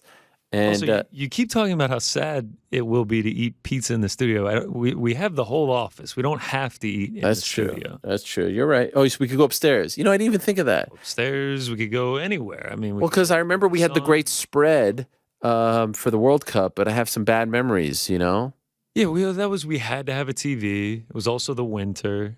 No, it's a beautiful sport. That was a great time, though. That was a great time. Other than the result, we had a nice spread with the wings and everything. Oh, yeah, Is it just pizza, or are there other accoutrements? Oh yeah, it's just pizza. I thought maybe some wings, some dip. So we're working on a budget here, man. I'll leave the party planning to you next time. Well, Frank, are you okay with the setup? Are you okay with I'm more than excited. Okay. Frank got his favorite cake, his favorite pizza toppings. Wow. It's a good day for the birthday boy. What's your favorite cake? You're going to have to wait and find out. I can't wait. Candles? You know it. Oh, wow. All 37 of them. No, candles weren't in the budget. Fire marshal signed off Candles this morning. We're not in the budget. Wow. Okay. Well, we need to hurry this up. Is the food here? No. We'll be arriving in about 15 minutes. Oh, my gosh. All right. Well, let's go. I want to tell you guys about our good friends over at DraftKings Sportsbook. Oh, there's the music again. Is this the same song? Yeah. I'm going to get something out of my effort. We got the Red Hawk theme song bumping. I want to remind you all to get in on all the NBA playoff action with DraftKings Sportsbook. And by the way, how about those Boston Celtics saying no, no, no? Big Joe back there. We didn't talk about this yet. Not done yet. Going back to Boston. What if they win that one? Squeaky bum time. If you win it, get in on all the NBA playoff action with DraftKings Sportsbook. New customers can make a $5 bet and score $150 in bonus bets instantly. Plus, everyone can score a no-sweat same-game parlay every day during the NBA playoffs. Download the DraftKings Sportsbook app and use code DMAR. That's code DMAR only. DraftKings Sportsbook. Gambling problem? Call 1-800-GAMBLER. In Massachusetts, call 800-327-5050 or visit gamblinghelplinema.org. In New York, call 877-8-HOPE-NY or text HOPE-NY. That's 467-369. In Kansas, call 1-800-522-4700 on behalf of Boot Hill Casino and Resorts in Kansas. 21 and older. Most eligible states by age varies by jurisdiction. Eligibility restrictions apply. See DraftKings.com/sportsbook for details and state-specific resources. Bonus bets expire 7 days after issuance. Opt-in required. One bonus bet issued based on amount of initial losing NBA bet. Eligibility, wagering, and deposit restrictions apply. Terms at sportsbook.draftkings.com/basketball terms. How come sometimes you said, Frank, that that could go in the podcast info, but then sometimes I feel like we lose people with that text there. There's a whole other department that handles the ads, man. I know. I was speculating. I was my favorite thing is asking Frank about the ads. I mean, I feel like I throw a lot of things your way just because, I feel like you're the closest one physically to me. Like you're right there. But in reality, it's not fair. Hands to yourself. What? That's very nice of you. Yeah. Yeah. And I try to answer the questions as best I can, but sometimes we got to defer to the department that handles that. Like you said. Hands to yourself. All right, let's get to the picks, shall we? So not a lot to choose from here, gents. And by the way, Rick, are you upset that you're missing the big Frank birthday bash? Big time. Yeah, it sounded like a real joy to be around you guys right now. I could feel, the joyousness of this occasion. I'm absolutely gutted to not be there. I think it's going to be a great time. Yeah, I do too. I don't know where this negative. Yeah, what's up with that? Coming from you, Rick. Weird. Yeah, it sounded great. Pizza, You guys it sounded like you're ready to roll. It sounded like I'm gutted, truly, to not be able to be there. I mean, we're happy ready to birthday, roll. Frank. You're welcome. But parlay. Yeah, what do we got? Still y'all three. Tech team's still working on repairing, getting the randomizer up on the screen. We'll get there one day, so I'll just randomize it back here. I mean, we basically got boxing. That's we the do have slate for this boxing. week. Frank will lead off. He'll go first. Ariel second. Rick third. Let's do it. Yeah. What do we got, Frank? Well, I was really excited to have Leigh Wood on the show earlier, so I started thinking about his fight. And I definitely think it's going to go the distance between Wood and Lara. Okay. Is that to go the distance? Or not? To not go the distance. That's a bold one. Oh, okay. I was going to say that's bold. Oh, all right. my God, Frank. To not go the distance. To not go the distance. Okay. Minus 320 on that. Yeah. It didn't go the distance last time. I like that. No, I like that too. Yeah, there's not a lot to choose from here. Kind of being backed into a corner. I'm going to go with my good friend Mick Conlon. He's got a big fight with Luis Alberto Lopez, minus 128 for him. I'll go against what I usually like to do. Whoa. Oh, that was weird. I didn't actually make the pick. Nerd focus. I'm gonna. Can I go with over 10.5 rounds? Yeah. No, Is that you know up? what? Yeah. Don't love that. Should we go fight doesn't go the distance? Well, fight doesn't go plus 170. So you think it's going to be a finish? Yeah, no. Or should I go goes the distance? Do whatever. You did say do minus whatever. 128 earlier, right? Yeah. That's Like that sounded like that was what you were going with. That's for Michael Conlon money line. Yeah. Mick Conlon money line. It's your world. Our money. I'll go with Mick Conlon money line. Oh wow. There it is.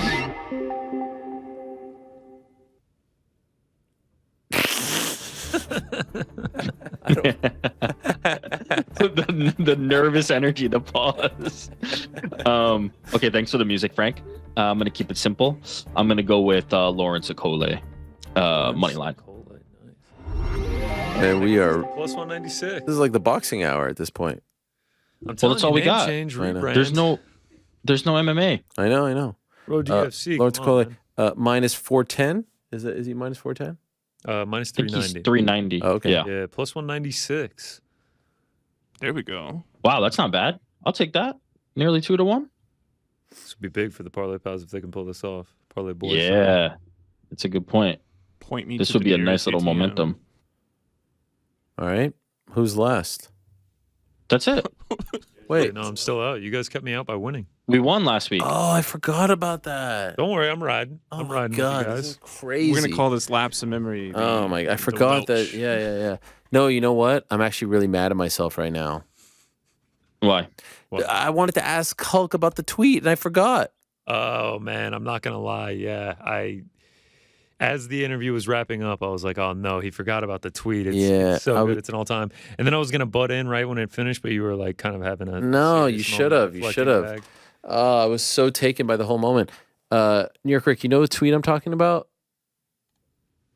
Can we put up the Refresh my tweet? memory. I know there's a very viral. I wanted to ask him about the infamous tweet from October 16, 2011.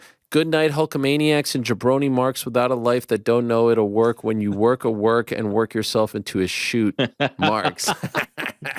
There's a few other viral ones of his, but this is a great one. I mean, the comma between shooting marks at the end after a infinitely long run-on sentence, Hulkamaniacs in all caps. I mean, it's just a work of art. And the fact that he tweeted this 12 years ago. Yes, and that it still gets brought up. Like, you'll still see it in the thread, like if there's something big going on in wrestling and people are wondering if it's real or not. You don't stop talking about the Mona Lisa. You know, it's just how it goes. When a work of art is out there, it's permanent. I just totally it's forever. forgot. I mean, it was cool to talk to the guy, but I just totally forgot. Yeah. Oh well. Didn't ask him about Hogan's Hangout either. No, I mean, it's just so many, we had to get in a bunch of the CBD references. What was the name of his cartoon that you used to watch? Hulk Hogan's Rock and Wrestling.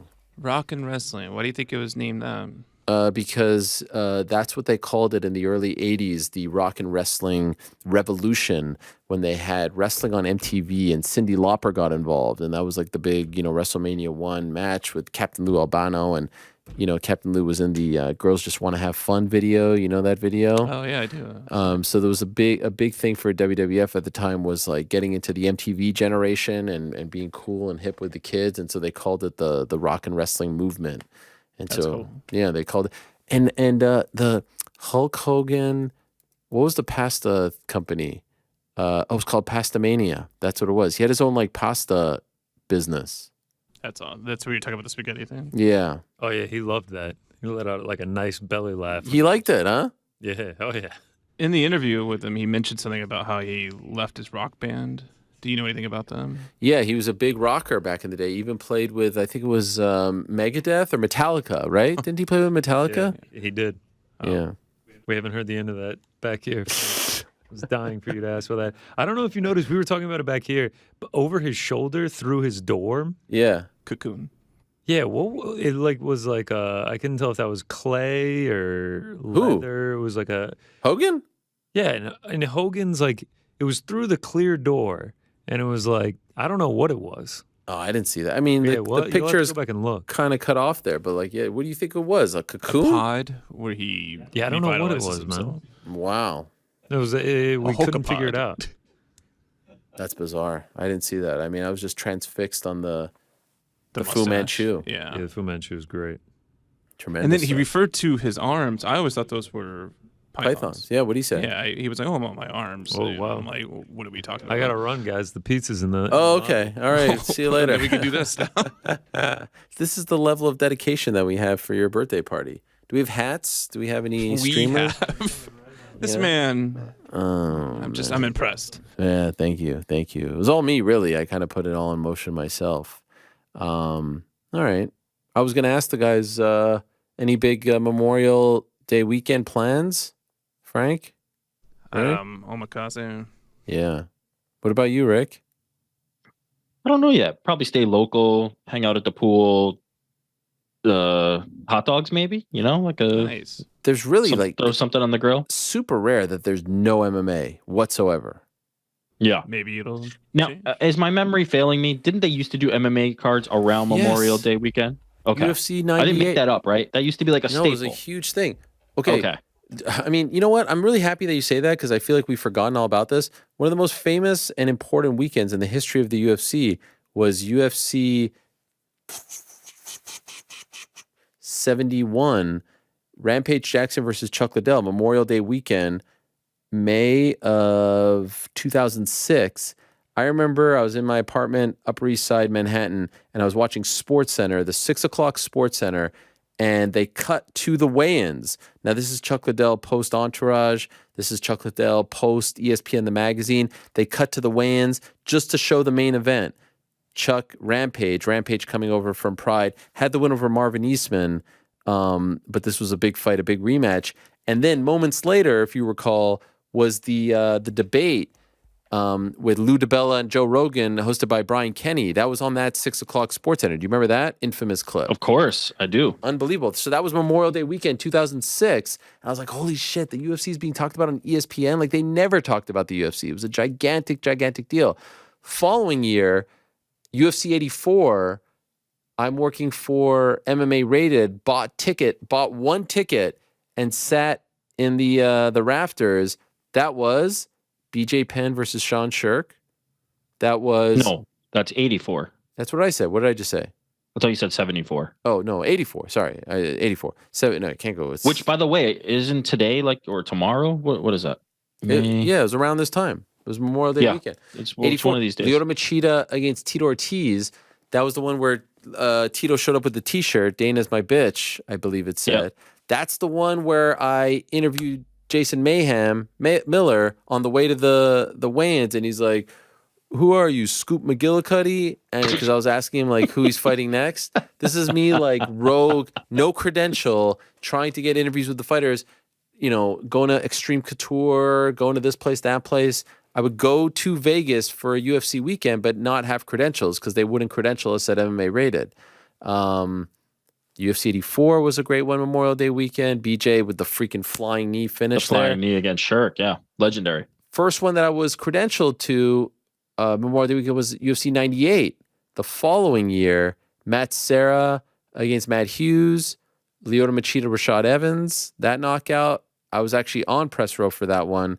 And I'll never forget, I wore a sweater to the event, and Chael fought Dan Miller that night. And no one asked Chael a question at the post-fight press conference, and I did. And he complimented my sweater, and I was like, "Oh wow, that's classic Chael. That was great." I'm back for Scoop McGillicuddy over here. Yeah, and then it kind of got phased out, but there was another one. So that was UFC 98. So it ends in that era? Like it's no, like in the it goes on a little bit longer. hundreds? Let me see how long I could go here. So that July pay-per-view was 100. The following was 116. No, 114 was Rashad Rampage. Wow, yeah. So it was. See, I thought my memory was failing me, but it was it was not only just like a pay-per-view. It was like one of their staple ones. Staple. It was Super Bowl weekend, Memorial Day weekend, July 4th. So now I'm weekend. just trying to figure out, when did that end? Why did it end? I'll tell you when it ends. So then that's UFC 116, Shane Carwin, Brock Lesnar. The following is UFC 132. That is Cruz Faber 2. So then 130 was Rampage Hamill. Not a great one. But it was also still... But that wasn't that like a short notice thing? Yes, or, it was or short something? notice. But that was when the me and Rampage thing started. Like when I did the Want to Squash the Beef. That was for that one. Yeah. The following year is UFC 148, July 4th, and 146 was the heavyweight main card, Memorial Day weekend. Remember that? Who was the headliner? Kane and Bigfoot. Yeah, wasn't that like a sick card? By the way, my hands are right here. I'm doing all this off the top of my fucking head No, right he's now. he's doing that definitely off the top of his head. I think Jose Young's recently made me remember that that was like an insanely good card. That was the heavyweight main card. It was all heavyweight fights. Shane Del Rosario, the late Shane Del Rosario was on Did I it. make that up? I love that card. Oh no, maybe that was a different one. Yeah, that might have been a different one. Okay, so then the next one would be UFC 162, and that was Weidman Silva, 161, 160. It kind of phases off around there. Oh, maybe that's the one. Hold on. 160 is the rematch, Kane and Bigfoot. Yes, and that was a might be the bloodbath. one. That was like That a might be the one-sided one. nothing. No, that was also Memorial Day, if memory serves me correct, right? That was, but on that card, like prelims is like Whitaker is on it, Max Holloway's on it, Habib is on it. First fight of the night is Jeremy Stevens. It was just Stephen Thompson's in the third fight of the night. It was just like a crazy stacked top to bottom card. TJ Grant versus Gray Maynard, Cerrone versus Nunes, Teixeira versus Tahuna, JDS and Mark Hunt, that crazy spinning hook kick, and then Kane like battering Bigfoot. Does it end the following year? It ends around the end of Fox ESPN. Like the next year is, what is it, 170? Is it 175, the July 4th one? So would this be 173 Memorial Day? Let's find out. Now we go into the... I am looking it up because I don't have this kind of memory like you. Yes, no, so that's May 24th. So is that... Oh, that's one of my favorites. Which number are we talking about? 173, right? May 24th. Yeah, that's Memorial Day. It's one of my favorites. 173. Oh, yeah. I think this is my fight of the year once. Yeah, Barrow Dillashaw. Mm-hmm. What a performance. Yeah, I remember that. Okay, so then the next year would be in the 80s. It would be... I think it dies around here. It dies... The July 4th card is Mendes McGregor. Yeah. No. Of course. Johnson Cormier. Still going. When Daniel wins the belt, right? So that's 2015. 2016 is when it died. That's it. It was Almeida Garbrandt. Big fight for Garbrandt on that weekend, but it was a non-pay-per-view.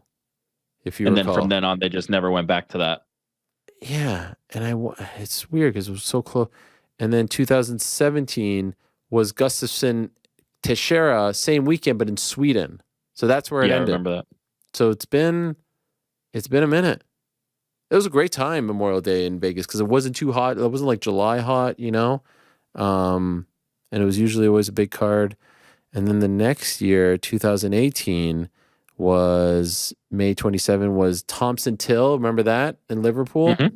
That was also... So they always had a fight. They just started to expand it outside of Vegas. It ends officially 2019. There's a May 18th card, Dos Anjos Lee, and there's nothing till June 1st. So it really ends when the ESPN deal started. That's when it officially ended. Is there something, I guess, like NBA playoffs? like what would be on the sports calendar? Yeah, I guess hockey and NBA, right? But they they're only like, got the hockey deal now. Yeah, so maybe I guess it's NBA. Maybe they just didn't Bring want it to go back. head-to-head. Bring it back. Yeah. Memorial Day. Good memes. Yeah. Wow, that you got to flex a little bit there. That was something. Yeah, that was It's been a fun. while since we've done that, Since where we've you done got that, to yeah, that was a fun one. That was dig in some and pull that out. pro reminiscing. Yeah, it was good stuff. It's good content Frank, right there. It was a good era, man. You would have liked it. It was a great era. Why? Like this seems like the right season for backyard wrestling, MMA. Good weekend to do that. Yeah, something like that. I'm not really sure what you just said. To be honest. Backyard wrestling. What are you talking about? Just saying, like I'm imagining, everyone's having a barbecue and enjoying watching some UFC. Sure. So you just break out into Backyard wrestling matches in the backyard And while then you're you put watching? the thumbtacks out and the Oh my god, gasoline. Frank is hardcore. Okay. Good. What about this from Andrew Feldman? He says, one of the better Memorial Day cards of all time, 146, 22 minutes of total fight time on the 5-fight main card. Which one was that? Oh, that was the first Kane and Bigfoot, right? Yeah. And here's one from Sean Madden. Oh, our good friend Sean Madden. Yeah, shout out, Coach. Yeah, Coach Sean. Pro tip for long haul flights, shoes dilemma. Bring a pair of slides in your backpack, bust those out on the plane for the overnight flights, and throw your other shoes in the overhead bin. Got the comfort factor without worrying about the germs. Now, By the way, I didn't speak up during this, but Please. taking your shoes off on a plane is an absolute no. Don't ever do that. Even when you're Absolute sleeping? Zero. Never. Not once. Okay, but what if your feet never touch the ground? It's I'm not saying this is for you. This is for everybody else. Your shoes do not come off on the plane. Now, if you walk on with you're wearing socks and you're wearing slides and you come on like that, great. That's fine. Or even switch to slides. But just like nobody wants your stinky feet out on the plane. I'm sorry. Just do you think the pilot takes his shoes off? Absolute no. Yeah, he keeps them laced up the entire time. I don't know, but no shoes off on the plane. Shoes on for the comfort of everybody else around you. I don't know. And if there's an emergency, you're like, oh, where's my Nikes? I don't know. And that's just, you don't have time for that. The thing about the slides thing, I like what he said, but then if you like put the it's a good slides in call. your backpack, like you have to put the slides in a bag, like in a plastic bag, so that the germs don't go everywhere. See, I'm not concerned about the germaphobe part of it. I'm concerned about the people sitting next to you having to see your crunchy toenails and stuff out on the plane. No bueno. Rick, you're talking about going barefoot. I mean, even socks. Like, come on. If you go barefoot, I don't know how I'm going to react. I don't want like any an feet. absolute no. The socks, people are going to Keep do those. it. Keep your damn shoes Keep those on. in, You go barefoot. Keep your shoes on. Keep If your someone's shoes on. listening to this and they go barefoot on the plane, If I was flying the plane and I Have heard some somebody took shame. their shoes off, I would land the plane. no. People Thank take you, their Frank. shoes This off. is what I'm shoes talking about. and socks or just Wait. shoes? Shoes and socks. I'm trying to land the plane as soon as possible. Just shoes. That's going to happen. Oh, they're like, oh, Mr. Pilots, Landing or the somebody's taking their shoes off. I'm like, oh, we need emergency landing. Emergency landing. Oh man. Shoes and socks. I mean, it's This gonna was the happen. first time in a very long time that I took it. It's because I went to bed and I was like, I can't go to bed with shoes on. Sure, you can. What? No. You mean go to bed? Like I went to bed. It was Saying you it was went to red sleep. eye. I went to Yeah. lie down. Oh I- yeah. okay. Yeah. Oh yeah. I forgot you're in business class. Yeah. Lie down, yeah, I you're, didn't wanna you're say lying it. I've down. never had that luxury. My sleeping on Yeah, a plane so? is this right here. So I didn't want to. I didn't want to like lie down. I got Nah. cozy. Is anybody like a neck person? Like they're like No, you gotta fuck have the that neck. shit. Oh my gosh, my neck bobs so hard. Wait, you walk onto the plane with that thing around your neck? No. I typically don't have one. I typically don't sleep on planes, but when I do, I'm definitely one of those like. And then like my neck is like the whole flight, and then I'll lean Yeah. back, and then I'll go like that, and it's just like, oh, it's so bad. I look like an old man. On But the you plane. walk onto the plane with that thing around your neck? No. If I had that, I wouldn't do that. Right. Anytime I do have that, it's great. 100%. You're Frank anti- does. Put it Put in front of you or So behind we're, you? we're about to shame the people that walk around the airport I hate with those it on people. the entire Those people time. are out of their I mean, minds. they're So everywhere. is They're your everywhere. problem with the neck pillow at all, or it's just that you walk around with the neck pillow? No. If you have a neck pillow, that's an admirable move. I've done that before, especially if you have the Bad blow up neck, ones, right. so no one even knows you have them. Like you don't even have it wrapped around your backpack or anything. It just comes out of nowhere. Ariel is shaming the people that it's just like What's shaming? Yeah. It's not my thing. Shaming. It's not Okay, shaming. I'm just making sure we're not anti-neck pillow. No, but we're pro talking taking about off the people that shoes. walk around the terminal and they're going to fill up the water bottle. Or Yeah, they're yeah. going to the That's Starbucks fine. and they have the neck pillow. Hate on them. By the That's way, okay. my I don't kids like the thing, and that's fine, but they Wow. don't walk around the airport Yeah. wearing it. I thought they walked around and you just No silently kid of judged mine them. walks You were around like, with a No, look at this dweeb. No, I don't. I just don't. Real think you should- question though. Yeah. Do you wear the neck pillow on the back or on the front so you can bend your chin down? I switch as I go, and then I try and get the Yeah. lean if I'm I on take the window it, seat. put it on the shoulder of the person next to me. We ever done the move where you pull the tray down and lean your head Absolutely. forward onto that? Every time. Yep, definitely have. Yeah, that's a crazy way to wake up. That's like you're coming out of a. By the way, that thing is dirty too. Listen, no, man, you're I'm on just the pillow. accepting You're what's on the happening pillow. on the plane. There's germs everywhere. Yeah, I think there's a certain acknowledgement. If you're getting on a plane, you're in for germs. Yeah, straight up. Makes the immune system number a one little rule. stronger. The annoying thing was on this last flight, it was like they gave us like a cover and a duvet, and it just Yeah, it was a little thin, you first know. world problems over The here. duvet is Yeah, I supposed was to be. gonna say I get a pair of old headphones. No, it's maybe nice. some Connor's cookies if flying I'm middle lucky. row Spirit to Vegas, and you're talking Yes. about duvet By the way, covers. the towel. come on. I love the hot towel. I actually asked for man. 2. By the way, the hot towel saved me. I didn't know this was a thing. Oh You yeah, know how the hot towel bacteria's saved on me. that towel? No, because after I was, fuck, don't even let me think of that. Don't ruin the hot towel for me, okay? No, I want After to. I was This is- sweating so much, I took the hot towel and I like rubbed it all over my head. It actually was a game changer. I forgot about the hot towel. I should have mentioned the hot towel. In fairness, that was Harrowing huge. experience. It sounds like. Yeah. I'm glad you made it okay. They had this like custard tart for dessert. It was all right. Custard It was tart. all So, right. like, I picked up my brother from the airport the other day, and I was just like, "How was the See, flight?" He's now- like, "Oh, it now wasn't this that whole bad 'cause thing- I got first class." I was like, "Wow, must be nice." Now this whole thing about like we're just gonna eat pizza and have cupcake. Now it's starting makes to track, sense. right? Yeah, like 100% Ariel makes wanted like sense. you Yep. five-star dining. Listen, He wanted I'll be to- honest with but you. to plan Gallon it of and milk's you to pay for $10 it, and then he in just this world, shows. In my older age, I'm not you listen, you can vouch for this, New York Rick. I don't care about cars. I don't really care about fancy this, that, shoes, watch. I don't wear any jewelry, but there are certain things I'm very particular about. And one is like dining and travel. For example, like we're gonna go away on a trip. And then I got the thing from the hotel that my wife booked about the type of room that she booked. I was like, hell no, we're not staying in this room.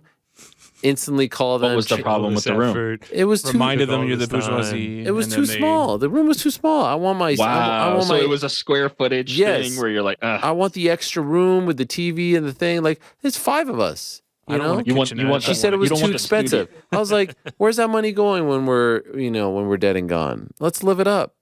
There it is, nice. And it's I'm not thinking that we big can of a move on. difference. Like what are we talking about? $200 more? Like come on. All right. But so I can understand why you would say this is bourgeois. But like I'm not really bourgeois about other things that I think most people are bourgeois about. Like I couldn't care less about the fancy bag, the fancy shoes, the fancy this, the fancy that. There was a time where I bought shoes all the time. I don't even remember the last pair of shoes I bought. Don't really care. Montreal bagels, or did you get those sent to you? Those I bought. Yeah, those I bought. Legit.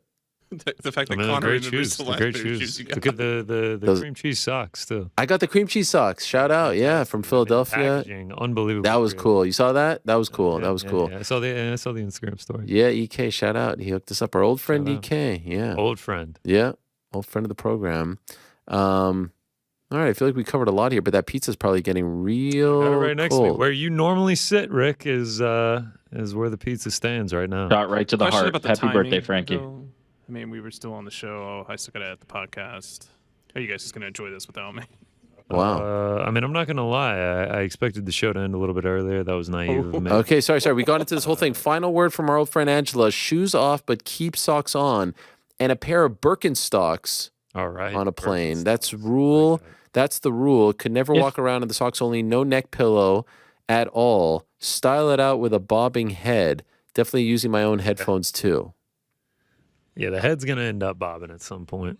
I'm okay with a shoe switch, but a shoe off and that's it is a no go for me. 100%. Keep them on or switch them. All right, That's well, it. there you have it. Rules are rules. Gentlemen, thank you very much. It was a great day to be had, but it is time to go again. We are off on Monday for Memorial Day, but I feel like we went extra long today to give you a little extra to chew on. If you are partaking in barbecues this weekend, and I hope you remember the reason why we have Memorial Day and why it is a national holiday, just remember to cook that meat, extra well done. You know what I'm saying? Because you wouldn't want to get sick. That's the main thing. I just don't want to get sick. My Rudy Gobert bobblehead is struggling right now. A lot of people ask me, why do we have a Rudy Gobert bobblehead? I don't know where his arm is, Frank, and I don't know why. We have one because old friend of the show, Derek Garduno, he's the PR guy for... I don't even think he's the PR guy anymore. I think he's in a higher position. Once got us Jonas Jerebko on the program. I think he sent me this when they were trying to campaign for Rudy Gobert to be Defensive Player of the Year. So we've had it ever since. And, this has been with me, through the old MMA days, to the ESPN days, to now back. I mean, a lot of this stuff has, to be honest. I love this Damian Lillard one. This is class right here. I mean, look at that. Dame Dalla with the freaking microphone. Are you kidding me? Anyway, what a day it has been. It is time to go. Congratulations to Brighton for making Europa League. That's big news. And thank you very much to everyone who stopped by on today's program. Thank you very much to the one and only Hulk Hogan, Chad Bronstein. That was great stuff. Appreciate them stopping by very much. Thank you very much to Leigh Wood. Good luck to him. Thank you to Marquel Martin. Congratulations, Mackenzie Dern, and thank you very much to the Red Hawk himself, Tim Welch. Back on Wednesday, same time, and pleasant until I say peace.